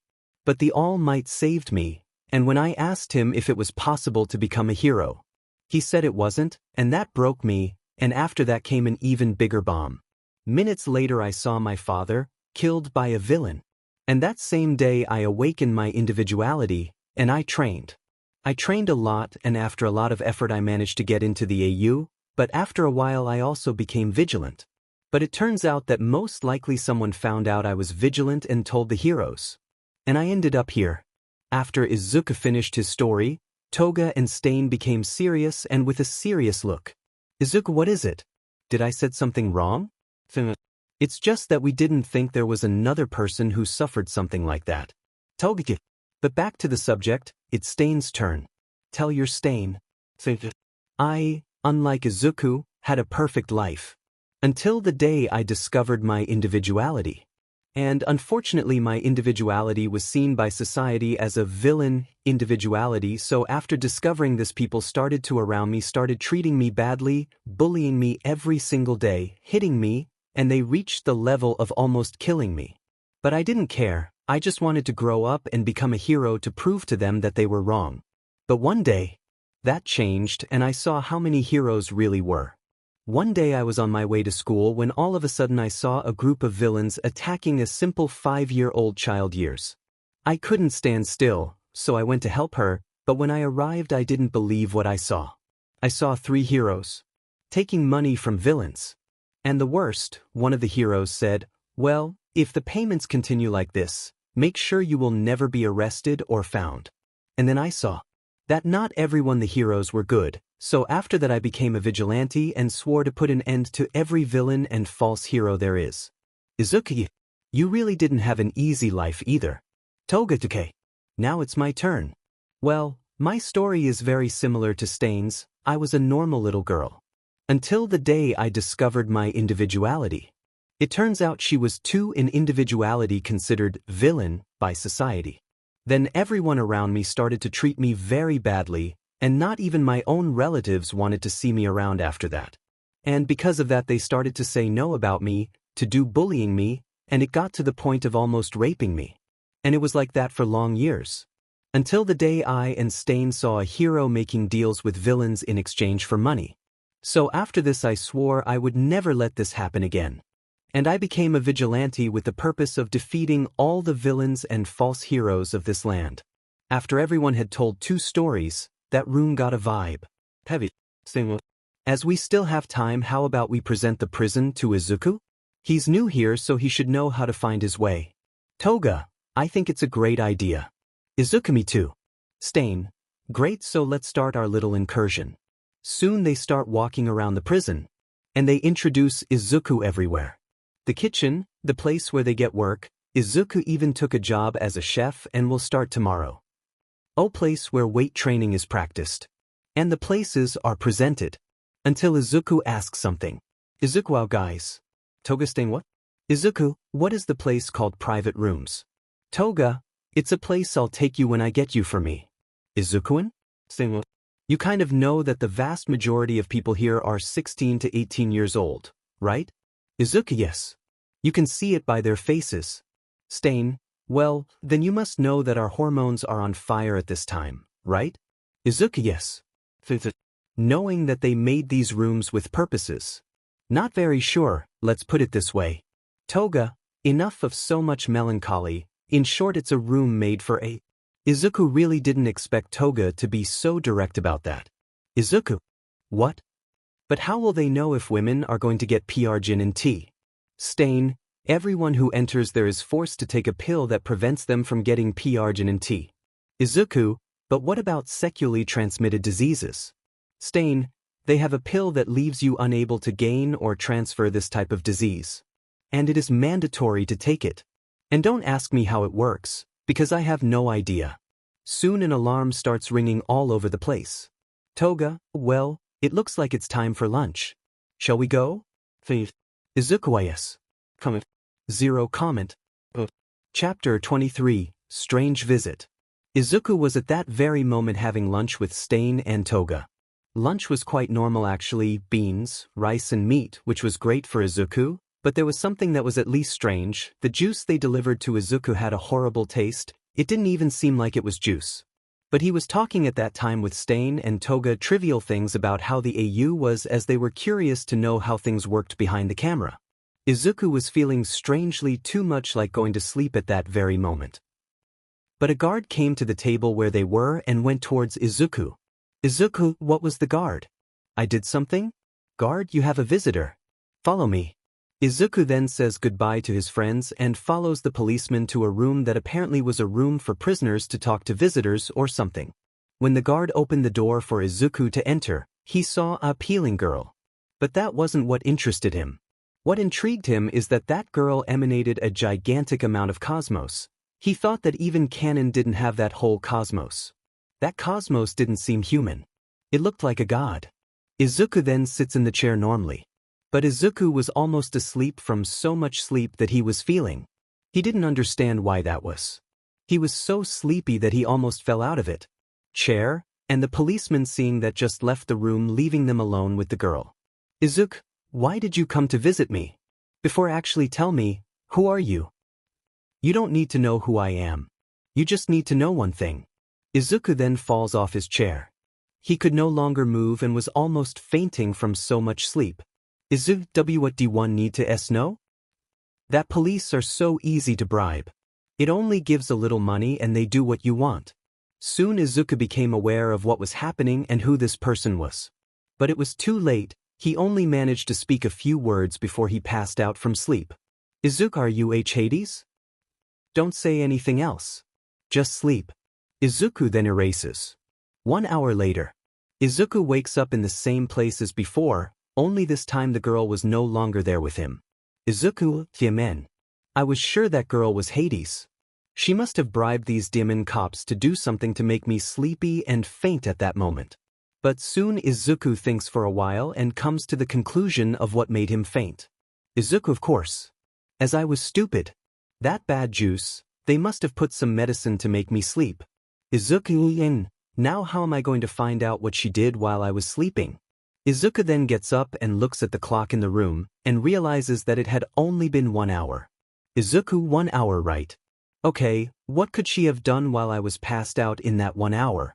But Izuku doesn't even have time to think, as a policeman enters the room and tells Izuku to go back to the side of the prison where the prisoners were. Then he's back soon. Stain, Izuku. And then how was the visit? Izuku, it was normal. Stain, Tendi, so now I think you'd better appreciate yourself, because the work will start in 3 minutes. Izuku, of course, let me get ready here. Izuku was about to pack his things when a guard comes again to talk to him. Izuku, and now? What you want? Guard, don't talk to me like that. But well, you have a visitor. Thinking him in Izuku, are you full of morale in? Izuku, haha, what a great joke, Stain. Izuku's disgrace. Is it her again? Soon Izuku follows the policeman to another visiting room. But this time he is happy because he felt familiar cosmos throughout the area. When he opens the door he sees Aizawa and Shoto sitting there waiting for him, then he sits down. Izuku, what's up? Aizawa. The atmosphere in the room was not good at all. Izuku, okay, let's go to the question that everyone wants to know. What are you guys doing here? Shoto, well, we have good news. Aizawa, not good. We have one good and one bad. Izuku, okay. Let's start with the good. Aizawa, well, the good thing is that it seems that Nizu is managing to make a deal with the heroes. And they will vote on you. If the majority votes to free you, you get out of jail free and come back to UA in another 2 or 3 days. Shoto, and now the bad. They suddenly stop talking. Izuku, speak up guys, whatever the bad one shouldn't be that bad. Shoto, first I want you to know that this only happened because of a hesitation of mine and Aizawa. Aizawa, yes. I also take responsibility for that. They stop talking again. Izuku, guys, no more drama, just talk what you want to talk about. Shoto, I'll be quick then. Now Nizu knows about the knights, the cosmos and etc. The whole room is deadly silent, hanging in the air. Izuku, what? Explain it right, because you are not crazy to talk to you these things without talking to me. Shoto, calm down. He literally doesn't know about everything. And he has an explanation. Izuku, so talk what it is, because it has to be a very good for I don't break your guys here and now. Aizawa, after all this happened, Shoto and I went to the infirmary because there was no one there, so it was the best place for us to talk. Shoto, exactly, so we started talking about your current problem and how bad it can be since you were going to find out where Athena is, how they would get your armor. And a lot more. But we didn't know that in that room we were in there was a motherfucking microphone that picks up all the things we say. Aizawa, and guess who was listening to everything? Izuju, let me guess. Nizu? Shoto, not only he but the Hawks and All Might were also. And that's not even the icing on the cake. There's something worse. What's worse then? Shoto, you know what kind. We are reading books about how the cosmos works, about the history of Athena, the knights etc., aren't we? Izuku, yes. Shoto, they kind of found these books. And to make the situation even worse, they found out that you don't have individuality. They analyzed your blood and found that. Izuku dash. Aizawa, aren't you going to say anything? Izuku, what should I say? It's already gone sheet. And I think that erasing their memories wouldn't work as well, since this thing about me not having individuality must be filed in 10 different places and digitally algorithmic. Aizawa, what will you do about Nizu, Hawks and All Might? They kind of want answers now. And I don't think anything will work for them. Izuku, I think we should open the game for them. Shoto, are you sure? Izuku, yes. We need more people on our side. And to have them from our good mermaid. The Hawks can train, and if he turns into a knight. And Nizu has a great influence, would be good to have him on our side to help us with this. Shoto, and the All Might? Izuku, I don't know. I don't know if I'll be able to forgive him for what he did. He will have to make a good apology to me. And it will have to be a good apology. Shoto, I understand. And the conversation that you don't have individuality? Izuku, if we manage to take Nizu to our side, he can find a way to erase it from the face of the earth. Surely with his power, he should be able to do that. Aizawa, so that's it? I think our conversation is over. Izuku, not so fast. I need to talk about something that happened earlier today. Shoto, Aizawa, what? Izuku, I kind of got a visit earlier. Aizawa, what do you mean? We said we were the only ones who came to see you. Izuku, it was a girl. And she wasn't normal. Shoto, what do you mean? Izuku, she had a cosmos of a god. They didn't understand what Izuku meant by that. Until they connected the dots and understood. Shoto, don't tell me she is. Izuku, yes. I saw Hades. Aizawa, so what happened for this to happen? And how the F, are you still alive? Izuku, she kind of bribed the guards for them to put something in my juice. So that I slept when I got to the interrogation room. And when I woke up, she wasn't there anymore. Aizawa, that means you don't know what she did to you, right? Izuku, exactly. Shoto, well, I think we learned something in this conversation. Izuku, what? Shoto, that the three of us are all in a complicated situation. Izuku, Aizawa, yes. Shoto, well, being like that. Hey, what should we tell Nizu while you don't come back? Izuku, tell him that you and I are only going to talk about these armors, and Athena and the rest when I'm released. Then when I leave, I reveal everything to them. Aizawa, it's okay. Shoto, I think our conversation is over here. Izuku, good luck with Nizu there. Shoto, the same for you here in prison, my friend. They then say goodbye and Izuku is taken to his cell again. Comment. Zero comment. Chapter 24, Getting Out of Prison. 3 days later. It's been 3 days since Shoto and Aizawa's visit. In that time, not much has happened. He only improved his ties with Stain and Old, who were great people anyway. Aside from the fact that the toga tried to catch Izuku every second, it was all normal until Izuku at that moment already received the news that Nizu managed to get everyone to vote to release him. So at that exact moment he was saying goodbye to Toga and Stain. Toga in particular was about to cry. She didn't want Izuku to leave. Toga, Izuku, do you really need to go? You can't stay here with us anyway, can you? Izuku, no need to stay like this, Toga. I swear I'll come back, okay? And I'm still going to get you out of here. Toga, why you promise? Izuku broth, yes. He then hugs her. Stain, good luck at the UA, boy. We'll be waiting for you to come get us. Izuku, you can leave, Stain. They then shake hands. Soon after, the guard takes Izuku to the prison entrance. There he noticed that Nizu, Aizawa, Shoto, Hawks, and All Might were waiting for him. Izuku, look. General waiting for me here, I'm feeling good even in. Shoto, it's funny. Shoto then shakes Izuku's hand and gives him a hug.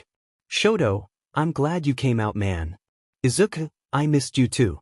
And I'm glad I left, because it was just me leaving the UA that you revealed everything to 3 people at once. Shoto, yes, sorry. But now let's go to the car. Izuku, yes. Right then, Izumi walks towards the car where the others were. Nizu, Mr. Midoriya, I'm glad you're fine. Izuku, yes. Also director. Nizu, well, get in the car, we'll take it to UA. Izuku, okay. Nizu, Aizawa, Shoto, Izuku, All Might and Hawks. The car was bigger than normal, okay? And then All Might starts driving to the AU. And a silence took the car. No one dared clear one there. Until someone decides to break the silence. Hawks, enough of all this silence, we all know why we're here. And since nobody wants to start, I start. What was that what Aizawa and Shoto were talking about in the infirmary? And of course, there are also the books. These I was extremely curious. I read all of them that I found end to end. They talked a lot about the goddess Athena, and about this cosmoenergy thing. And if this is real, which I'm extremely sure it is, since according to Izuku's blood he doesn't have individuality, but he still manages to do many things with fire. And what would that be if not the same cosmoenergy dictated in the books? And there's also the armor. In the book that talked about this armor, it said that knights who served Athena, who is a goddess. And these knights had armor that helped and protected them, and a total of 3 ratings according to the book. And about the goddess Athena, it is said in the book that she reincarnates every time she dies. About her I don't know much since the book doesn't talk so much about her. But about this cosmos, I'm extremely sure that exists because of the points I said about you not having individualities and yet having this firepower. Besides that when you were vigilant you used rays. And this is quite possible in fact because in the Book of the Cosmos it says that there are several arts of the cosmos, and yours is probably that of increasing the atoms around it to generate heat, and the same thing for electricity. And seeing you have this armor is another thing that bought my point, already that it is said in the book that all armor remains in a pendant state until you put it on. And it's also said that these same pendants can open a portal to the shrine, which is where the knights live together with Athena, according to the book, of course. And that's not all. Another thing that pretty much proves my point is that none of these books exist in the world. So only you have. And I assume they only exist in the sanctuary, right? Tell me, am I right or not? Everyone present in the car was extremely surprised. Even Izuku was open-mouthed that Hawks had discovered all this just based on the books and with his own intelligence. Hawks, what's up? Am I right or not?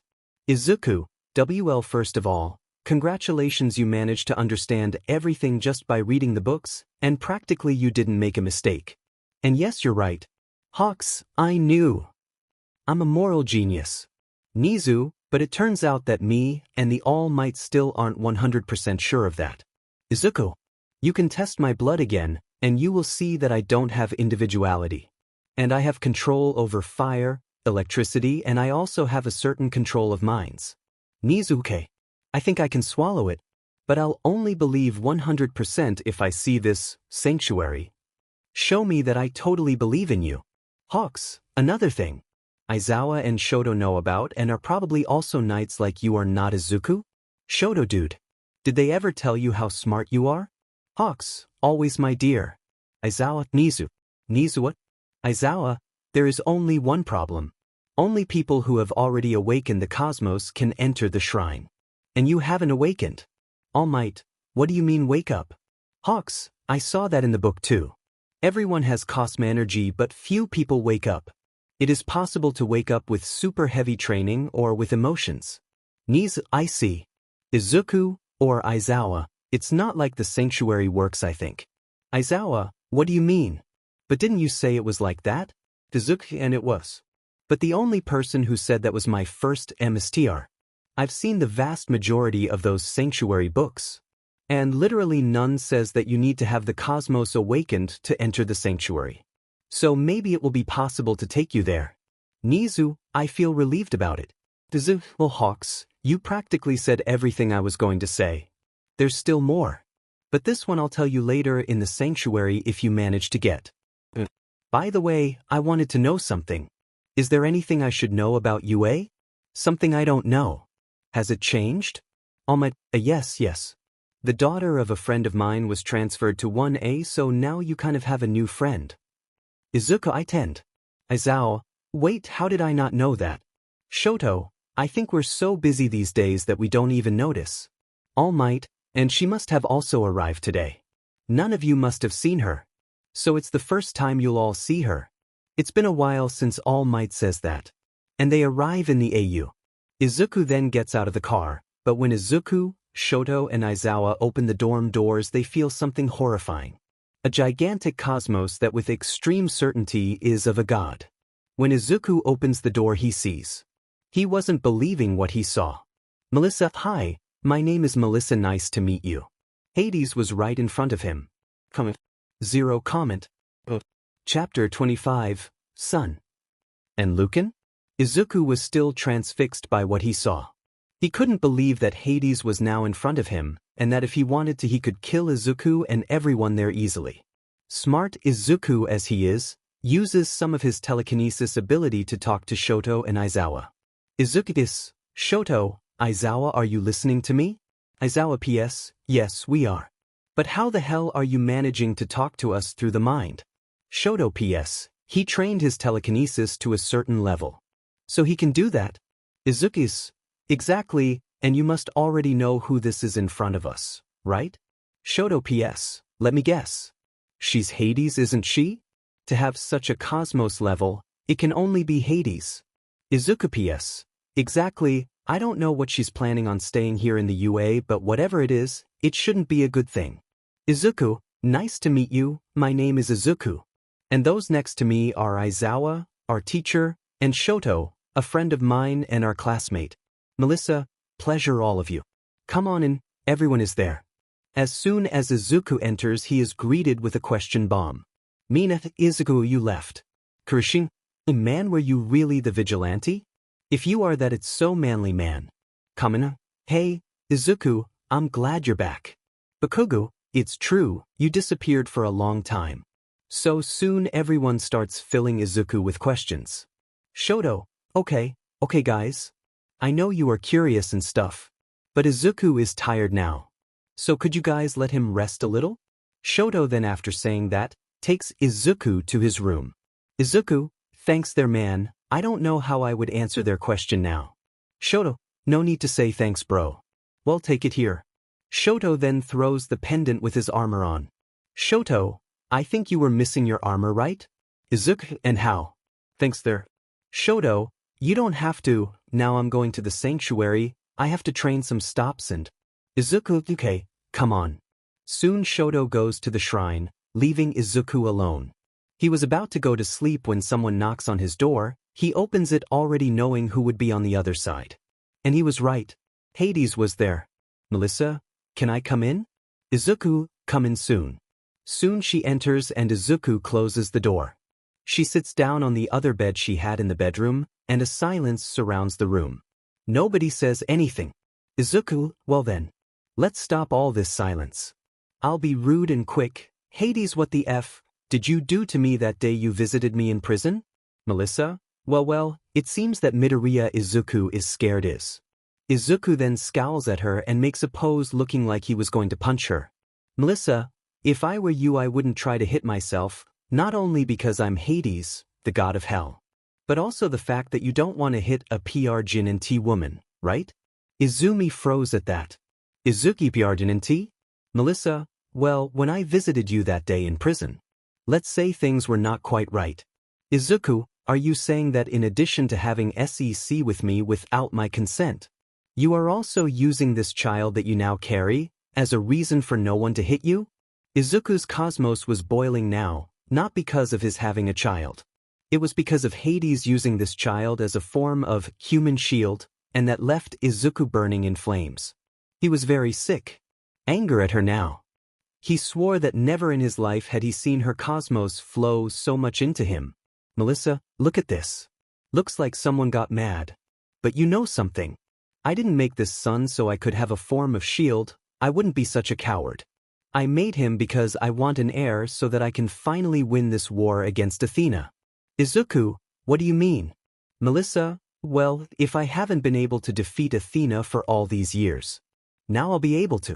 Because when this child is born she will fight by my side. And she will dominate hell with me. And she will also help win Athena, and with him on my side it's impossible for you to win. Izuku was speechless. He couldn't say anything. Melissa, look, it seems that discovering that you are the father of the Prince of Hell made you keep silent. Izuku, well, anyway, don't think you'll win this war that easy. You can have that, but in a war, strength alone isn't enough to win. Melissa, I know that. And you know that in terms of information I have much more. Also because I have 2 spies here at the UA. Izuku froze and almost fell out of bed when she said that. What? Melissa, that's right, I have spies here, and make sure they are a good source of information. Izuku mother's daughter. Melissa, thank you for the compliment. Now I'm going, have a good time. She then leaves Izuku's room, leaving him alone and almost crying with this new revelation. With Kanon then wakes up. But he didn't understand what was happening. He was full of bandages and felt pain all over his body. Don't move. This can make the wounds worse. Who are you? Is it an enemy by any chance? Lucan? No, I'm not your enemy. Nice to meet you, I'm Luca, one of Poseidon's marine generals. Kanon, marine generals, right. So tell me, where is Poseidon then? Luca, he left. He said he was going to buy some more medicine and bandages for you. Kanon dash. After all, how did I get like this? Do you happen to know? Luke, well, Poseidon and I were there in ours. I was helping him to train one of the candidates to become another marine general. But we both felt a cosmos that rivaled even that of Mr. Poseidon, and if it wasn't even bigger. So we ran to the fountain. Luca, but when we got there, we found you. All bruised and with many pieces of broken armor. Kanon, Diamen. If that's really it, it means he found me. Luca Lu. Kanon Hades.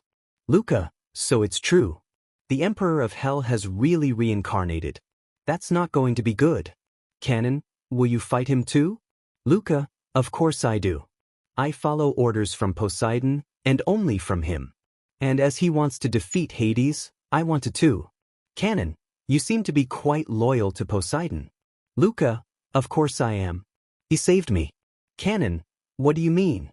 Luke, okay, get comfortable there, because now it's time for a story. Canon P.S. The no. Luca, well, it all started when I was a 4-year-old child.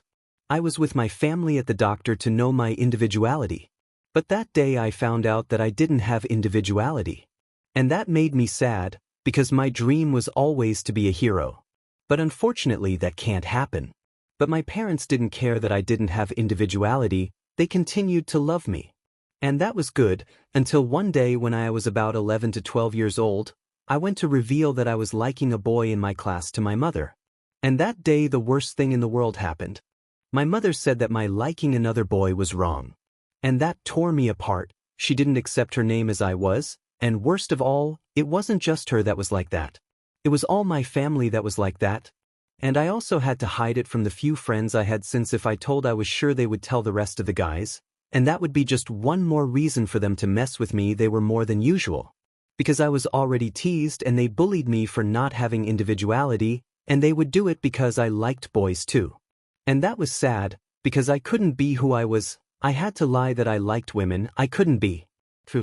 But one day I got tired and I told everyone, including my parents, that I was gay, and they weren't happy about it. Well, I don't remember much else. We spent a lot of time arguing until he threw the bomb. He said that either I liked girls and stayed at the house, or I liked boys and left the house. And I decided to leave the house. So I had been on the street abandoned for a while. With no one. Until Poseidon arrived. He was my savior, the person who saved me. I told for him everything I had been through until that moment. And he promised to take care of me, and train me to become one of his generals. Then he told me about the cosmos, gods, and everything else. Since so I see I've been training with him for 3 years. He became kind of a father to me. In fact, he became my father. Canon, hearing that, was really quite surprised. It was a complicated story. And for a 16-year-old boy to go through that must not have been easy. Canon, it's really horrible how nowadays, even being in the era of individuality, people still don't respect each other. This really is horrible. Lucas. Okay, well, but Poseidon will arrive? I need to talk to him about some things. Luca, he should be arriving soon. One comment. Chapter 26, Reveal the Truth. Izuku was heading towards Aizawa's room right now. He was still very shaken by the current revelations, but he had to do something about it. And he already knew what he was going to do. After walking a bit, he finally arrives in Aizawa's room. And then he calls him. Izuku, Aizawa, are you there? The door then opens. Aizawa, Izuku? What do you want to talk to me? Does it have to do with Hades? Izuku. Yes, but I also want to tell you a few more things. Aizawa, get in there. Izuku then enters Aizawa's room, and sits on a chair that was nearby. Aizawa, and then, what did you want to talk to me about? Izuku. I'll tell you some things about Hades now. Izuku then tells Aizawa everything about Hades' Jinsui, and that he was the father of the child. Aizawa didn't react well at first, but then he understood well what Izuku said. Izuku. That's it. Aizawa, yeah. I must say that's not good. We can't predict what Hades will do with it. We know he plans to use the child to win the war, and make her fight his side. But she's still going to have to give Bardage to the baby, and it takes a while, isn't it? Izuku, yes, but we can't forget that she's a god. We don't know if she can just speed up this process, or just skip it. There's also the option of her having to wait like any normal human.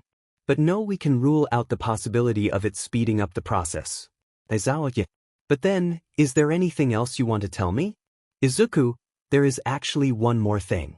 Aizawa, what would it be? Izuku, I want you to tell the whole truth to everyone. Aizawa, what do you mean? Izuku, well, I want you to first prove to Nizu and the other heroes who were taking me to UA earlier that everything we talked about really exists. Take them to the sanctuary. They must believe after seeing that. And after that I want you, together with the director, to gather all the rooms and heroes that work here. I want you two to go room by room, telling the whole truth about the cosmos, knights, gods and etc. Take them all to the sanctuary if necessary, but tell them and make everyone believe. Izawa, what? But why do you want me to do this? Izawa. I've come to the conclusion that this war is not going to be a joke. And although Hades hasn't told me anything, I'm sure his servants and his wraiths are up to something besides him. Have a much larger number of spectra next to it, and we have very few. So we're going to increase our numbers. Izawa, right? But what about Hades? Like, is she gonna stand there and listen to everything? I want you to tell All Might and Nizu about the gods and reincarnations. And also talk about the Pyarjan and CY of Hades. Izawa, right? But like, you said there are 2 traitors here at the AU, how are we going to know he won't be there? And another, how are we going to know that these young people aren't going to spread it all over the internet or something? Izuku. While I was coming here, a friend of mine called me. Izawa, who was it? Izuku, my current Master Canon. He was attacked, and it was probably Hades or some specter of him. But what matters is that he was saved by a Marina from Poseidon, and by the way Poseidon is on our side. And that's going to be a huge help for us. But well, Canon has magnificent mind control, and much better than mine. So he's going to read everyone's mind at AU, and see everyone's background. And see the traitors. And as he said they're coming, they should be here in a few minutes. And as for making All Might believe that his sub-niece is Hades, Poseidon will fix it. I don't know what it will do, but I know it will solve it. Izawa, but what about Hades? Like, what is he going to do in this time? I bet he won't stay put.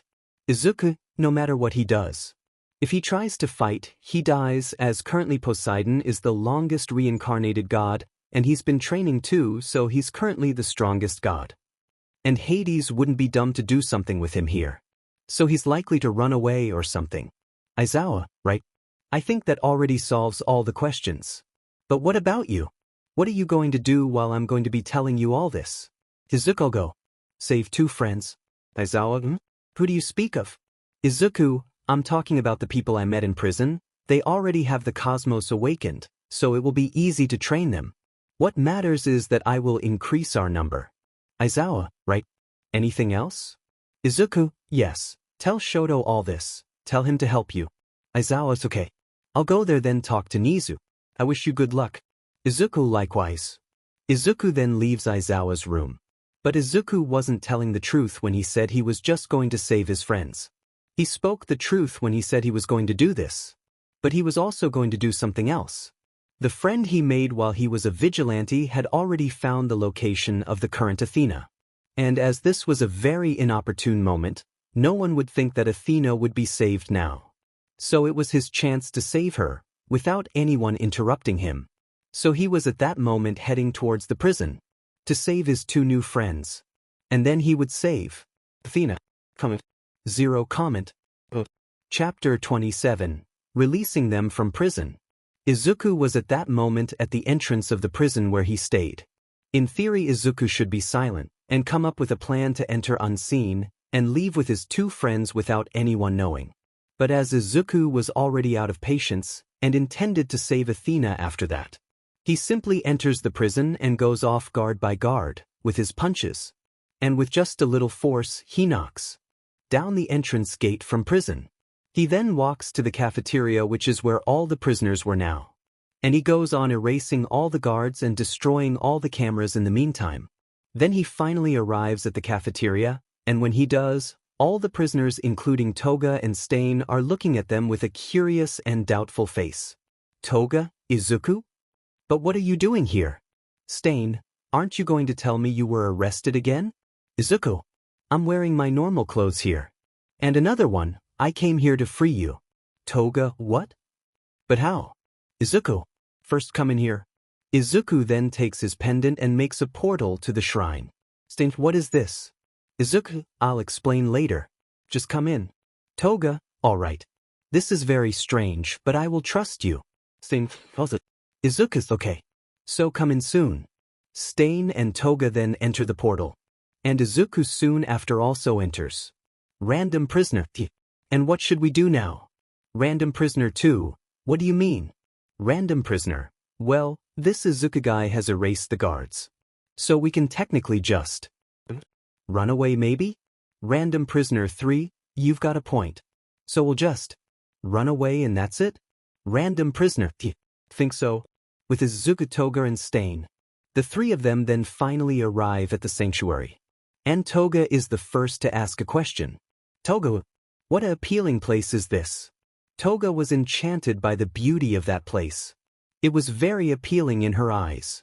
Izuku, it's called Sanctuary. And I recommend that you sit down a little.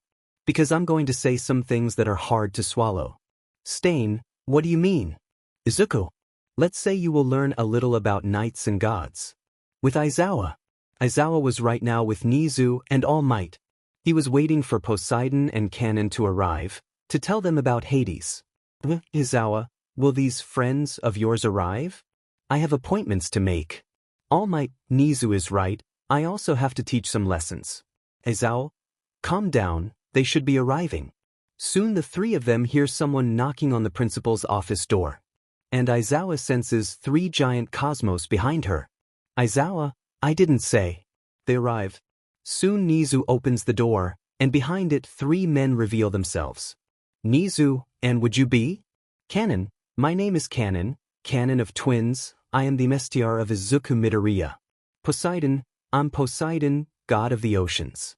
And also the most powerful god, not wanting to find me but that's the truth. Luca, my name is Luca, I'm one of the marinas of Poseidon. Nizuri. Aizawa, the Izuku already told you what you are going to do here, right? Kanon, about telling the whole truth to these guys, and reading the minds of each student and hero to find out who is the other spy that is here? If so, yes he told me. Aizawa, that's exactly it. And I also need you to talk about Hades and his reincarnation to this guy here. Points to All Might. Aizawa, his reincarnation is his niece, so have a little compassion. Poseidon, Brit. So let's start revealing this truth to everyone then. Kanon, let's go then. Because I have a lot of things to tell you, mainly information about the Hades specters and their current situation. With Shigaraki and Hades. Shigaraki, hey there. So they're really going to do it? Melissa, it's apparently vain, yes. I think revealing the truth is something risky for them. But what can I do, right? Shigaraki, but anyway this will be a problem for us. Melissa, but that's no problem. We have our 2 secret weapons here. With them here, it's certain that Izuku will be emotionally destabilized. And nothing better than leaving one of the strongest knights in Athena is currently broken. Isn't that right? Not to mention that Kanon really thought that we wouldn't realize that the All-for-One was being controlled by him? Shigaraki, it's true. Izuku will definitely go broke when he finds out about our secret weapon. He says that and 2 specters appear behind them. Melissa, isn't that right? Shiryu and Hisashi? Soon the 2 spectra reveal themselves. Hisashi and Shiryu, yes, Mr. Hades. Comment. Zero comment. Chapter 28, Hypnos? Izuku at that time had already told Stain and Toga everything. He left them both in the shrine. And he said that at some point, Kanon would go there and explain a little more about their situation. Stain and Toga didn't believe what Izuku said at the beginning. But for Izuku to prove to them that he was telling the truth, they started to believe. Izuku was then heading towards the Yakuza base, as he already had the location of their base. And he would finally save Athena. After a while, he was at the base of the Yakuza, and was about to storm through the front door. Garwa, who are you? And why are you here? Izuku, you don't need to know who I am. Just let me through, you won't suffer. Guard 2, you insolent. The guards then go up to Izuku, but he just throws a few small punches at them, which knocks them out completely. Izuku, honestly, what idiots.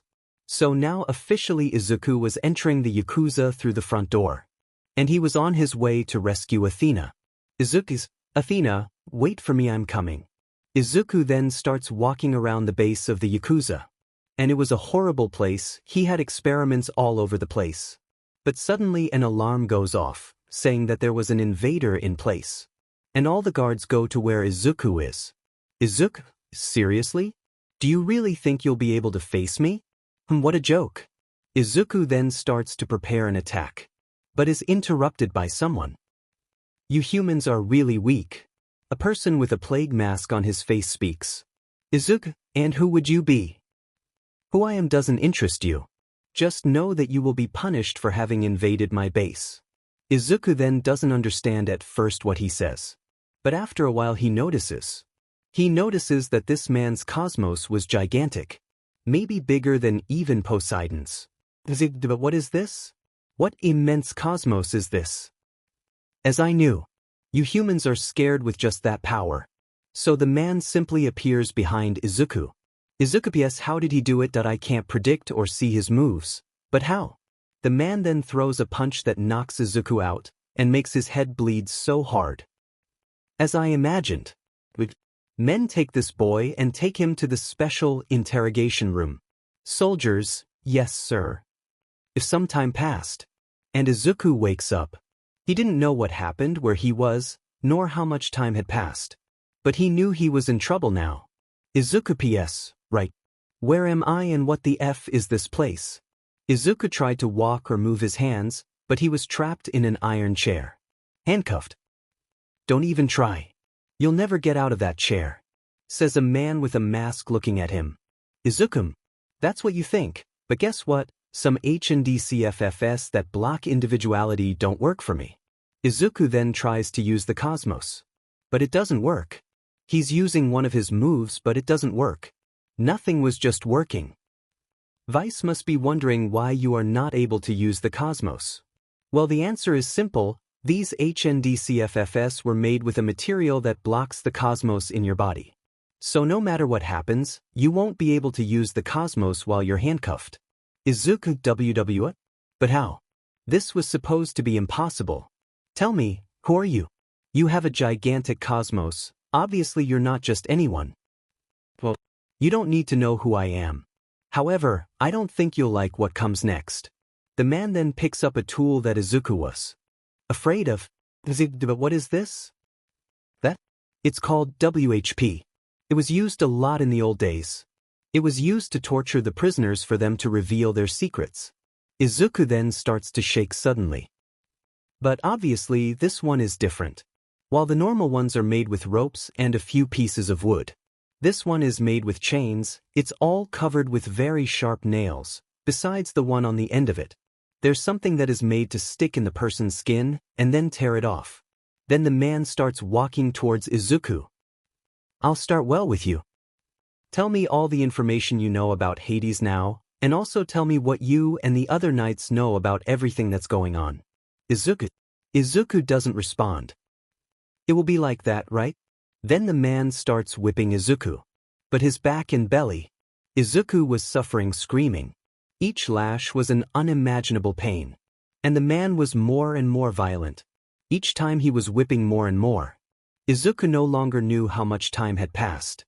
He was being flogged a few minutes ago. By his count, his body was already with huge marks. He was missing parts of the skin on his back and belly, in addition to being covered in blood. Very well. It's been 25 minutes since I started whipping you. I think it's good to go now. In a while I'll be back, and I hope you're more willing to help me when I'm back. Then the man saves the WHP and leaves the room. And Izuku then starts to close his eyes and fall asleep because of the tiredness he was feeling. But seconds later he wakes up in a strange place. It was a place with flowers. Lots of flowers. He's still tied to the chair. But there was someone next to him. Look, he woke up. Izuku, who are you? Hypnos. My name is Hypnos. Hypnos, the god of sleep. Hypnos, the god of sleep? What are you doing? Entering my dream to manipulate me by chance. If that's the case, it won't work. Hypnos, and why do you think I would be doing this? Izuku, you are one of the twin gods who serve Hades, am I right? Hypnos, in the past I was like that. But things have changed. Izuku, what do you mean? Well, after my brother and I died in the old holy war, I thought. I spent a lot of time thinking. And I saw that the idea of Hades is meaningless. He who to destroy all humanity to save it? That doesn't make sense. Not that there aren't humans who don't deserve to die, but I believe that bad people can change. And that not all humans deserve to die. Izuku, and what about your brother? He's different. He continued as usual, however. And he's even the one torturing you. Izuku, wait, what does that mean? Hypnos, that means he reincarnated right Kai Chisaki, the current leader of the Yakuza. Izuku, that explains a lot. But what about you? Who have you reincarnated into? Me? I disincarnated right. You Izuku. Izuku wheat. Hypnos, exactly. I reincarnated in you. Izuku, but how? I wasn't even born with the awakened cosmos. Hypnos, you think that? You were actually born with the cosmos awakened. But as I am intelligent, to prevent you from emanating this crazy cosmos around, I blocked it. And I made you just wake you up at the right time. Izuku, but if it's like that, why did you just show up to me now? Why didn't you show up sooner? Well, it's not like I could talk to you. I had to see something that would awake in you. And seeing my brother was kind of enough. Izuku, if so, why aren't you taking care of my body? Well, that's because I don't want to. You're already living a lot, and I believe you don't want to have your mind merged with mine, since you would practically cease to exist. And I would take control. And I want you to have a life, so I won't do this. Izuku, I see. Hypnos, but it's not like I can't take control of your body. I can do it now, but I'll only do it when you're about to die. Izuku, I see. But what will happen now then? Will I now win like a gigantic power and cosmos up? Hypnos, more or less. You'll gain access to my powers and abilities, and you'll gain a part of my cosmos. But not all, you'll have to train to evolve more. Izuku, I understand. But if that's what we'll do now? Hypnos, well, these H&D CFFs repress the cosmos. So we can't do anything. Unfortunately, we'll just have to wait. But there's one way to escape soon. Izuku, which one? Hypnos, if we merge in the case I with you, you would gain so much cosmo and power at once that you would explode everything around, including the chains. However, Hypnos, well, as my mind would melt, I would disappear and you would become me. But I would disappear. Practically disappear and die. And from that moment on you will become Izuku, the god of sleep. Izuku, if it's like that, I won't do that. Unfortunately, I'll just wait. I don't want to become a god. I'd prefer you to remain him. I'll only do it if have no other option. Hypnos, I understand. Izuku, but tell me there. You're on Athena's side then, right? Hypnos, not quite. Izuku, what do you mean? Hypnos, for me. Both Athena and Hades are wrong. Hades, I already told you why. And Athena, she is too pious. Besides forgiving humans for any mistakes they make, it doesn't matter if this being practically bullied a friend for 10 years and told him to practically commit suicide. But Athena would probably forgive him. And I don't like that. I'm fair. But that's also not on her side. We can say that I'm in the middle. Izuku, I understand. Your thinking is logical. But I also think that everyone deserves forgiveness. But I won't lie, the world is very unfair. People like my father and my MST are Shiryadai. But villains who have committed thousands of crimes are only arrested or pardoned. And that doesn't please me. Hypnos, I understand. Good boy, I think our time is up. Izuku, what do you mean? Hypnos, time here in your mind passes faster, so you must have slept for a while. And my brother must be coming to do one more interrogation with you. Izuku, Tiamen. Okay, I'll go then. Hypnos, and whatever it is. Don't tell him anything about me, and don't reveal anything. He'll use it against you. And one more thing. Steady, agent boy. Izuku, I'll try. Then Izuku closes his eyes again, and wakes up with Chisaki, Thanatos reincarnation entering the room for yet another interrogation. Comment. Chapter 29, Long Blonde Hair Guy? In the US, it had already been a few long hours, and in this current moment, Kanon, Poseidon and Aizawa along with Nizu were telling the whole truth for the entire AU. They had already spoken to everyone, including 1A. And obviously no one believed in them. But when Aizawa showed them the shrine, and Kanon saw the past and read each one's mind, they believed completely what they said. While talking about the reincarnation of Hades to All Might. It wasn't an easy thing, Poseidon said in the can bluntly to his face. And All Might's reaction wasn't good. But after some good truths from Canon, he became calmer. But he still didn't believe 100% in him. Canon knew very well. So we've already told everyone everything, isn't it? Aizawa, yes. But 2 students didn't come. All Might, who would they be? Aizawa, the Mrs. Izumi and Melissa. Poseidon hum. Now you believe me, All Might. Why would she run away if she wasn't guilty? All Might, they're still not sure. Aizawa, right? But what about Miss Izumi? About that I have some things to talk about. All Might, what would it be? I don't think you will like what it is. At the base of the Yakuza with Izuku, it was possible to see a completely different Izuku at that moment. Physically and mentally, of course. He had hundreds and hundreds of bruises and wounds, he had bandages everywhere. He didn't know who the person was put on and changed his bandages and took care of him while he slept. But he assumed it was probably some servant of Thanatos or something. Soon he hears the door opening and sees Thanatos entering. Izuku, Thanatos. What are you doing? Did you come to another torture section by chance? Thanatos, and do you have any doubts? Because you think that now you are in an electric chair. Izuku, before the next. Can you answer me at least one question? Thanatos, I can. One and only one. Izuku, is Athena all right? Thanatos is very surprised by the question. Thanatos, and why would you like to know how she walks? Izuku, I just want news from her. Anyone. Thanatos, so I think you came a little late. Izuku, what do you mean? Thanatos, a week ago a man with long blonde hair came here, invaded and took Athena. All this without even the guards seeing it. We only realized when we saw that Athena was no longer here, and we checked the security cameras. Izuku, do you know which side this guy is on at least? Thanatos, I don't have the obligation to tell you this. I could actually just torture you without answering anything. Lucky that today I'm nice kid. And then Thanatos takes a controller he had nearby. Thanatos, I think it's about time. He then starts pressing some buttons which make the chair start to release an absurd amount of volts, thus making Izuku suffer from being electrocuted. Thanatos, I'll leave you suffering there for a while. I'll be back in 1 hour. With room 1A. Kirishima guys. I'm still amazed at everything that's happening. Like, are they really telling the truth and the gods, armor, cosmos really exist? Kamenas, man, they read our minds. We took them to that place called Sanctuary, showed us the armor, and on top of that they used the cosmos in front of us. Do you still have any doubts? Kaminari is right. They have shown enough evidence to prove they are telling the truth. Kaminari, exactly.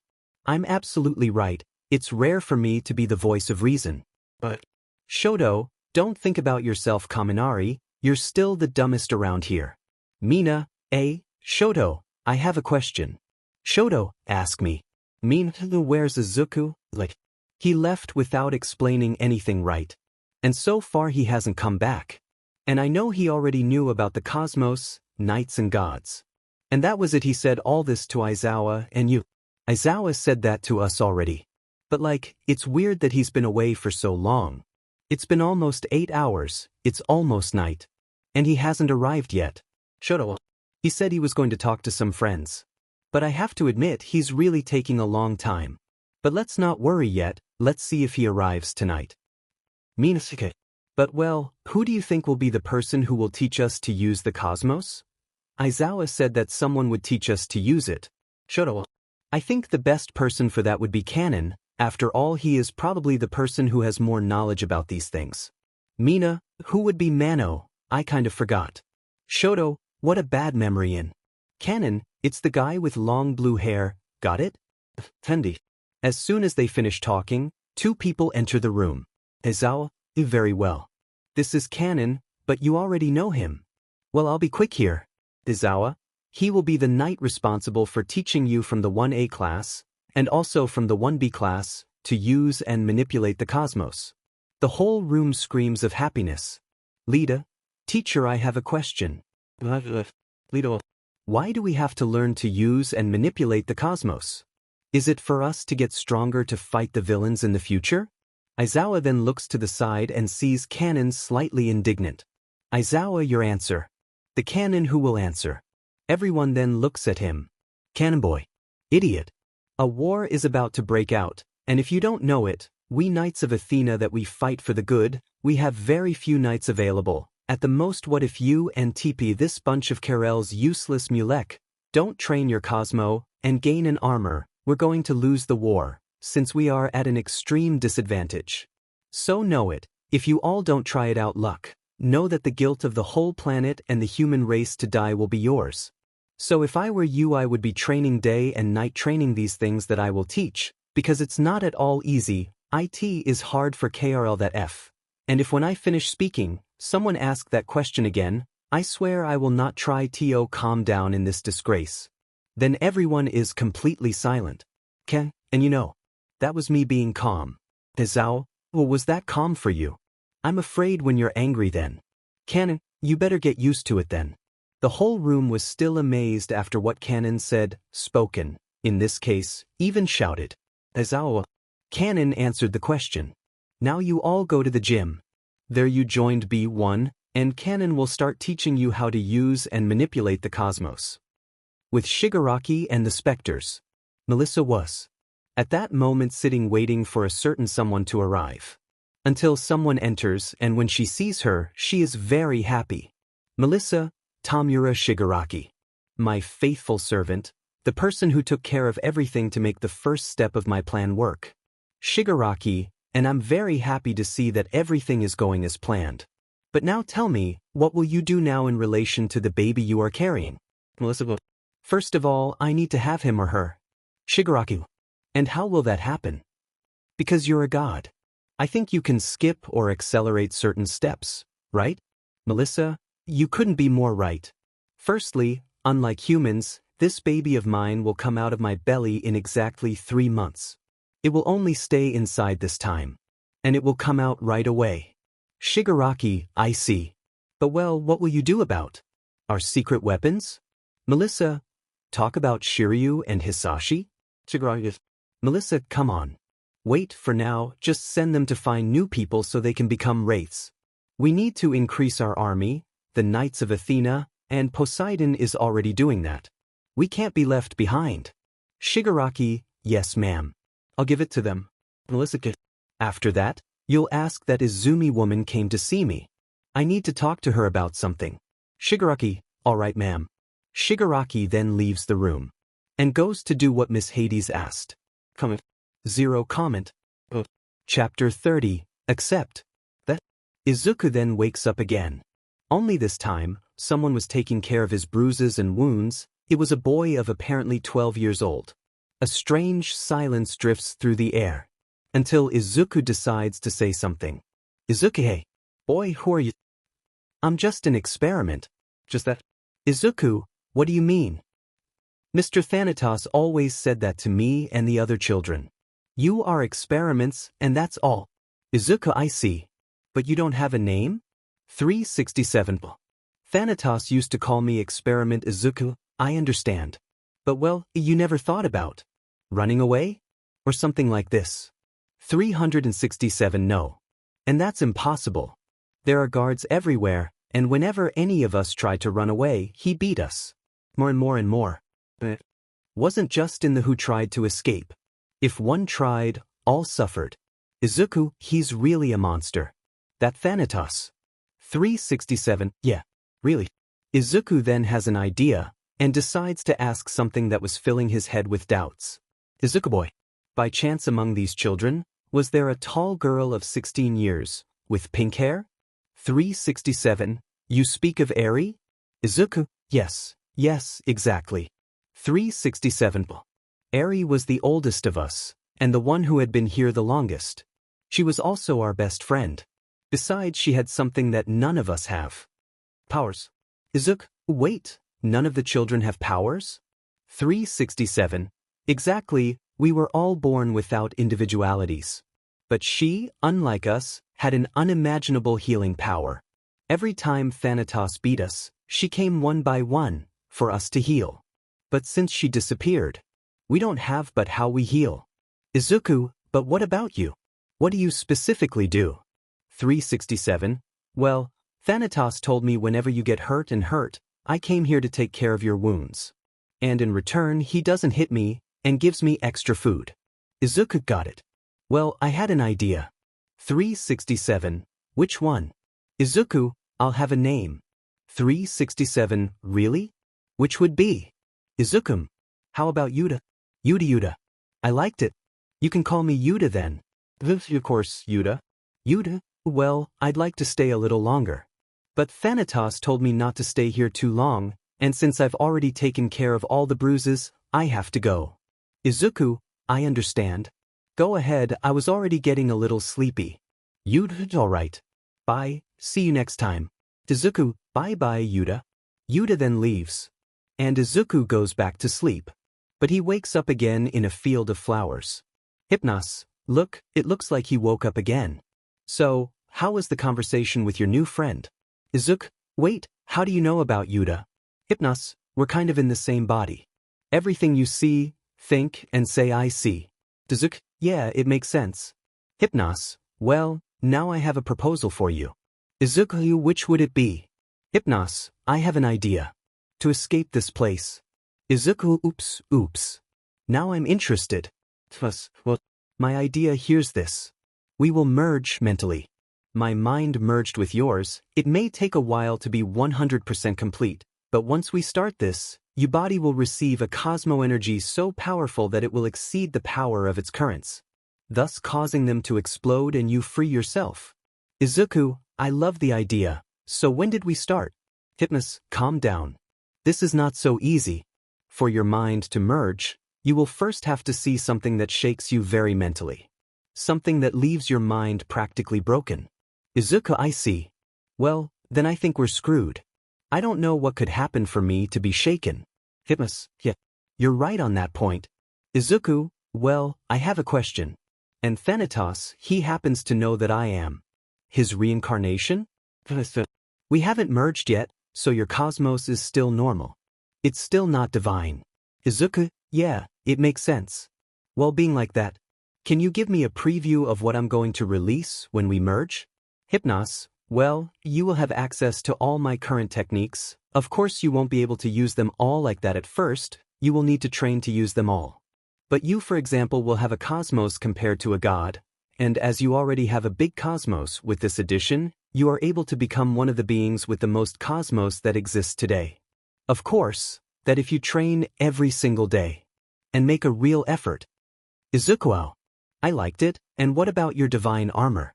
From what I've seen, all the gods have some kind of divine armor. Hypnos, well, you can also use it.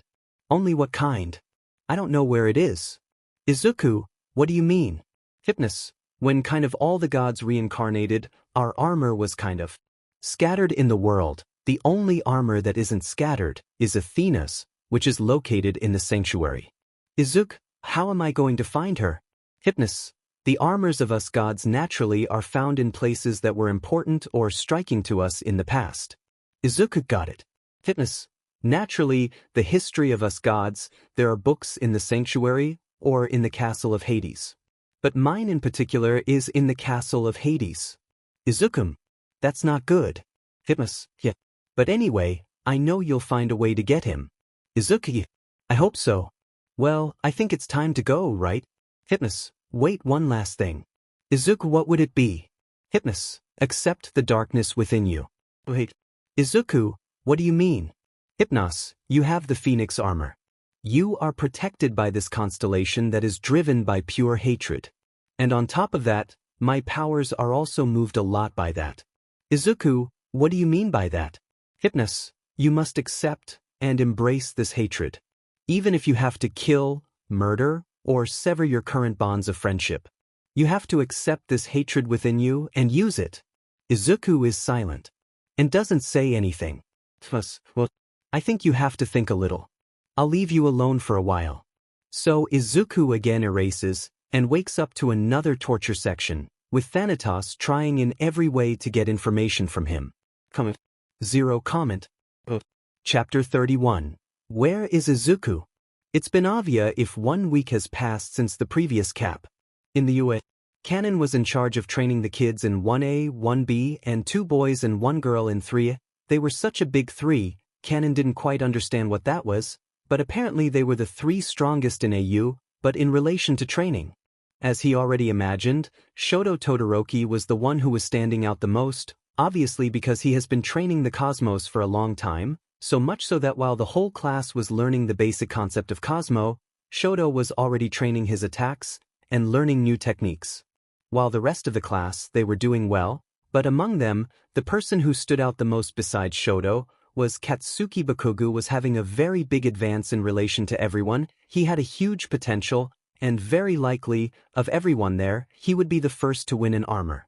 The rest was going at a very normal pace. Some had more difficulty than others, but it was working. Kanon often lost his patience.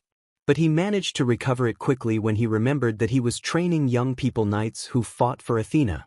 There was also the big 3, they were doing well until they were in front of all the students, and behind Shoto and Bakugo.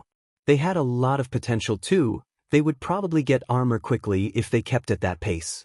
While Kanon took care of training the students, Poseidon, god of the seas, took care of training the teachers and heroes. Although he was not a knight of Athena, he is an ally, and also knows everything when it comes to Cosmos and armor. So he's pretty smart to take care of this job. And as expected, Aizawa stands in front of everyone, obviously because he's been training for a long time. Other highlights to mention are the heroes N3 Hawks, N2 Endeavor, and N1 All Might. Among them, Hawks was having the greatest prominence. He was learning everything with great ease. With absolute certainty, Hawks would be the first of them to get an armor, and Poseidon was unsure if it would be a bronze, silver, or even gold. It all depends on his effort. Endeavor was doing very well too. He was stubborn. And he doesn't listen to Poseidon. He preferred to do everything his own way. And as surprising as it is, his way was working minimally for him, so Poseidon gave the instructions and left him doing in his own way because it was working. As for Hero N1, All Might, he was doing surprisingly well for someone who had a nasty bruise on his body. He thought that would make him below everyone else. But he was pushing himself to stay ahead and doing his best. Poseidon saw that man and only felt respect for him. He respected him a lot. Poseidon, when he found out about the wound, he decided to look for a way to cure it. But he doesn't think, he'll just be training and seeing what happens. And the other teachers and heroes, they were pretty average. They weren't too bad, not too good. As Poseidon said, just average. Kanon at that moment was thinking. In relation to Izuku. Shoto, hey Kanon. Kanon, what do you want, boy? Shoto, I'm here thinking. At Izuku, he left 1 week ago. And he hasn't come back. I'm pretty sure something happened to him. Kanon, I think so too. He's not one to stay gone for so long and not give news. Shoto, but the problem is to know where he is now. Kanon, I have an idea where he might be. Shoto, seriously, where would it be? Kanon, a while ago, the All for One, before it got out of my control, had given me the location of one of the Yakuza bases, and he said that possibly Athena would be there.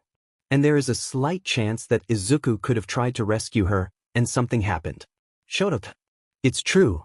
He had told me that he knew where Athena was. Maybe he really went there. But if he really went, what do we do now? Kanon, well, the smartest thing is to call Aizawa, and you and I go there and see what happened. Shoto, Pare, and Poseidon and Luca? Wouldn't they be of great help in that? Kanon, yes, but if we who are the strongest went there, the AU will be unprotected, and we cannot leave everyone here unprotected. Shoto, you have a point. But are you ready to go there? You're without your armor. Also, why aren't you able to use it? Kanon, when I fought Hades, he broke my armor. And when the armor is broken, there's only one way to repair it, with your own blood. Shoto, why don't you do that? Kanon, it's not that easy, only specific people can do this. Of course it's the Ares Knights. So we'll kind of have to wait for some of your friends to focus on that. And learn the techniques of Ares, which will probably take a long time. Shoto, Tendi. Well, that's it. We're going there to see if Izuku is there, and if he is, rescue him, right? Yes. Let's just wait until tomorrow, and let's explain everything to Aizawa, and then I went there. Shoto, okay, I'm going there to continue my training then.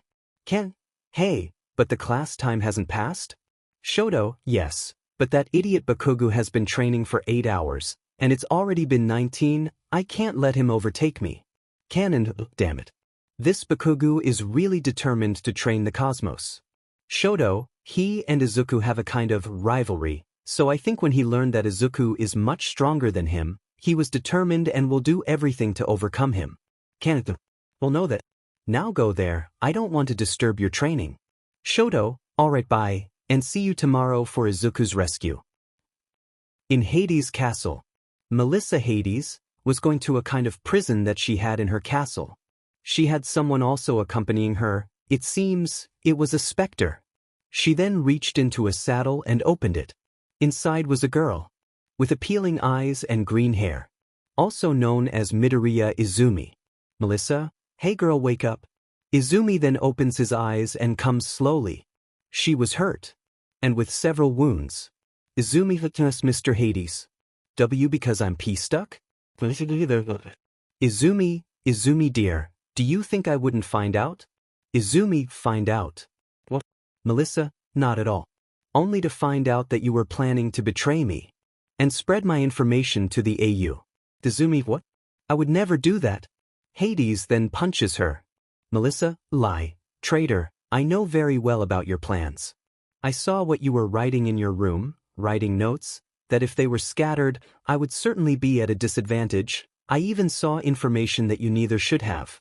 Besides what I saw, your plans to destroy this castle of mine. Izumi, but I didn't do any of that. Melissa, don't lie, you know it's better this way. Izumi, seeing himself with no choice, decides to stop lying. I infiltrated here as a lover of Shigaraki. I seduced him to give me the information I wanted. Melissa, smart girl. But well, now it's time for your punishment. A very severe one. She's snapping her fingers and a specter enters. Melissa, very well. Spectre, do what you want with her, make her suffer the worst of sufferings. Spectrum, I can do. Anything? Melissa, yes, everything. I want you to leave incurable trauma on her, and use any method for that. Spectrum, as you wish, Mr. He then gives a macabre and scary smile, and they start looking at Izumi's body with eyes. Izumi, no, please don't do it. Well, I'm on my way. Hades then gets out of the saddle, and wanders off to the top of the castle. Then the specter starts playing Izumi. Izumi, no. Hadasis, Shigarakai Thei. Then the specter starts to make.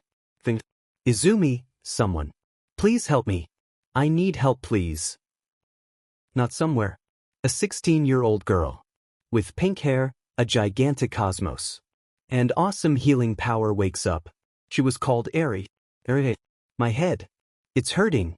She then starts to open her eyes. Where am I? She then realizes that there was someone sitting there with their eyes closed too. Who are you? Look. I see you've woken up, miss. Eri? Yes, I woke up. Could you tell me where I am? You're in my house, miss. Eri, and who would you be? Shaka. I see that I have a lot to explain. Call me Shaka. And we have a lot to talk about. Miss Athena.